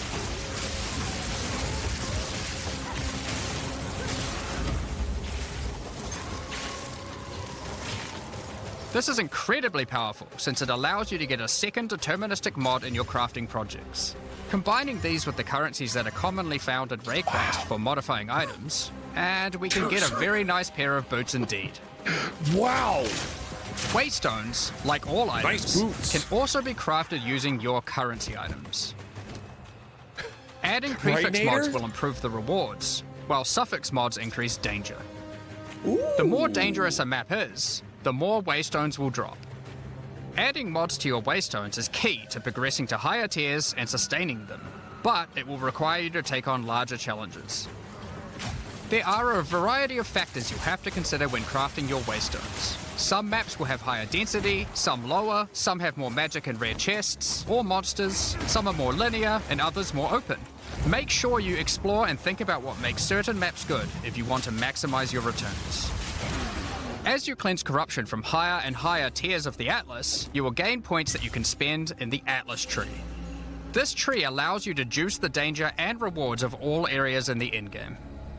You could increase the number of monsters, the number of rares, the number of precursor artifacts or strongboxes, even the quantity of item drops. As you explore the endgame world map, you'll notice various different biomes, from snow-capped mountains to dense jungle valleys. Most maps are restricted to certain biomes. As you continue to explore deeper into the Atlas, there are all sorts of things to discover. These cities are constructed by different peoples of Rayclast, and have specific items that can be found there. These strange structures marked on the map don't appear to do anything for now. Perhaps you'll work out how to use them later. You might find unique maps like Untainted Paradise, an undisturbed island full of beasts that give an extreme amount of experience. You may even find a lonely man just enjoying his retirement who will give you a unique item for free. In addition, you can find special areas that would make a good spot to set up camp. Clear these areas of their hostile inhabitants, and you'll be able to claim them as your own hideout. Sick! You can decorate your hideout as you see fit, and invite various NPCs to join you there to create your own personal base of operations. A great tool for exploration are towers. These mysterious precursor constructs are dotted around the Atlas. Completing the tower will reveal a large area around it, allowing you to scout out your next challenge. There are lots of things to find, so keep looking. Some sections of your Atlas are influenced by corruption. This adds extra modifiers to the maps in the region, increasing difficulty and rewards. Here, slaying monsters in close proximity to each other will cause the vestiges of corruption within them to merge together, forming powerful and grotesque abominations. You may have noticed while looking at the Atlas that some of the areas have these icons above them. The icon indicates that the area contains some kind of special encounter. This icon indicates that the area has a powerful boss. Because only 1 in 4 maps contain a map boss, we are able to make them very powerful and very rewarding. These bosses come from the campaign, but have had their difficulty increased with changes to AI and some of their abilities. It's worth noting that because you can see where the bosses are, you can choose to take them on or avoid them. If you do choose to hunt bosses though, then you will be rewarded with special points for the boss hunting section of the Atlas skill tree. The points here will allow you to specialize in boss killing, giving you much greater rewards for defeating them. For each different type of content in the endgame, we are adding specialized trees in order to make it so you don't feel the need to respec your points when you change between different types of content. We will be showing you 7 of these by the end of this presentation, so there is still a lot more to come. Whoa! Bosses are not the only icon you will see on the Atlas. Let's take a look at one of the endgame systems, Breach. If you played PoE 1, you might be familiar with Breach. For PoE 2, we have created sequels to several PoE 1 leagues. While the mechanic is familiar, the monsters, bosses, rewards, and progression are all new. A breach is a tear in the fabric of reality. Opening it will allow you to see the demons and otherworldly monstrosities that lie in wait on this other plane of existence. By engaging with a breach, you'll create a bridge between their world and Rayclast. In order to keep the breach open, you will need to kill the demons that pour forth. The faster you can kill the monsters, the more monsters you will fight, and the more loot you will find. You can also find clasped hands that will open and drop more items if you run over them. These can be a good boost to the rewards of the breach, so keep an eye out. One of the rewards that you may find while fighting monsters from Breach are tablets. Tablets are special items that can be used with precursor towers to add more encounters to the Atlas. Breaches will drop breach tablets. Clicking on a completed tower will allow you to consume the tablet to add more breaches to areas within range of the tower. This makes all the content in the Atlas self-sustaining. Want to do more breaches? Find the tablets, add them to your towers, get more breaches, getting more tablets. Soon your Atlas will be covered in otherworldly domains. In addition, like all items in PoE, you can craft them. Use your currency to add mods to your tablets, allowing you to upgrade all the breaches in range. Tablets can have up to 2 mods. These mods do things like adding extra rare monsters, extra clasped hands, or even monster density of breaches, allowing you to keep them open longer. Often, you will find multiple towers near to each other with overlapping areas of effect. This can allow you to really juice the mechanic by stacking the mods from multiple tablets. Oh my god. In your fight to hold the breach demons at bay, you may want to use the powers of their world against them. Each in-game mechanic always has player power that can only be gained from that mechanic, and Breach is no different.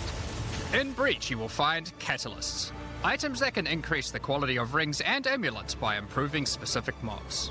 You can also find Breach Rings, a special base type that can have its quality improved by catalysts up to 50%. In this case, you could create a ring with around 170 life. Breach Rings can become some of the strongest rings in the game, giving you some good motivation to face the demon hordes. In addition, each endgame mechanic needs to have a pinnacle endgame encounter. While killing Breach monsters, you may find Breach Splinters. Collect enough of these and you'll be able to create a Breach Stone. Using a Vaal technology called the Realm Gate, you can use your Breachstone to access their domain and bring the fight to them. In this twisted domain, you will find nothing but a single massive breach. Triggering it will reveal hordes of Breach inhabitants.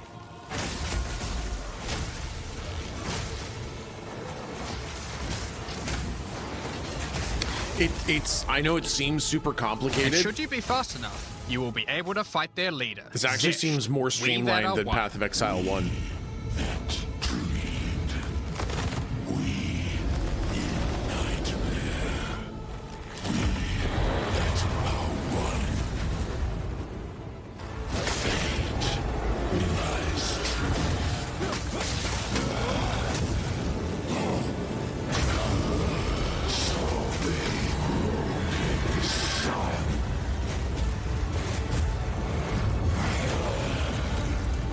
The way this is laid out looks like if you just play the game, the pinnacle encounters of PoE you'll unlock things. We won't be showing the rest of them, so you will have to discover them for yourself.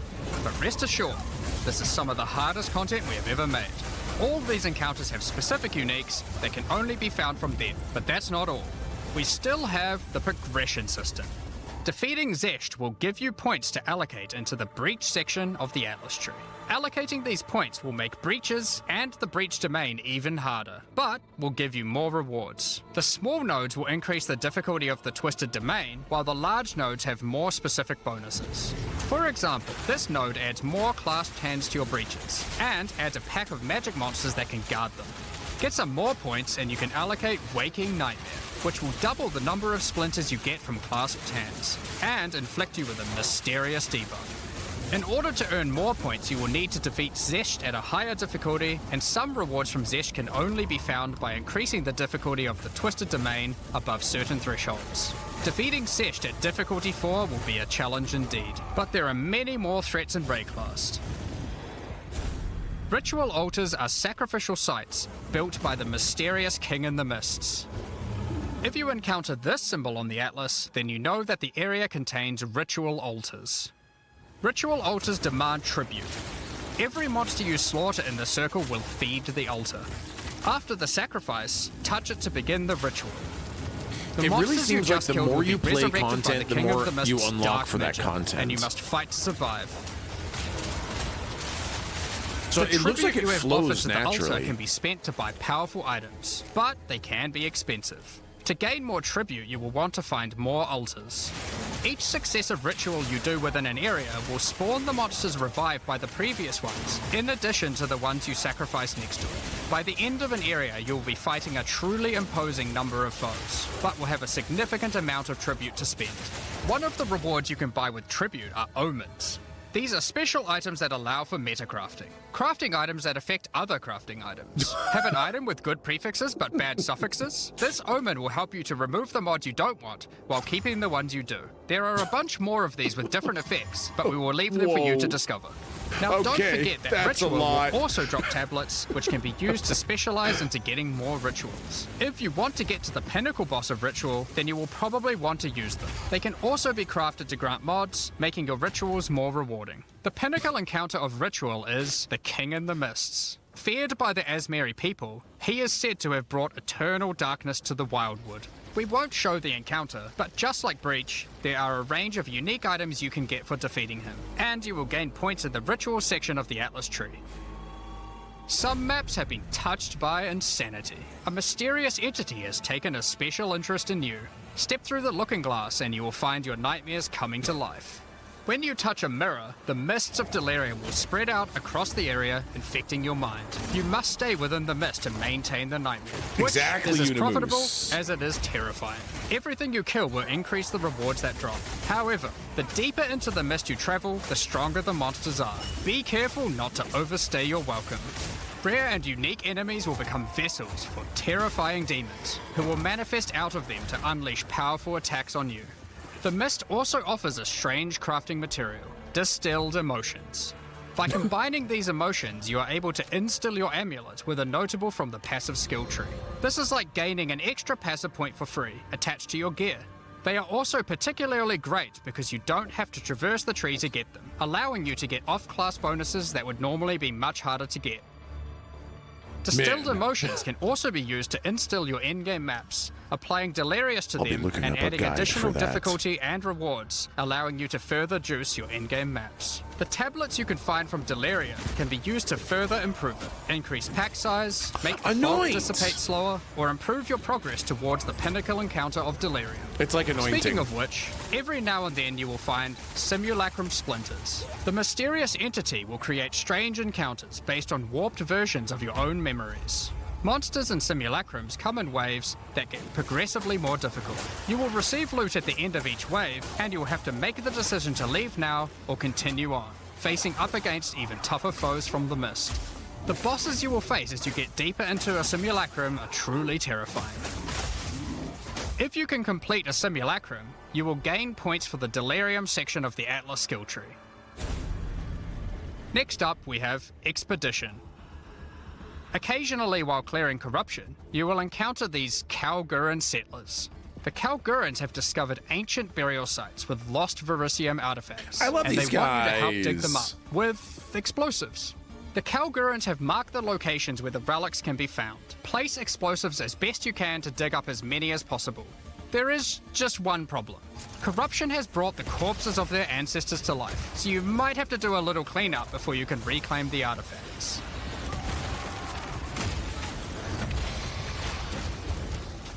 You can also find remnants, the destruction of which will further anger the restless dead. Each one you blow up will make the subsequent monsters more powerful, but also more rewarding. Danig, Blue, Rog, not at all. Turgeon, and Gwenin will exchange can't the buy artifacts power for at all. useful items and runic magic. You can also find tablets to increase the number of expeditions and the rewards. This one increases the radius of explosives, while this one increases the number of remnants you will find. Eventually, you might discover a logbook. These are special maps full of buried treasure and relics, essentially one giant dig site. Here, you can create an extremely long chain of explosives and go through a very high number of remnants. But be careful, many remnants have mods that can really brick your build, so you will probably want to avoid these ones. If you add too many remnants, you could easily make the encounter harder than you can handle. There are all sorts of interesting things buried under the ground in logbooks. You might find dripping caves and hidden pirate caches. But the most powerful encounter is Olroth, the ancient undead commander of the Knights of the Sun. Defeating him will grant you unique rewards, as well as points to spend in the expedition section of the Atlas tree. So those are the in-game systems on the Atlas, but we are not done yet. The trials we talked about earlier have much more content when you get to endgame 2. Just like the other endgame systems, they also have progression mechanics, unique rewards, and player power that can only be gained from them. Wow, their As you get endgame higher system level is coins huge. for the Trial of the Sycamores, you will unlock more floors to explore. Each floor has its own challenging rooms and a floor boss that you will need to kill. These encounters look extremely There are 4 difficult. floors in total, leading to another pinnacle boss at the end of the last floor, which can only be accessed at endgame. The Trial of the Sycamores is where you'll find jewels, which you can socket into your tree. These are like passives that you can craft with your currency items. They can be really powerful as they allow you to stack modifiers that may not be easily accessible on the tree normally. This jewel gives lightning damage and shock chance, for example. There are quite a few jewel sockets on the tree, so it's possible to gain a lot of power here. There are also other types of jewels that don't provide any bonuses themselves, but affect other passives surrounding them. This jewel increases the effect of small nodes and radius by 25%. With careful placement in the tree, you could get a significant amount of power from it. There are also unique jewels available with very interesting effects, but you will have to find those for yourself. In order to push further into the trial and uncover the secrets of the Maraketh, you will want to take advantage of its progression system, relics. Relics are items that can be placed in the relic altar as you start the trial. They give special bonuses that affect the trial, making it easier and increasing its rewards. Of course, you can craft these with your currency items, making them even stronger. If you can I will be complete the Chat's entire Sherpa. trial overcoming all 4 floors, the final boss will reward you with one of many unique relics. These I will relics teach will you, be Chat. consumed when used on your next run, but can reward you with unique and powerful items. For example, this is the Last Flame. If you use it, you will have only 1 honor for the entire trial, so you will need to do a completely hitless run. Thank you, Metal. I will need that. The Trial of Chaos also extends into the endgame. As you gain inscribed ultimatums of higher and higher levels, the number of chambers that you can go through increases. In true Val style, this allows you to take even more risks for even more rewards. At endgame, you can progress through up to 10 chambers with 3 bosses on a single run. Stacking 10 tribulations on top of each other will make this a significant challenge, but it's worth it. The Trial Master will tempt you with items of the Val Empire, such as Val Orbs. Val Orbs are powerful crafting items that corrupt your gear with random mysterious outcomes. Corruption prevents an item from being modified further, so it has to be the last step of your craft. But it's also the most impactful one. For example, if you use one on your body armor, it might add a new powerful enchantment, or it might re-roll up to half of its modifiers. Val Orbs also have the ability to add a socket, allowing you to bypass the normal restriction of how many sockets right? an item can have. A body armor could get up to 3 sockets this way, allowing for a significant number of mods. Vile Orbs can even modify uniques. Adding enchantments or sockets to uniques can make them incredibly powerful, but there is a good chance that you will break them as well. Oh no! The Trail Master will also occasionally offer you soul cores. Originally formed by Chaos, the Vile sought to replicate soul cores through human sacrifice rituals and blood magic to power their civilization. Human soul sacrifice. cores are powerful socketable items, with mods that cannot be obtained from regular runes. Like all in-game content, there is of course a pinnacle boss. The final chamber will drop keys to this mysterious door. Some say this is where the Trail Master himself resides. Perhaps you are willing to take the risk to find out.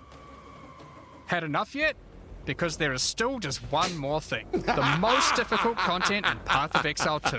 While mapping, But you wait, might there's come across more. this fortress that has emerged from underground, surrounded by an enormous maze riddled with danger. Is the maze preventing something from getting in, or something getting out? This fortress is of ancient origin, and its construction has similarities to the towers and tablets that you have been using on your journey through the endgame. It is clear from the entrance that there are 3 keys required to enter. Local factions are vying for access to the fortress in order to seize the power they believe will be inside. Each of the faction's leaders have managed to get their hands on one of the keys, so you will need to defeat them.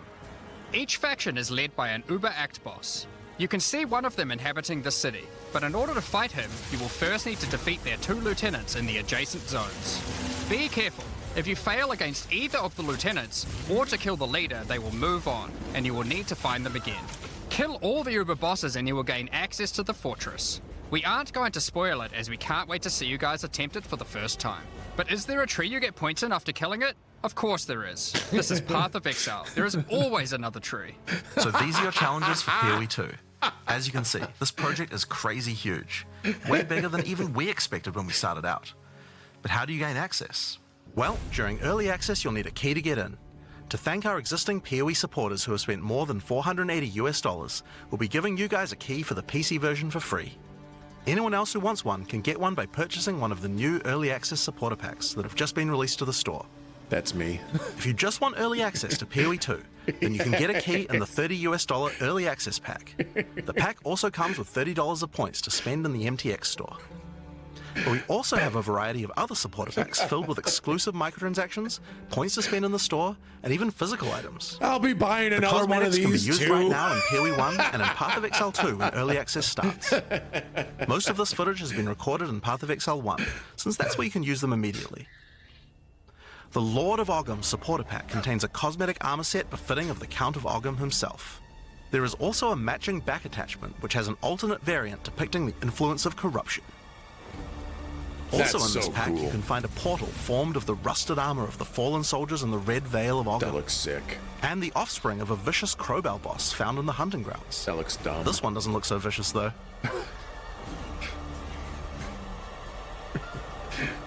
On top of that, you'll receive the Iron Count's Y-hander to apply to your one-handed or two-handed swords. That's For a good those who are looking wanting sword. to decorate your hideouts with fond memories and tales of Path of Exile's history, you will also get a series of hideout statues. This pack contains the statue of Hillock. For Path of Exile 1's closed beta, each pack contained a true New Zealand icon, the Kiwi. Following this tradition, all packs in this series will also contain a new themed Kiwi pet.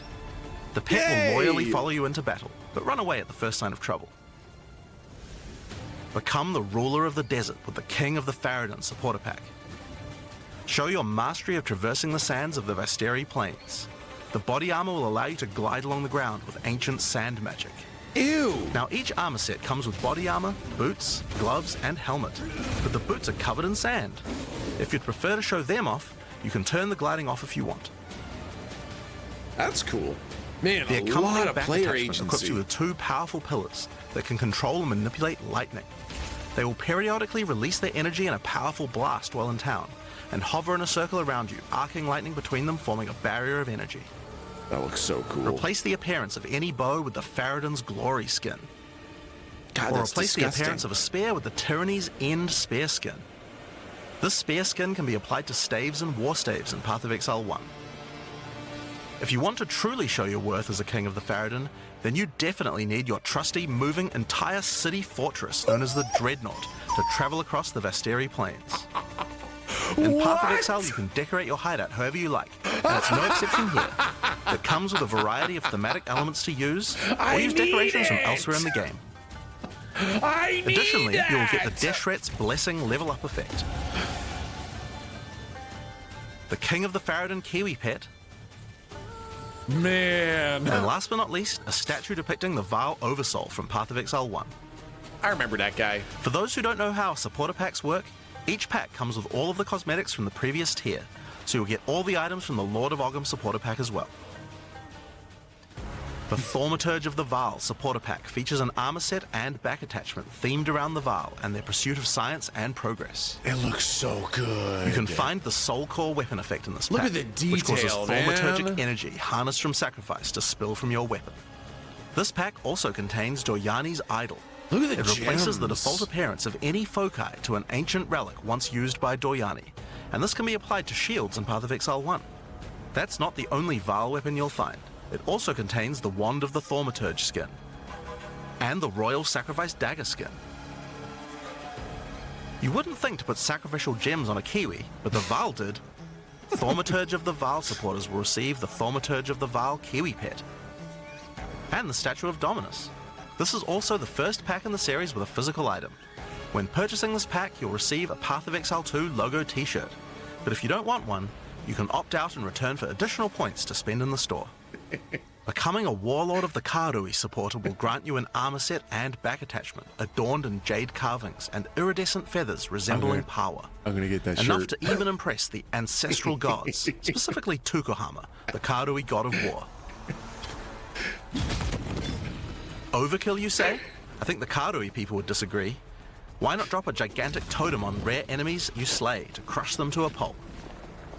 Replace your crafting bench in your hideout with the Ancestral Canoe crafting bench, where Ancestral Chief Mata will summon a giant canoe manned by Karui warriors to aid in your crafting desires. We must all start somewhere. You'll also get a pair of weapon skins. Equip Akoya's Felling Axe skin to your one-hand or two-handed axes, or Tukohama's Crusher to your one-handed or two-handed maces. A true Karui warlord is always accompanied by their trusty Kiwi. Equipped with armor and harnessing ancestral magic, they make the perfect sidekick. Once one of the most feared beings in Rayclast, Malachi was slain by a powerful exile. May the statue commemorate the virtue of exiles past, present, and of the future. Of course, it's not all about dressing up in game. You'll want to look good in real life too. By becoming a Warlord of the Karui supporter, you'll also get a Path of Exile 2 hoodie. Our final tier of supporter pack in this series is the Liberator of Rayclast supporter pack. The Liberator of Rayclast armor set and back attachment come made with the finest materials in Rayclast, and shattered glass mosaics suspended in divine power. Look how good it looks! Set up your base of operations in the Beacon of Salvation hideout. Why restrict yourself to just one island when you can liberate more? The Beacon of Salvation hideout comes equipped with your own collection of small islands and personal operators of boats that you can use to row between them. Just walk to the piers, click a boat to enter, and navigate as you choose. Decorate each island as you see fit to best represent your well-earned hideout. Pointless casserole, exactly. Everyone in your hideout can use their own boat. Why not have some races? You can also get the Window Boat to Twilight portal races! effect. A beautiful mosaic piece of art that shatters and reveals a gateway to your desired destination as you approach it. As you walk away, the glass magically reforms back to its original form. Rule in style with the Throne of the Ruler map device. Sure, this map device can create portals to in-game maps, but it also comes with a throne you can sit on to oversee your growing kingdom. Look down on the plebeians running your maps. I need that. Being the I need Liberator, that. though, is not just about sitting on your throne all day. If you do decide to join the fight yourself, you can leave a High Priest in charge as your second in command. Liberator of Rayclast supporters will also get a set of varied weapon skins. The Light of Divinity Scepter skin, the Deliverance Crossbow skin, the Justice Flail skin, and the Redemption Shield skin. Once The again, you'll detail have an on these accompanying items Kiwi, is and of course a statue insane. depicting one of the most iconic events in Rayclast's history. The battle between a powerful exile and Kitava, the Insatiable. With the help of two deities, Sin and Innocence, the exile was able to defeat him once and for all. This supporter pack also I did contains that. the Path of Exile 2 art book. This 215-page full-color art book includes a huge amount of amazing concept art and lore produced during the long and exciting journey of Path of Exile 2's development. And finally, Path of Exile has a tradition of letting the community participate in designing game features. For Path of Exile 2, we'll be adding the Twilight Order Foil Reliquary. By becoming a Liberator of Ray class supporter, once Path of Exile 2 is released, you will be able to select any unique item you have found and be able to drop it from the Reliquary. Once players have submitted their items, keys to the Reliquary will start dropping. And other players will be able to find foil versions of uniques that you have submitted, along with a message for the lucky player. The more players submit the same unique, the more chances there will be for the Reliquary to drop them, so choose wisely. Now, almost all of these items are available to use in PoE 1 right now. There are a few exceptions where the item class clearly doesn't exist, such as crossbows or flails. And there are also a few microtransactions on weapon types that are unavailable in PoE 2 at the start of early access. Once classes that use those weapon types are added, those microtransactions will be available to use. If you can't decide which supporter pack to choose yet, you can always start with the early access supporter pack that just includes a key and some points to spend in the store. Then you can upgrade to any of the following tiers at a later date. These supporter packs will be available for purchase throughout early access. We'd really like to thank you for your ongoing support. Without you guys, Path of Exile 2 could not have happened. Now, I'm sure you guys have a lot of questions. Stick around, because coming up next, we have a live Q&A with Ziggy D. Man, this game is this is going to be the game that I play forever. It's just going to be the thing that I do forever. I'm going to be Path of Exile. Wow. That's so nuts. Yeah, how is this game free, right? People like me to the post-show discussion and Q&A. I hope you all enjoyed what you've seen so far. It's been pretty exciting for us here as well, as you guys have been inspired already just watching things. And you're already cooking a new ascendancy class. Yeah, for sure. You've got to do design whenever you can. Yeah. Absolutely. There's been a few fun moments here already. But I'm your host, Ziggy D, and I'm joined by Jonathan and Mark to talk about everything you've seen. Honestly, it's so much. I mean, we were really keen to make sure that when we went into early access that people didn't feel like it was just, limping along and kind of, just like a minimum amount of content. We really wanted to kind of blow people away. So hopefully people feel like, there is enough content. Feels like there's enough content. It was certainly a mission to get all that stuff in. I did come here expecting that there would be, maybe a basic mapping, placeholder end game, and your 3 acts and, the half the classes. But you've made a decision here, clearly, that's got to got the core PoE player community in mind. Absolutely. So, I mean, we have to make sure, look, Path of Exile's endgame is kind of known for the fact that you get to choose between different types of content, and that, some people enjoy one thing, some people enjoy another, and I feel like that choice is, a huge part of what makes it good. So if we didn't have that when we entered endgame, then I don't think that would be, that wouldn't be a Path of Exile endgame. So that's kind of what we have to make sure of. So we kind of said, okay, well, what is the minimum number of different in-game things you need to be able to have in order to be able to actually have a viable in-game that we feel like you get different choices, and that's how we ended up with what we have here. I definitely feel like a lot of games nowadays release, and their campaigns intact and real good. You get to the end game and it just falls real flat. Yeah. And it was certainly a very important moment for us when we were like, hold on. Shots that's fired. The wrong thing to do. Let's not make the same mistake as everyone else. Let's pivot.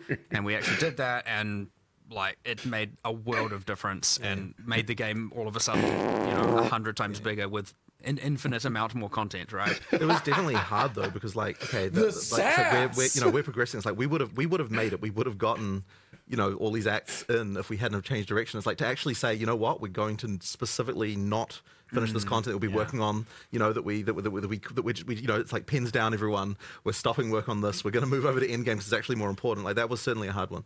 That would have been some whiplash there, I imagine. For sure. Well, I mean, it's suddenly the whole, environment art team, it's they're all just whatever you're working on, just scrap. You don't want to scrap, but, just stop it. we're doing something else now. So saving clothes, yeah. Especially for a lot of the developers, because you got to also think, a lot of our developers have just been working on this campaign for, what is it now, 6 years. I think it's even longer. Yeah, it's just this epic journey. Whereas none of them, a lot of these people haven't been working on Path of Exile 1 this whole time. So some of us are we're just churning out in-game with every league and doing all of that. But for a lot of these people, a lot of these developers, it was quite jarring to swap over. But everyone embraced it.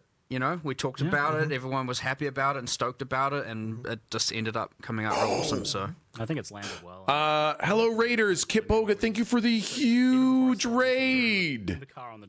We're just doing a little sponsored segment learning about Path of Exile 2. Whoa, thank you so much. That's a huge raid. I haven't seen anything yet.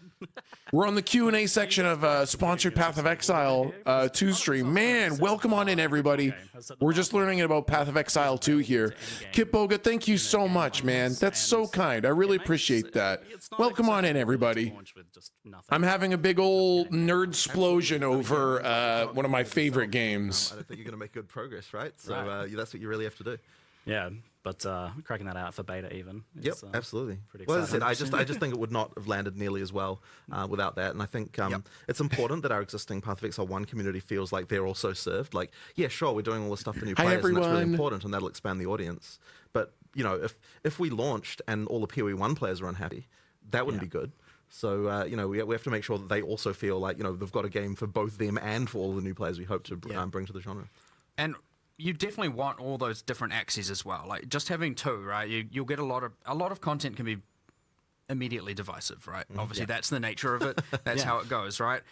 And so you have all of these different avenues because there are different players who like different types of content. Yeah. So if you're just like, here's your one end game system, well, immediately then there is a portion of players who are just like, I don't want this, right? And so having all of these options is like ultra key, and that is what Path of Exile 1 has taught us. And again, it's like, I'd say lessons learned, you know, for the genre, and it is expanding in other games and stuff. But yeah, certainly, as you said, competing with ourselves, yes, PoE 1 has like, you know, 40 axes, you know, and we've got 7 really good ones here, and obviously more to come. But 7 is a lot, mind you. Especially when it's all like, you know, like people have to learn a lot of things again. It's going to be very interesting to see how long it takes people to do the kind of difficulty 4 pinnacle content. It's like we have a, you know, we have to. It's honestly like we actually don't even really know, because like you never know what people are going to find in terms of builds and so on. Like I'm hoping that it will take people a while to be able to work it out, but you know, you never know. Maybe end of day 1, people just be like, oh yeah, easy, no problem, mate. You know, it could be what it's like. We have a few people that are doing that sort of thing. I saw like a solo self found level 100 in 24 hours or something. Jeez, okay, we got this is where we've got it now, is it? So but I imagine there'll be a little bit of a soft reset there for people. For sure. A relearning period. There's stuff to learn. And I mean, PoE 2 has changed a lot over the years, so more than 5 years of development now. And their audio is not quite initial synced. Pitch when PoE 2 was first put forwards, like as to what it's going to be, because it was much smaller in scope originally. Yeah, so when we started, it wasn't even a sequel. It was just we're just updating the character rigs, and over time, it kind of feature creeped into a proper sequel. But the thing that we were saying is, whenever we were talking about it, and I guess this is the main thing, is that we're like, okay, when we make an area here, it needs to be that there's like a theme for it. It feels unique from everything else. We're not going to just like have recycled stuff like within the campaign that just feels like, oh, you know, we just took this area and modified it slightly. You know, each one's got to have its own stuff. It's got to have monsters that were like carefully thought about, that like, you know, fit in with the world. And it's got to have bosses that are actually like good tier quality. You know, and every area is going to have one. So those decisions have kind of been things that have meant that they really raised the quality bar to a level that took us way longer than we even really expected. Like those things there, just like it's huge, right? Like honestly, I feel like we underestimated significantly what it would take to deliver that level of quality. I remember really early on, a battle I fought for, and I mean like way back, was like, if you think back to, say, Diablo 2, which obviously still holds a lot of, you know, power in terms of design motivations and philosophy and stuff within the company, you get things like the super uniques, and PoE 1 did them, and it's just like, here's a boss with 1 or 2 skills. And I remember very, very, very early on in PoE 2, I'm like, I want every single boss to be memorable and a thing. I don't want a unique monster that's just like dies in 2 seconds and uses heavy strike and has a fancy name. And I remember, I even got some push. Poor Caliph. I remember getting some pushback at the time and thinking like, you know, I love the bosses, my favorite part of everything, and so I was just like, man, I don't want this. This is just terrible. But of course, that decision, me pushing for that, me wanting that, turned into this megalithic. What have you done? Now we have 50, aiming to be 100. Honestly, probably later, several more 100 once all the end games, everything start to evolve and more expansions comes out. And I'm like, yep, we maybe just made, 100 times more work for ourselves, but 100% bloody worthwhile, because I'd say those bosses are one of the main, attraction pieces of the game. And anyone who plays it is just like, holy crap, those boss fights are amazing. So, like, obviously some are bad and some are good to different people and all that. That's how it all goes. That's part of all the fun. But it is true that me pushing for that thing literally created thousands and thousands and thousands of hours of work. Now, worthwhile work, but it is, again, that exact thing of, like, the scope was kind of small on numerous axes, and as we just raised the quality bar to what we thought was good, it certainly went from, what was it initially, just reskinning some character classes and new rigs or whatever, into this, like, mega scale entire campaign, everything. But full standalone separate game. Yeah. Fun other anecdote, since we went out of that territory. It was originally codenamed Project Chimera. What? I don't. It was this pipe dream. I've never been a fan of the codename things it like that. It was this, like, there were times way back in the original Office, there was all this, like, sometimes there'll be a feature you can't really do in PoE 1, and it was always like, we'll do it in Project Chimera. That was like amongst the developers, and people were like, what the heck is that? Now, ironically, there is a boss in Act 3 called, well, it's got a different name, but it's called the Chimera internally. It is a chimera. It's a multi-headed beast, and you've seen it in a few of the marketing, things here and here, different trailers, little snippets of it. And I think it's just ironic that was actually the first boss asset made before everything, the first monster, because back in when we used to just make random monsters and we'll find out how to use them. And that was made for that game. It was used in the original PoE 2 trailer, right? It is the only incomplete, technically, but only from a balance standpoint, or it was the last boss to finish in the entire Path of Exile campaign right now. It sounds like there was like some sort of emotional demon that you had to battle there, of like the legacy of the original idea, and you had to finish it. We had a moment with the monster game designers where we're like, oh my god, it's happening, the Chimera is finally being finished. Holy, this is like, we were effectively like, we need to celebrate this boss finally being done. It was like at the origin, and now it's at this, point where we're about to deploy early access. Not to say the end, because the end is forever away. Yeah. It's still the beginning of a journey in many ways. Huh? Yep. But on that note of celebrating, like, how do you guys feel having now kind of, for the first time, I feel really like laid bare kind of everything you have, you're putting it out there, and only being 2 weeks away from everyone playing it? Well, it's always scary, coming into a release, and I think especially for, there's like a bunch of people on the PoE 2 team who have, they have, this is their first game that they're going to be releasing. Mm-hmm. And that experience is something that, it's tough. And honestly, I think that even we were feeling a little bit cocky, actually, about the fact, because, we release, content for PoE 1 all the time.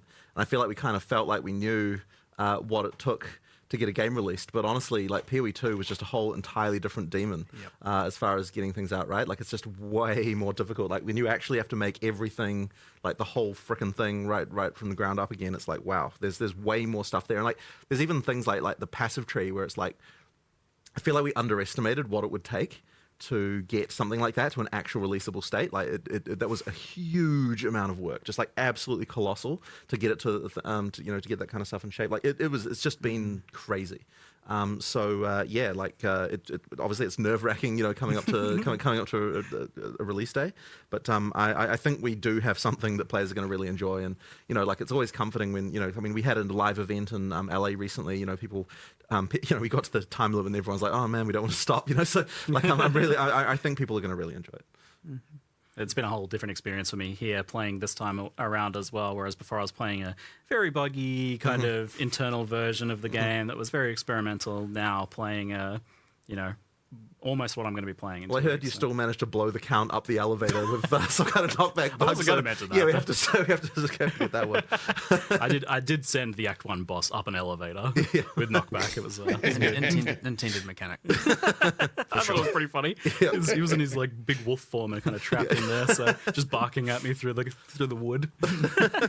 It's good.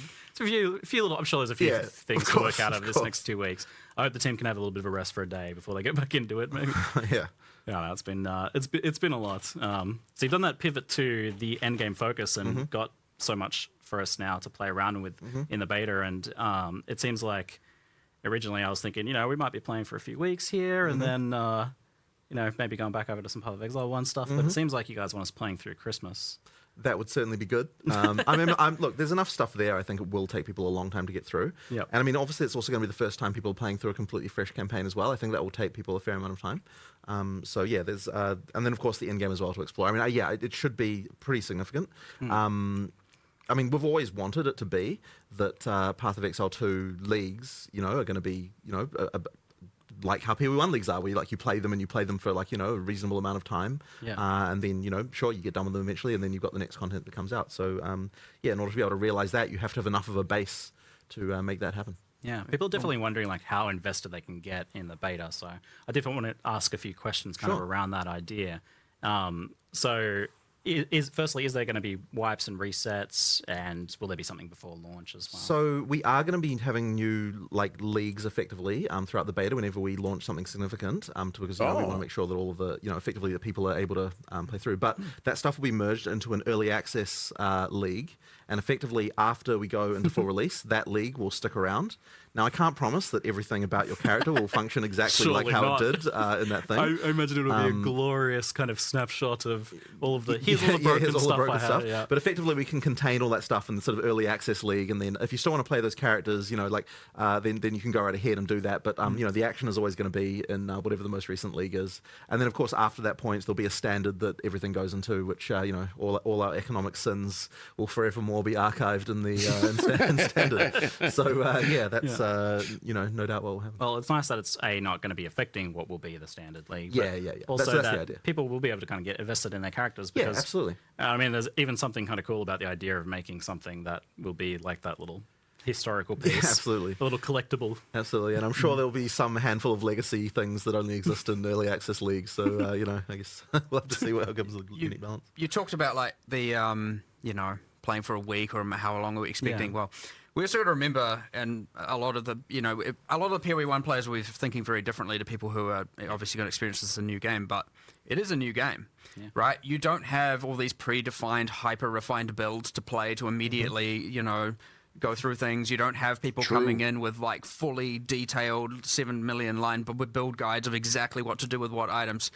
The discovery is going to be there. The discovery takes time, and the discovery is honestly ultra fun for me. I love it. Yeah.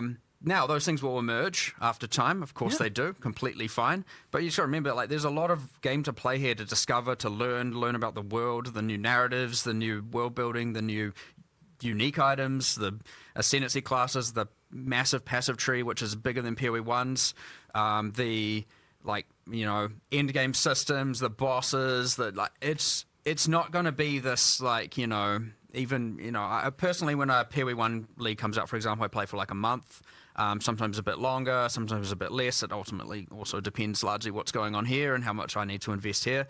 So, and there are other people who play for more 3 and whatnot, but there's certainly going to be a much longer time period you can play this for while still discovering new stuff and not feel like you're finished, you know what I mean? Yeah. Now, of course, you see that's subjective. Everyone can pick their own point when they finish, but if you want to see everything and do everything, you're going to be investing a lot more time, especially these first-time rounds, and then obviously with every league, there's more to discover, but you get faster at doing all these parts over and over and over again. You'll get more efficient over time. That's how the game works. So, I'd expect a lot of time to be sunk into this to fully explore it, to start with, a lot, Not a week, not 2 weeks. You're going to be going far, far longer than that if you want to see not everything. 1 week, not 2 weeks, not 3 weeks, not 4 weeks, not 5 weeks, not 6 weeks. See how you want to go. Learn at your own pace. That's the beauty of a new game as well, which we haven't been able to experience with Path of Exile 1, or other games and for so long, is actually discovering the entire world. And there's some familiar mechanics at the end game and stuff like that, which is awesome for people. But I certainly want to I'm very excited to see people discovering the new things and getting so excited about it. I can tell you're amped for watching people go through that discovery process. Maybe even diving in yourself 100%. I love sitting there in Path of Building, as many of us do, but I am very excited for that. That new discovery process for a while. I think you were saying how much you were part spreadsheet. I think I was saying I'm maybe 60% spreadsheet, 40% discovery, and that's my play archetype.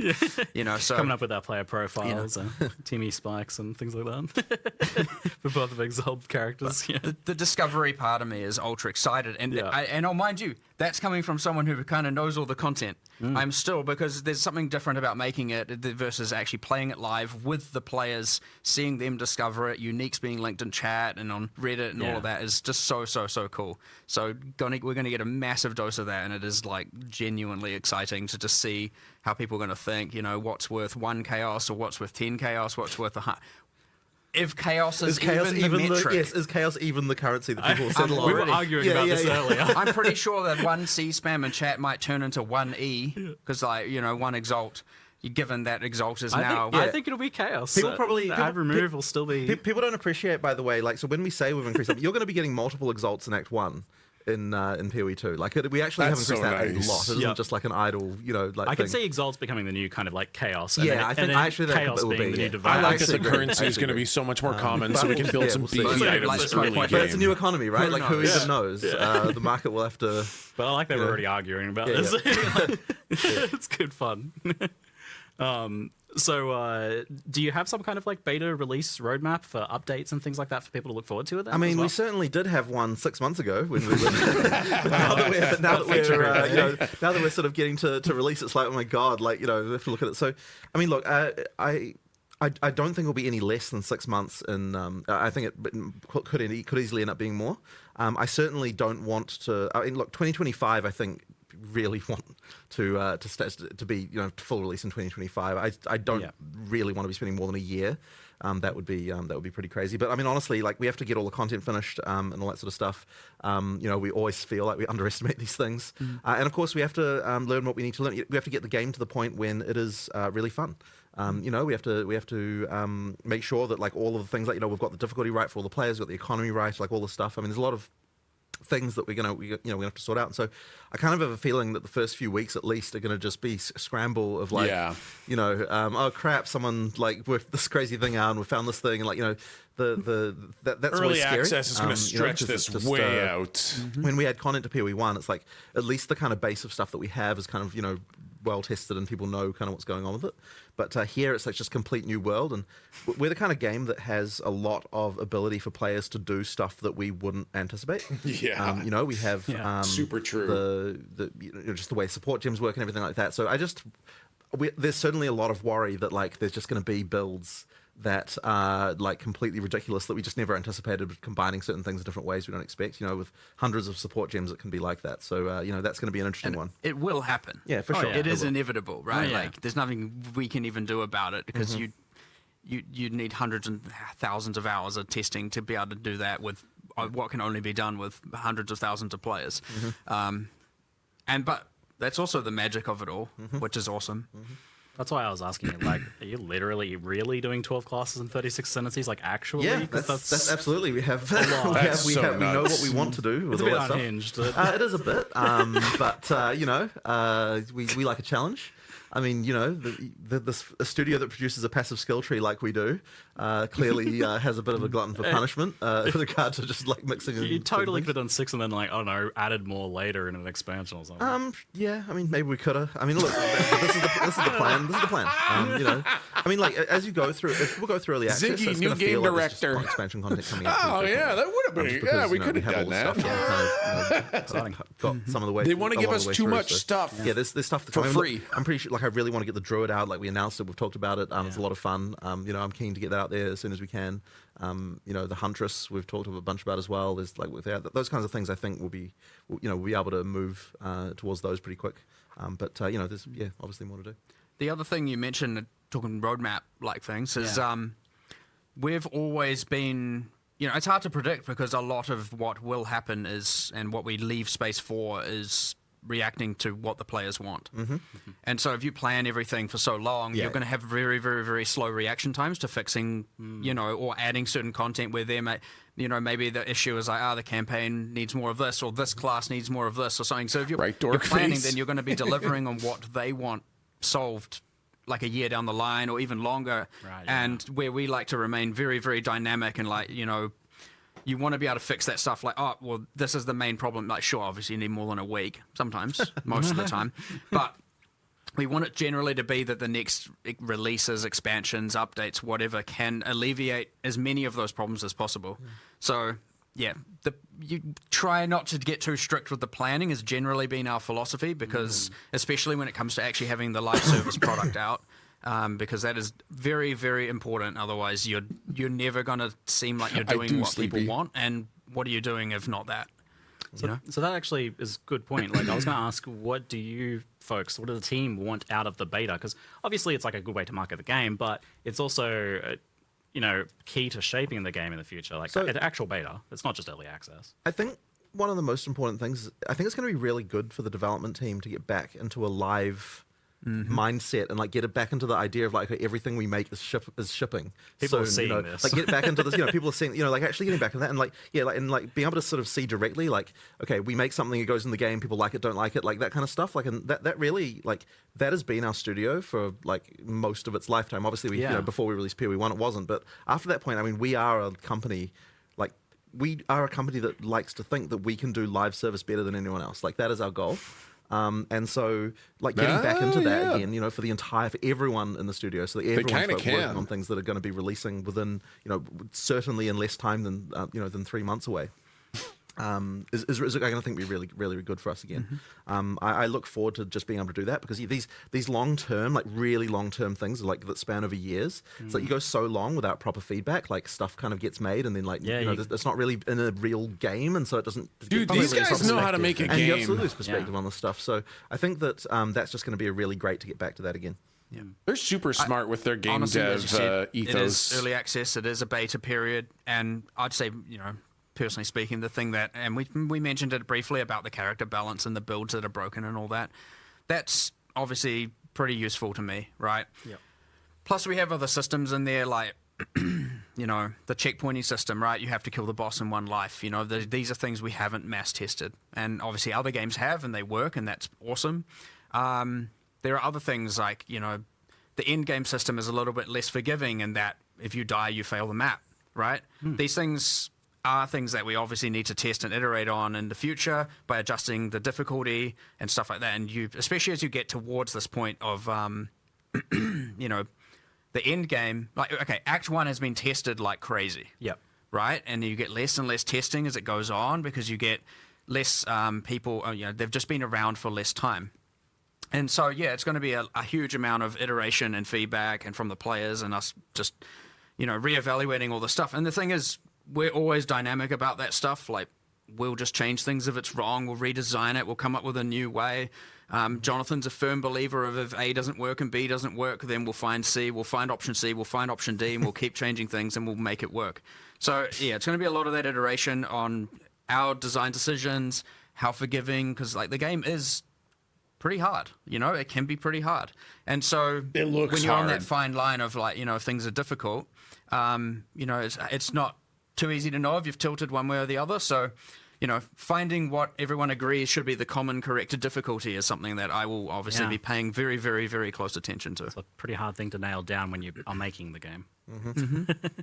And so we've seen that a lot, where you folks have been pretty willing to change and then rechange and rechange again some of the core features like flasks and the waypointing system and portals.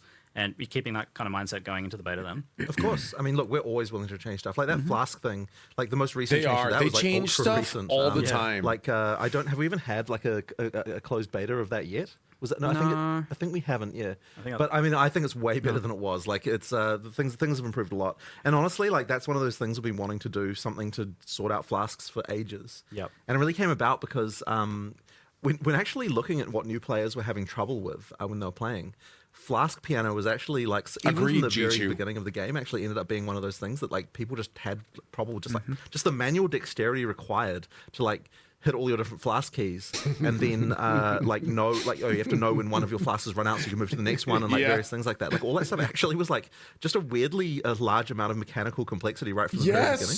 Yeah. And then even at in game, I don't think it was really that satisfying either, because you ended up with like just like having to press all these buttons all the time, and obviously it's all utility flasks that people are using at in game. And then we kind of tried to band-aid this in PoE1 with the some of the flask automation stuff that was added there. Yep. But there was still this idea that that you're still more powerful if you don't automate. So therefore, it's like there's that trade-off there. So you're just more powerful if you get mage blood. Really, sure. I guess. Sure. And then it's all automated, and you're very powerful. Yeah, sure, all right. But so the point is effectively that the charm stuff that we're doing effectively means that you no longer the game is making that decision of that stuff will be automated. You no longer have to do that like crazy flask piano to get the best. Thank God. I hated flask piano, man. And the other thing as well is it actually makes the crafting more meaningful, I think, on the flasks, because when you've got like 5 slots, then like the individual mods and the individual stuff like seems to tend to not matter as much. I mean, obviously, people want instant recovery and things like that, but like but like now it's like it's much more meaningful. Like on your life flask, the choice between do I want instant or do I want way more life, like that kind of stuff actually can be a lot more meaningful once you've only got one. So yeah, I think it is a lot better personally. You have we'll jump ahead to Floss since we're on the topic. You have locked in effectively the fact that there's a mana flask there now, so there's always going to be a mana dork flask. face. I shall be a Sherpa. How does that tie into for all people who want to design try for Path of mana, Exile and are too? we always going to be using I will play flasks, with everybody and we will learn if we together. Solve another way, what does it do? You can absolutely solve another way, and then you'll just have a flask slot that isn't doing anything for sure. But I think it kind of has to work that way because we really don't want. Because like once you sort of start to get into changing that around. I feel like the system sort of starts to break with regard to like the feeling of like I know where mana is, I know where my health is, like that kind of stuff. That being said, we've always got uniques and stuff like that. I believe there's already there is a unique that allows you to equip 2 life flasks. But the thing is, then that's a build choice that you're making, so it's a little bit different, and that's fine. But I think the system as it works now it's a lot easier. So it does sound like on the mana side of things then that there are going to be multiple angles of solving mana, not necessarily flasks. So we've got Leech edition number 475 is how it works.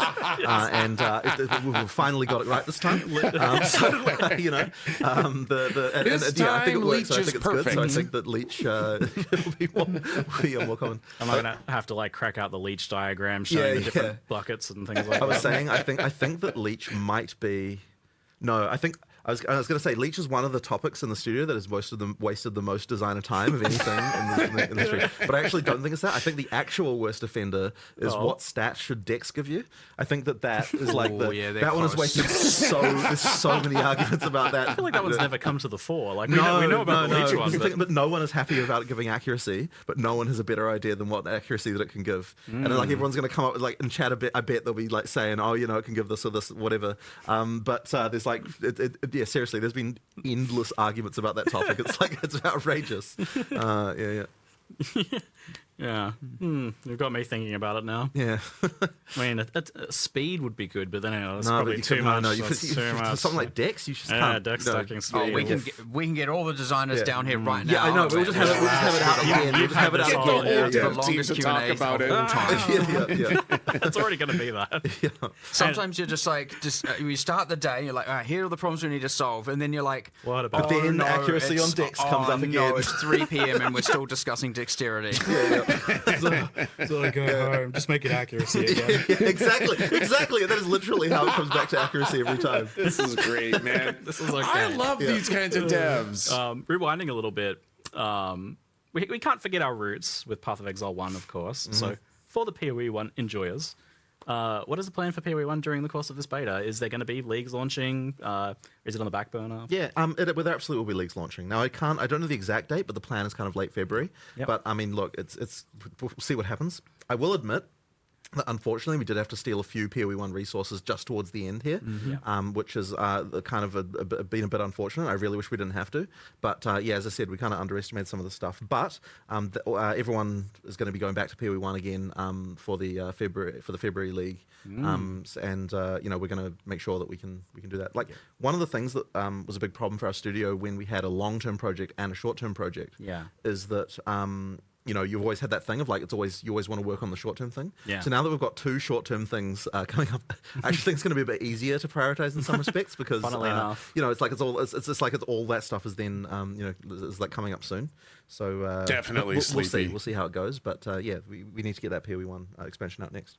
Yeah, obviously, I just want to always make it clear that, you know, the reason why things can't be so planned out is, again, we're just releasing this game. Yep. Obviously, we pivoted to endgame, and then that needed more resources. And then, of course, combined with the fact that, you know, things obviously change. There are unpredictable things in the environment we can't necessarily guarantee. And then, of course, you have, you know, Christmas coming up and all of that, right? There's so many variables to consider, but we also don't know how much time is going to be invested necessarily or need to be invested into live operations for post-release.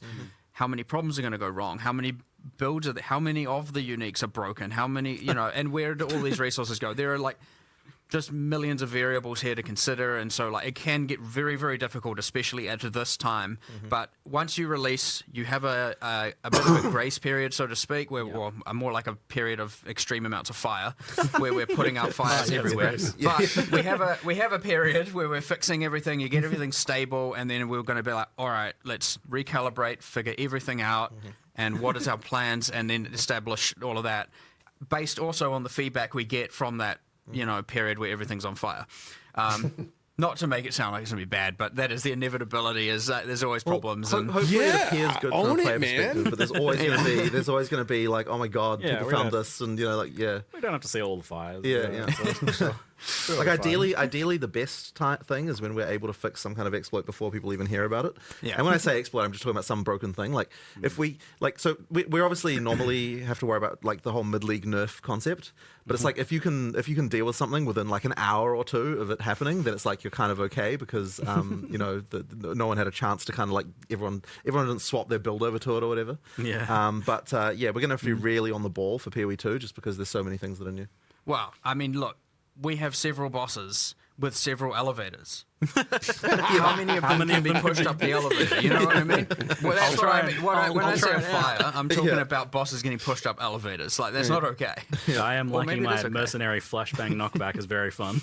Right. You need to look into that, by the way. Flashbang. I feel like you're going to nerf my build. Stay away from my fires already.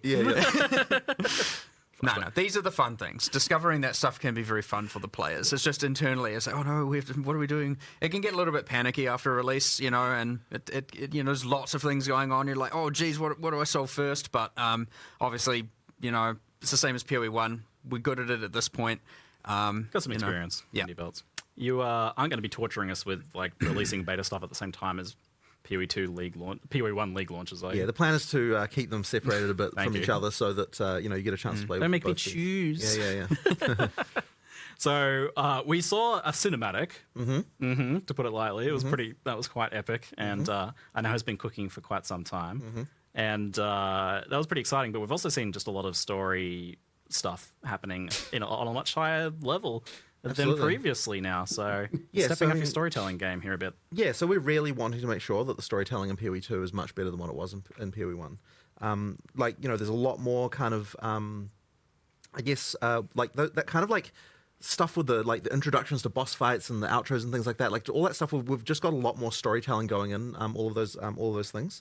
We do have the intro cutscene. There's also kind of like light, like between the acts. There's these kind of like more kind of motion graphic type cutscenes, just kind of establish things. And there might be some more surprises later on in the game as well. Not in early access, unfortunately. Later on that we can see as well. But ultimately, we just want to make sure that like I think a lot of people who got through the PoE 1 story had no idea what was happening by the end. And so effectively we want to make sure that is not the case this time around, that people really are able to absorb things. But one thing I will say though is that it's ultra important to us that we don't break the feeling that like when you're playing a second time that it feels like we don't want it to feel annoying the second time. We were talking about this morning about you don't take the control out of the player's hands. So I'm personally a believer of the fact that if you just when you change the camera position for a cutscene, immediately it feels way more annoying, like because there's this whole thing of like if you click on an NPC and like the camera changes position, like sure, when you're playing through the campaign the first time, that kind of thing is like, you know, like that can be cool, but then if you're like you're playing through the second, third, fourth, fifth time, you want to be able to go to the NPC and go click, click, click, click, click, and just get past, and without it feeling like you've had to sort of worry about anything. So like effectively, we want to make sure that it's still that we still have that, because ultimately, we're a game you expect people to play through many times.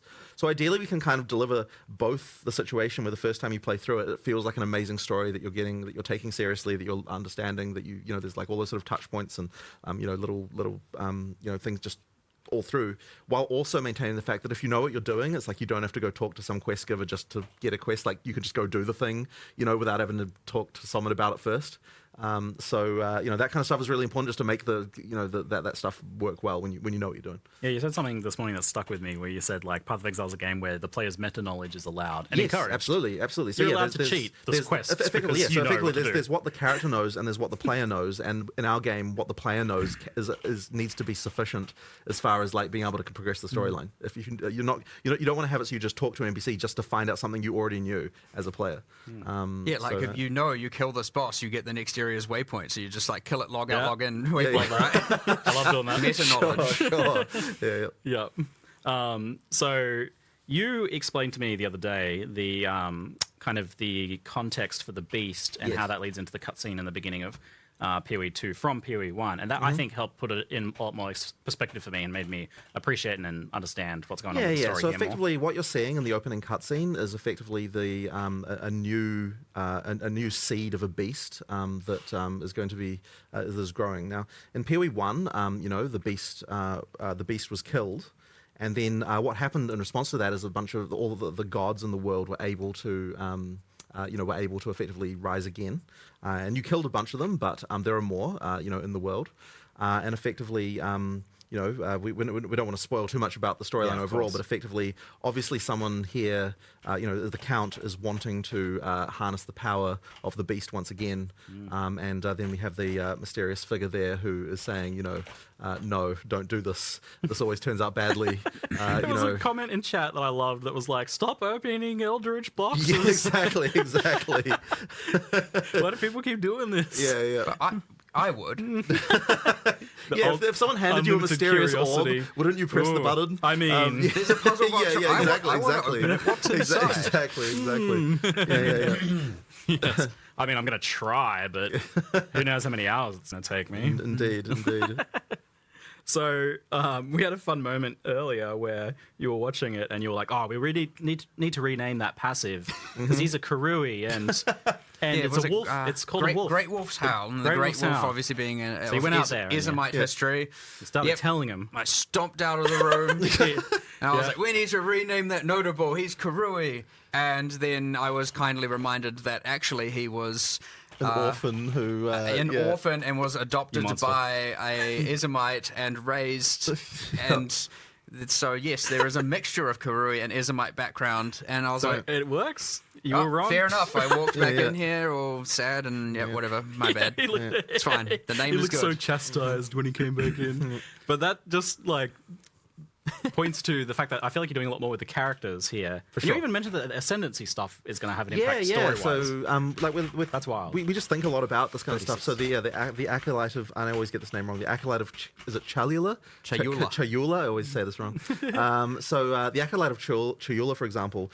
So that we have this sort of storyline with the origins of the monks, where there's like an order of monks who worship a thing they call the Dreamer, and the Dreamer is actually Chayula. So they don't know this. So they're effectively worshipping a breach demon. So the acolyte of Chayula is effectively you embracing the fact that I'm worshipping a breach demon. I'm just going to go all the way. I'm in too deep now. Yeah, exactly. We're just gonna do it. So there's a lot of thinking like that goes into these things. Like what is the history of these people? Because I think a lot of that stuff inspires interesting mechanics as well. So for example, on that one, you've got that into the breach skill, which kind of means you're always in a breach all the time. You can see the things going on. Like that stuff is. I think that there's a lot of cool inspiration there. So coming up with that storyline stuff for that stuff, there's a couple other little things that I think is cool as well, and hopefully people will notice and pay attention to. So there's one of the bosses that was shown as uses a lot of time or chronomancy, and interestingly, if you are a sorceress and you ascend to chronomancer and you then go to fight that boss, if you, for example, try to use time freeze, the boss is like that doesn't work on me. And has a dialogue line, and if you cast temporal chains on them, he's like, just puts it back on you, and it's like, and so there's interesting things like that, and it doesn't like change things on a grand scale, right? It doesn't make a certain class not viable or anything like that, but there's just interesting little quirks and quips everywhere. Different bosses have different intro lines depending on what class you're playing. They have different skill lines sometimes depending on what class you're playing. Yeah, I mean, we've got different dialogue all through the campaign for different classes. Like the sorceress is obviously from the Maraketh. When she goes back to the Maraketh, there's kind of a little backstory there about how she was banished originally. So she needs to find a way to she needs to be accepted back into their culture again. Like we've got things like the character we talked about earlier. So the warrior, was an orphan. He was brought up by actually one of the NPCs in Act 1 town. So obviously there's a whole different dialogue there because he's effectively his adopted son. We've got things like that. There's a lot of thought that's gone into, just trying to make it feel like all these character classes have some level of involvement with the world, they didn't just come into existence the moment that you... There's other little things. So like more on the narrative side, obviously we saw the world map. You have the icons that show different things that are in each act, like all the things you want to explore, find, and awesome. But each of them also has a little bit of a kind of little bit of text on them as well. And like, for example, there's one in one of the first areas in the game that's just like a camp of Iron Count guards. Yeah, so the sponsored section is technically like time-wise, the sponsored section is over. But I'm really still genuinely interested in this because these guys are not kind of constrained by that corporate speak. When you get these Q&As, you often get that kind of bottled corporate kind of answers. And these guys just want to sit here and talk about the game that they're making. And I love hearing the passion. They want to talk about all the silly details. They want to be real about things. I really, really love hearing these guys talk about every little detail of Path of Exile because they genuinely care about it. And these little things like somehow make the world building feels so much better. And when you approach certain landmark rooms and you walk into them, you'll get a banner at the top as well, which says what it is and gives again a little bit of a thing. And all these little micro narrative delivery mechanisms like make you feel way more immersed in the world and way more aware of what's going on and way more connected to your character, way more connected to the bosses, to the NPCs. There's a lot we're doing now that we certainly never did before. We didn't even think of before. Exactly, Unimoose. Exactly. I like that a lot because, like, as an action RPG gamer, I don't really care too much about plot, but I do want a really cool world to be blowing monsters up in. Basically, that's all I care. I want the characters to be cool. I want the baddies to be cool, and I want like the things happening around me that like build out a bit of that story. A real ARPG gamer right there. Yeah. And it sounds like there's more of that going on as well, which is great. There's the baddies being cool. I mean, that's that's how we almost designed an ascendancy class in here just before when we were watching that trailer earlier. Yes. So what you were saying a shadow? Yeah, exactly Lego. Exactly.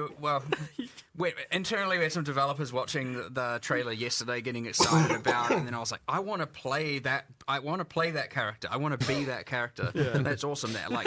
Kind of Val Thaumaturge type character, and so like all of a sudden it's like we should make that a class, and then we had another guy like suggest it should be a shadow, and so now I'm like, oh yeah, we're definitely come on, we have to do a Val Thaumaturge like shadow ascendancy, like that's gonna be cool. And you can do awesome things now. Their own trailer got them so excited they're inventing a new class.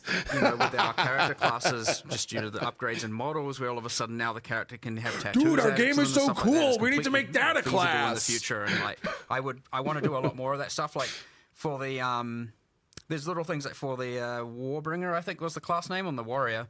When you take that ancestral totem node, all your totems now have like an extra blue glow to them, kind of like they're enhanced by this ancestral magic. And what we also want to do is add tattoos as well that like glow blue when you're using certain skills and all that. So heaps of little things that again connect all the culture and all that stuff together and make you feel like, it's believable as opposed to, and this is a character as opposed to this is just a mechanic and, Makes picking an ascendancy more epic. I know that there was a part in the trailer that was like not fully finished where you ascend and it doesn't really do anything, but I know you want it to be like a cool moment where some power goes in you. Absolutely. We just hadn't finished the VFX yet. Even the another one, the Blood Mage, when you like play the Blood Mage, and now you get an additive surge on your character whenever you cast spells. You're getting like almost bloodbending kind of vibe going on, and like drawing it from their veins and sending bloodbending. It's cool. Yeah, it's real cool. Yeah, you can have like the tattoos get tattooed on them as they ascend. I mean, that just makes taking Ascendancy way more cool. Which is already, I think, I almost feel like Ascendancy is more important than the classes for players, kind of like feeling the vibe of what they want to do with their character. Like, for sure, because Metal, we have classes are pretty guests. open. You can play whatever skills, whatever weapons. Sure, you're on a passive tree at a start point, but by high level, you kind of go wherever you want to go. Using jewels, especially getting off-class stuff, you can kind of be whatever you want with the base class. Yeah. So eventually, the Ascendancy is what becomes more of that important identifying feature, because that's what you have actually chosen that makes you distinct. That another different class wouldn't be able to actually have. So yeah. So you want to make that super cool. And on that note, I know I was definitely confused. I know people were definitely confused and a little worried about Ascendancy and what's happening with that. And people were like watching the Sekima trial and being like, oh, what if I don't like this? Oh, is this another lab again? But I want you to like lay it out as like simply as possible. Like how do you ascend? Yeah, so effectively, in the full game, there's going to be 3 Ascendancy trials. For early access, there's 2.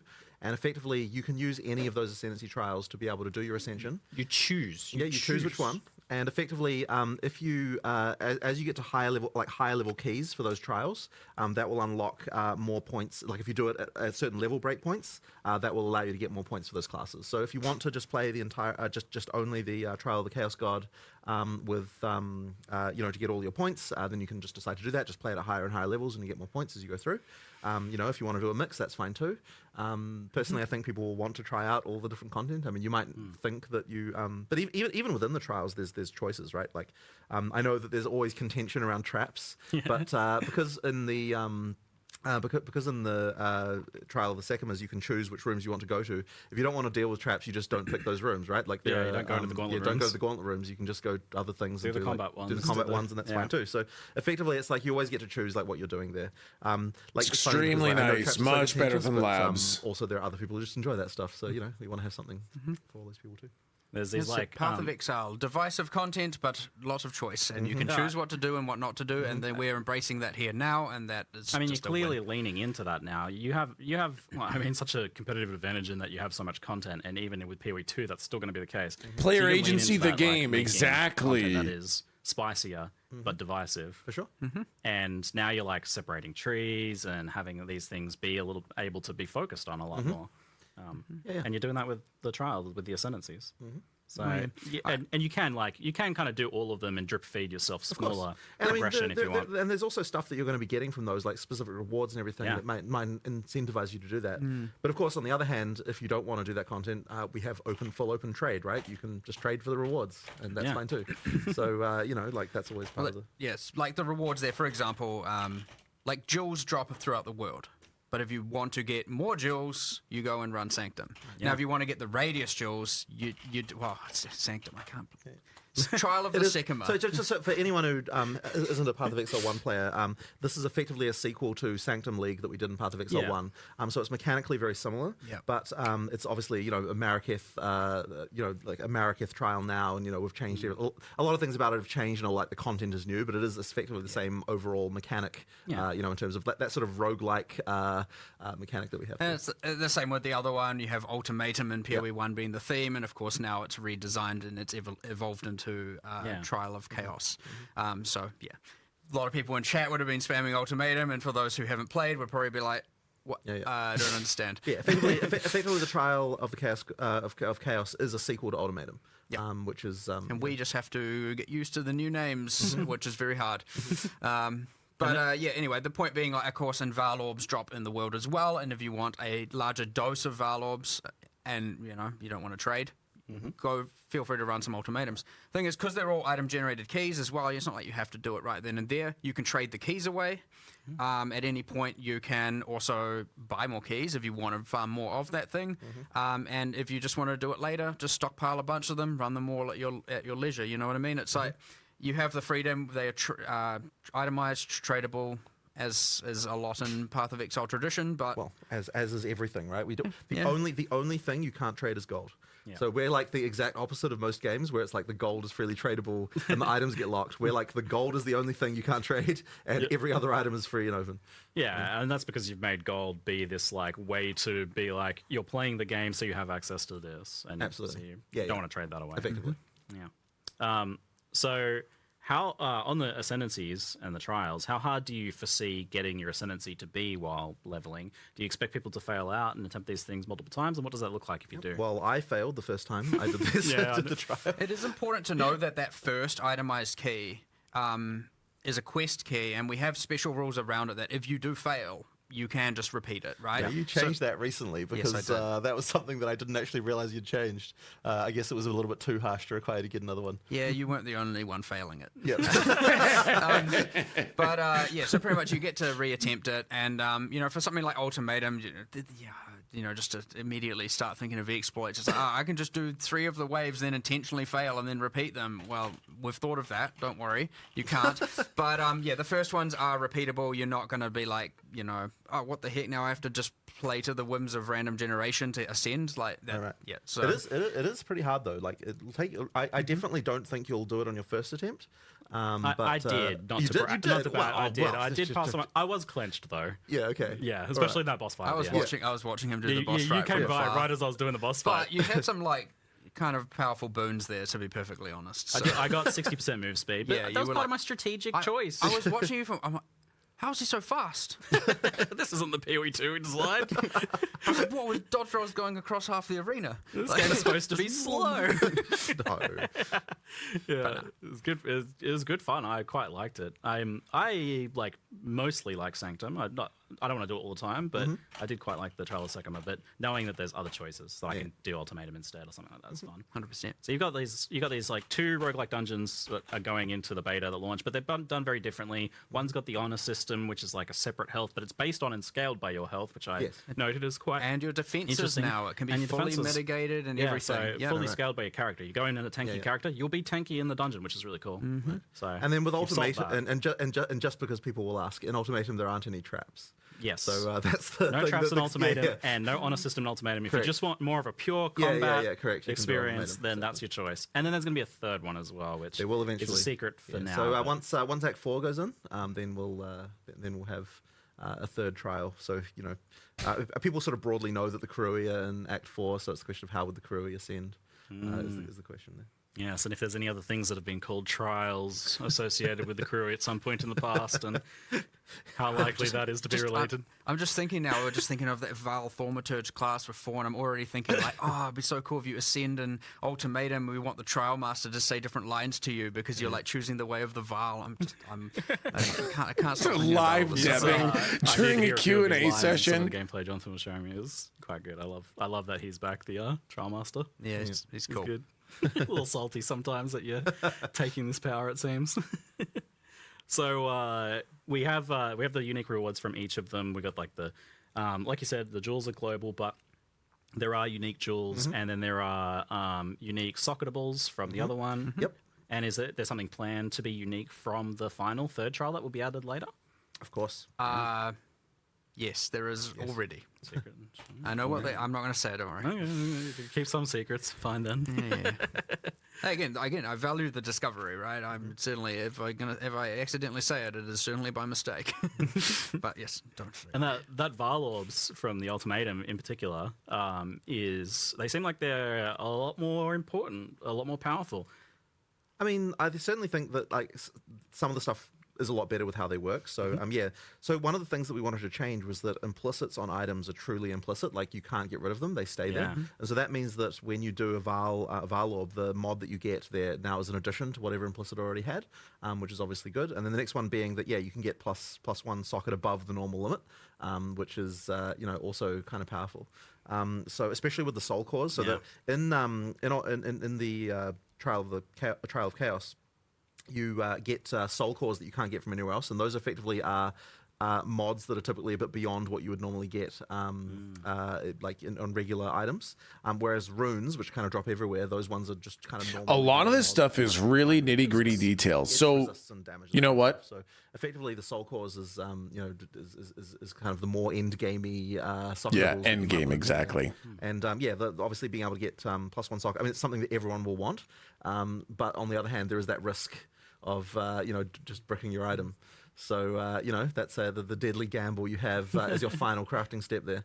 Yeah, high-end crafting. I've never gotten into that myself. They are, yeah. But if you think about, we talked about enchantment. Yeah, so some slots you might value the enchantment over a rune or a socket slot, right? That probably, especially towards end game, I'd say that's probably going to tilt that way because, maybe a soul core contests with it, but the whole point is that there's choice there involved.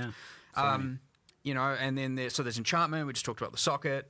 There's obviously always the case of doing nothing, which happens. But for just say regular rare items, it will re-roll like 1 to 3 modifiers at random. Effectively, do a chaos orb on 1 to 3 modifiers, not all 6. And as much as that can often be a downside, because if you're using it on a very good item, obviously it's going to take away the good ones. Interesting. But if you're using it on a mid item, you can actually turn it very good. Now, I've had this happen. Like when I've been playing, I've got this is life, defense, double res, and something else that I don't want. And I'm like, I'll just start valing everything because why not? I've got my Val orbs and I Val it and it re-rolls that bottom mod into a tri-res, and now I got a tri-res double defense life helmet, and I was like, yo, awesome. So even that, which can often be perceived as a bad outcome, double res helmet, completely brick your item. And so, for example, if you have a weapon, no cap on that 3 stack, damage mods, and you've got some bad suffixes, it could even be an option, or hopefully it doesn't just remove all 3 damage mods, whereas before it's like if it bricked it often was almost always a brick, right? Like that item is now dead. So, and then you told me about a new unique result, which I don't know if you want to spoil or not. 100%. Yeah, it's cool. It's so cool. I'm surprised you even got that one past Rishi, honestly. I mean, he got it made. Okay, great. We discussed it. I agree. I agree. I messaged it to him thinking he'll be like, no way, this is unacceptable. But he was all for it. It didn't turn into a dexterity chat. Yeah. And so, what it effectively does is it just takes the mod values and it goes up to, I can't remember exactly the values, but let's just say it changes all the values to between 0.8 and 1.2 of what they were multiplied. But it doesn't care about the minimum and maximums. So, for example, if you had 1,000 life Calm's heart, you can use this to get, again, this is me assuming it's 20% variance, but because I can't remember what we balanced it to, but you'll be able to get a 1,200 life Calm's heart, for example. Now that's obviously giving up the enchantment and a socket. Just thinking about sockets on Calm's heart. I can't remember what we did, but whatever. Man, 1,200. You can actually. That's some pretty skibbity Ohio. But ultimately, it's like, now I'm choosing, do I want the enchantment? Do I want an extra, 100 something, 200 life, whatever that ends up being? Or do I want the socket? So it's quite an interesting choice and adds an extra axis of corruption to unique items that is, I think... Corrupted divining of uniques. Interesting. Yeah, effectively, it's divining them, but with higher maximums and lower minimums. Surely there's going to be some broken things like max res or something like that. We'll find out. Yeah, cross that bridge when it comes to it. Yeah. It's fine. So that was all just talking about trials. No, Audrey, no! What about the actual sentences themselves? How are they cooking? Well, they're fun. They're cool. Yeah. We've certainly tried to get... What we've tried to do is for the classes, we've tried to have one that's a bit more out there. Yeah. Something that isn't just, like... If you think even about in PoE 1, you've got the duelist, and you can go like champion or slayer or holy words, I don't remember, but you know the drill. And the gladiator. And the problem is like, okay, they're all just about like hitting stuff with weapons, and they haven't. There's nothing really out there. Sure, they all sound cool. Like, don't get me wrong, and they can be cool, and they do have differences, but there's nothing that's like kind of crazy. So all of a sudden now when you're like, sorceress, you're using all your elemental skills, and now you can just like go into this thing that can stop time. It's a little bit more crazy, and you got the mercenary, and you can turn into a gemling legionnaire and effectively fuse gems into your flesh to like, mutate yourself, you know? It's like not just talking about crossbows and projectiles over and over and over and over again. It's like doing kind of whack stuff. So I really like that. That's awesome. And we're going to make sure every single class has one thing that is like definitely out there. And then one thing that's, you know, more predictable, more to the expectation of the trope, you know, for example, the Deadeye to the Ranger. And, but yeah, lots and lots of cool interactions, just cool playing with different mechanics. And we've tried to make them, like, for example, none of them call out a weapon, right? None of them. So we're trying to make sure that they're broad enough to be that you might be a ranger going a Deadeye, but playing a caster, right? Yeah. Playing spells, like keeping all of that open, that flexibility, that kind of crazy, you know, for the Johnny players, as we call it out there, who want to just completely experiment and figure out, you know, the most broken, weird stuff, you know, and you get things with that when you're still like, okay, I'm a ranger, and I'm using a Quill Rain in one weapon set, spec'd into a bunch of prod speed, attack speed, and in my second weapon set I'm using a Spellcaster Staff with a bunch of projectile stuff, and I'm invested into more spell damage side, and you got a whack tree, and all of a sudden now you're this like Deadeye, Archer, Spellcaster, Mage hybrid doing all kinds of wacky stuff, or like even, or let's say the same build and experimenting with a bunch of triggers. And so you're using your bow as a Quill Rain as a high attack speed delivery mechanism for, you know, laying down a bunch of this sounds like some CCs or real slows, or Path of build Exile out, and crowd gamey controls, and then hybrid you're build using the stuff, caster man. stuff, and like you get some pretty out there things going on. And the important thing is it's not like just like benefiting only arrows or only bow attacks or anything like that. It's broad and now, you know, opens up the world to what you can do. And same, like the Gemling Legionnaire on the Mercenary is entirely just about gem slots, skills, support, etc. There's no, you don't have to be anything. You can be literally whatever build you want.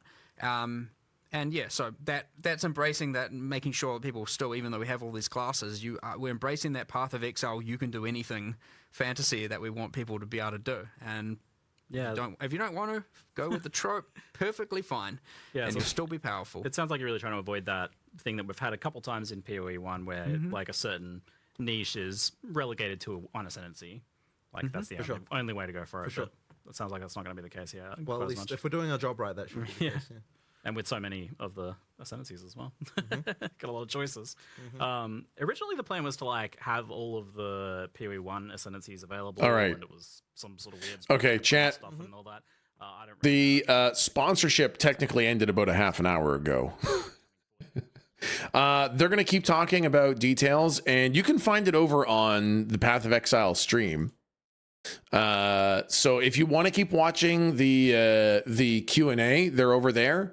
But listen, it's 2:30, and I haven't eaten since 7 a.m. So I'm going to go eat a little bit of lunch. I am going to raid us to the PoE stream. Oh, that's a good idea. Yeah, why don't I send you guys over to the Path of Exile stream, huh? And I got to write some D&D. I actually wrote most of my D&D yesterday. I got caught up talking about it for my Patreon post. And I talked about so much D&D on Patreon, I ended up hopping over and writing a bunch of D&D. So I got a whole bunch of my stuff written yesterday, which I was just really, really, really happy about. I want to try D&D so bad. Okay, so first of all, if you're here from the raid, welcome on over. Thank you guys so much for showing up. Kip Boga is such a lovely, lovely human being. I'm so happy to welcome you all here. I'm sorry I wasn't able to talk to you guys very much.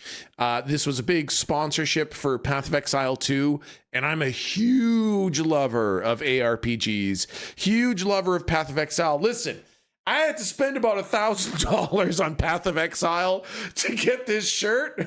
So, and you don't buy power, you only ever buy cosmetics. So I got $1,000 worth of cosmetics to buy this shirt. I'm a huge lover of Path of Exile. I'm extremely excited for Path of Exile 2, and so I was fully in Path of Exile 2 mode for this. But welcome to the channel. One thing that I want to get better at warning people about is this stream is live 5 days a week.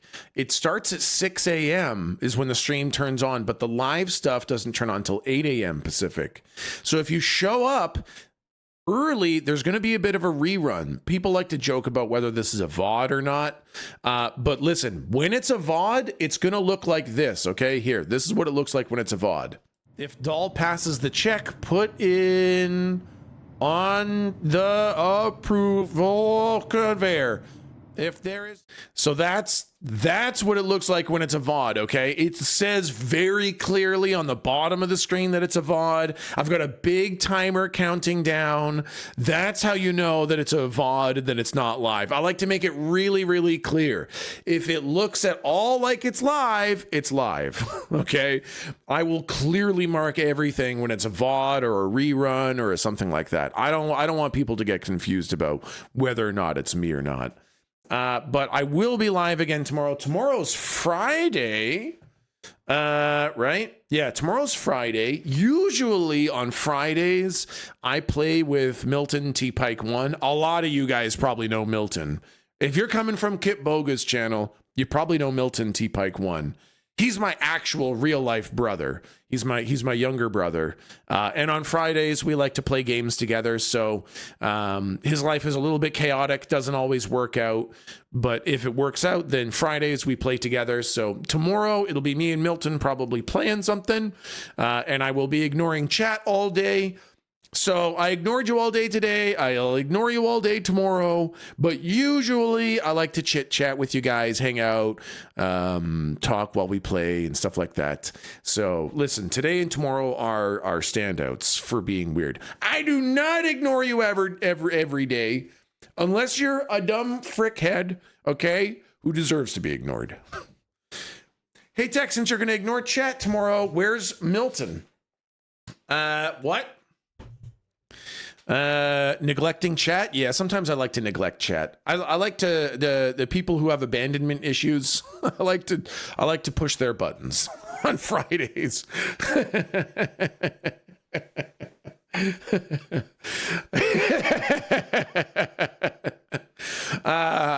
Just part of the day today. That's true. Yeah. That's true. Yeah, I paid more attention to us than Threshold because of the distract settings. I know. Once they let me play Threshold with the distract settings, I could just hang out with you guys all day. We're gonna get some sweet new clothes. Oh man, you want sweet new clothes? Check out my merch store, ! Merch, to get yourself all sorts of cool clothes. And if you like reading a nerd talk about his D&D writing process, go check out my Patreon. I make most of my posts free, so you don't even have to pay anything on Patreon to get all my cool stuff. But thank you guys so much for hanging out. This has been a heck of a day. A heck of a big old beefy day. I'm going to send you guys over to Path of Exile, raid Path of Exile. I'm going to send you guys over to Path of Exile, show them a whole lot of love and support. Never mind, they don't allow raids. I will not be sending you guys over to Path of Exile because they do not accept raids.